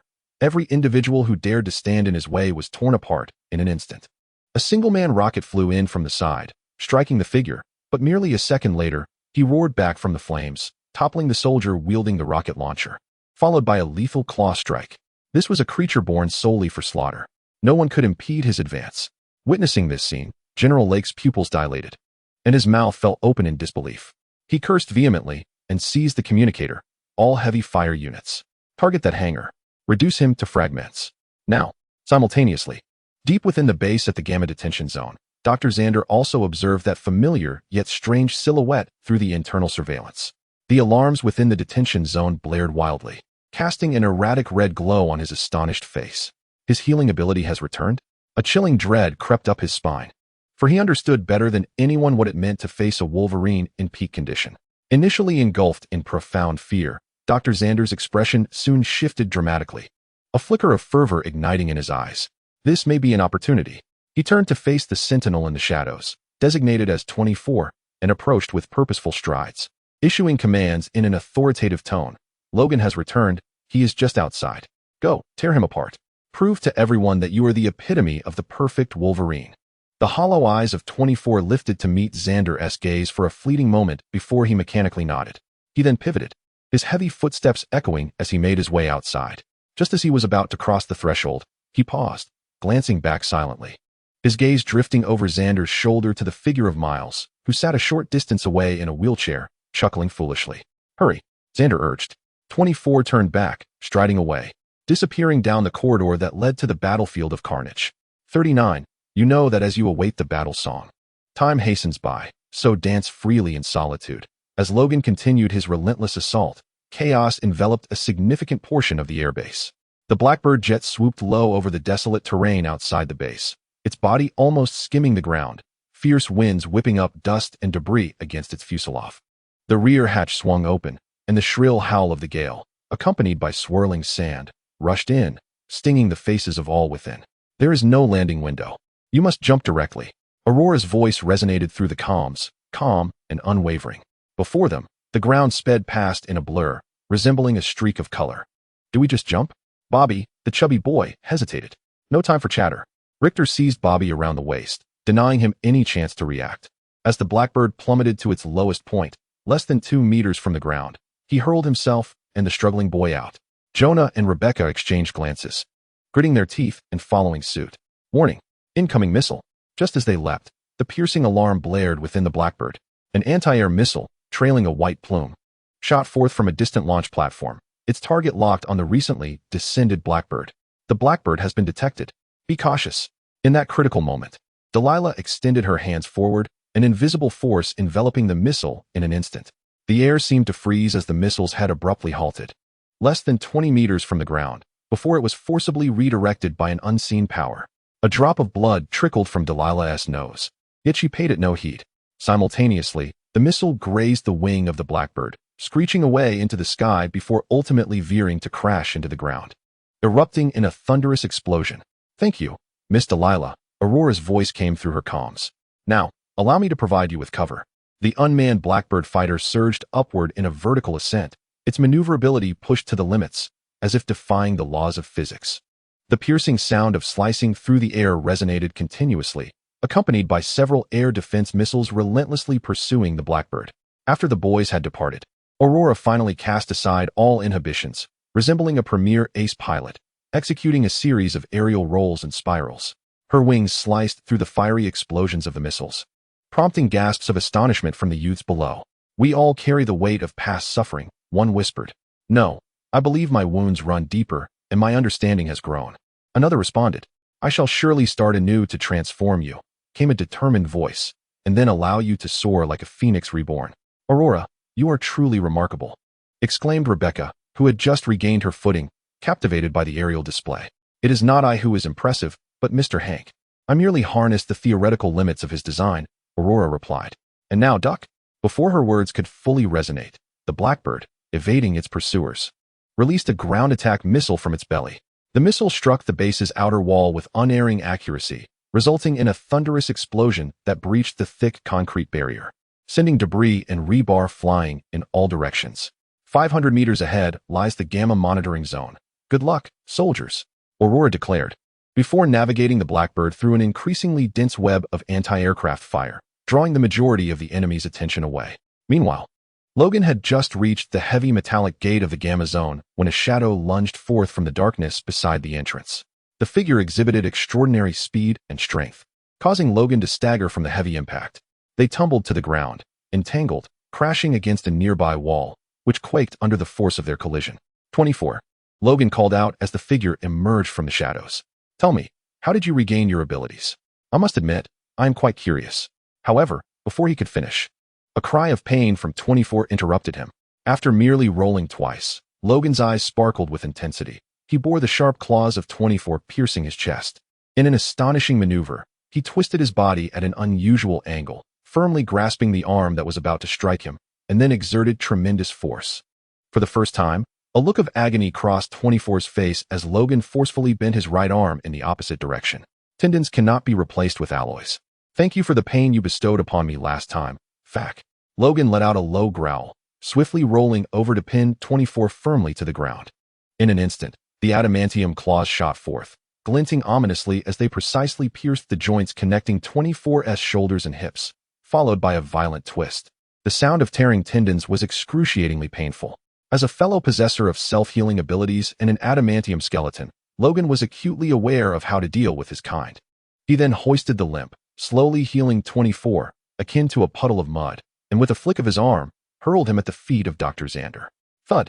The heavy, massive body crashed to the ground, leaving a profound impression in Dr. Xander's mind. He looked down at the perfect specimen, rendered utterly incapacitated by Logan in just a few moves, then glanced back at the blood-soaked Wolverine advancing toward him, his composure and confidence crumbling into nothingness, replaced by an abyss of fear. "Stay away," Dr. Xander shrieked, turning to flee into the depths of the facility, rolling and crawling in a panic. As Logan prepared to pursue, the air behind him suddenly warped, accompanied by a faint explosive sound reminiscent of sulfur. A slender figure materialized out of thin air, one of the Eliminators, Nightcrawler. Bang! Nightcrawler teleported into action, his sharp claws aimed directly at Logan's back. However, Logan seemed to sense the impending attack, his muscles tensing instantaneously. Just as the claws were about to pierce his skin, he swiftly reached back, capturing the assailant's wrist with precision. Nightcrawler felt as though his wrist had been ensnared by a steel vice, immobilizing him, astonishment flashing in his eyes. In the next moment, Logan harnessed his core strength, emitting a low growl as he swung Nightcrawler's entire body like a wrecking ball, tracing an arc through the air before crashing him down hard onto the ground. Boom! The solid concrete surface was dented, spiderweb-like cracks radiating outward. Clang! The steel claws at Logan's wrist sprang forth, glinting coldly as they aimed to deliver a fatal blow to the figure on the ground. Yet at the very moment the claws descended, Nightcrawler transformed into smoke and vanished. The teleportation ability was indeed a nuisance. In the next instant, the smoke coalesced behind Logan, and Nightcrawler's form reappeared. Just as he prepared to launch a second assault, He was horrified to find a face filled with menace awaiting him. Logan had not fully turned around. He executed a rapid and powerful backhand swipe, and 3 lethal blades met him head-on. Arc. Nightcrawler barely evaded in time, but 3 deep. Bone-exposing gashes were torn across his face, flesh ripping apart, and the agonizing pain elicited a scream from him. Instinctively, he teleported again, reappearing several dozen meters away. Clutching his bleeding face, eyes wide with disbelief. He could not fathom how this monstrous figure could keep pace with his teleportation speed. That is not mere prediction. It is an instinct, a primal, beastly intuition for combat. As Logan advanced once more, exuding an unmatched aura of intimidation, Night Demon felt his last vestiges of fighting spirit utterly crushed by fear. He realized he was no match for Logan. If he did not flee, he would surely meet his demise here today. Without hesitation, he transformed into a wisp of purple smoke, vanishing completely without leaving even a trace of sulfur behind. Unperturbed by the loss of Night Demon's presence, Logan acknowledged that while such teleportation abilities posed no threat to him, he too would struggle to pursue if the tables were turned. Contemplating this, Logan turned back to find that Dr. Xander had long since vanished amidst the chaos. In the vast expanse, only the incapacitated 24 lay on the ground, letting out a guttural roar of defiance, struggling to rise. Logan cast a deep glance at 24 and spoke softly, "Considering your past assistance, I shall spare your life this time. Depart." With that, he disregarded the dying beast and strode purposefully towards the Gamma facility. As he stepped through the entrance, he noticed a familiar figure approaching slowly from the end of the corridor. Elias was finally a worthy adversary. Logan murmured to himself as he too moved forward. Just as Wolverine penetrated the Gamma facility, the internal alarms escalated to their highest level. The shrill blaring and flashing red lights enveloped every metallic corridor, mingling with the distant sounds of explosions and the roar of automatic cannons, causing the entire base to tremble. Davis had just exited the medical area, preparing to rush to the front lines, when his wrist communicator suddenly crackled to life. "Davis, this is Lake." The voice of General Lake, laden with electronic static, reached him. "Do not concern yourself with the chaos outside. That group of mutants has a singular target, 0, until I issue further orders. You are to remain where you are and keep an eye on him." "Yes, sir," Davis replied earnestly, forcing down his rising frustration as he turned towards the containment area for Myers. "Hurry, they are breaching." The path was filled with fleeing researchers and soldiers entering combat readiness, the pandemonium causing Davis to furrow his brow.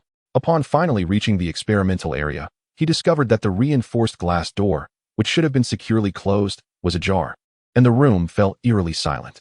It was empty. The boy who had been sitting in the corner, grinning foolishly at the air, had vanished. A surge of fury coursed through him as Davis abruptly turned and seized the collar of a researcher attempting to slip past the doorway, lifting him off the ground. "Where's 0? Davis's voice was low, laced with suppressed anger. "It was Dr. Xander," the researcher screamed, pointing towards the door just moments ago. The doctor mentioned relocating the 0 to another location and then proceeded to push him along.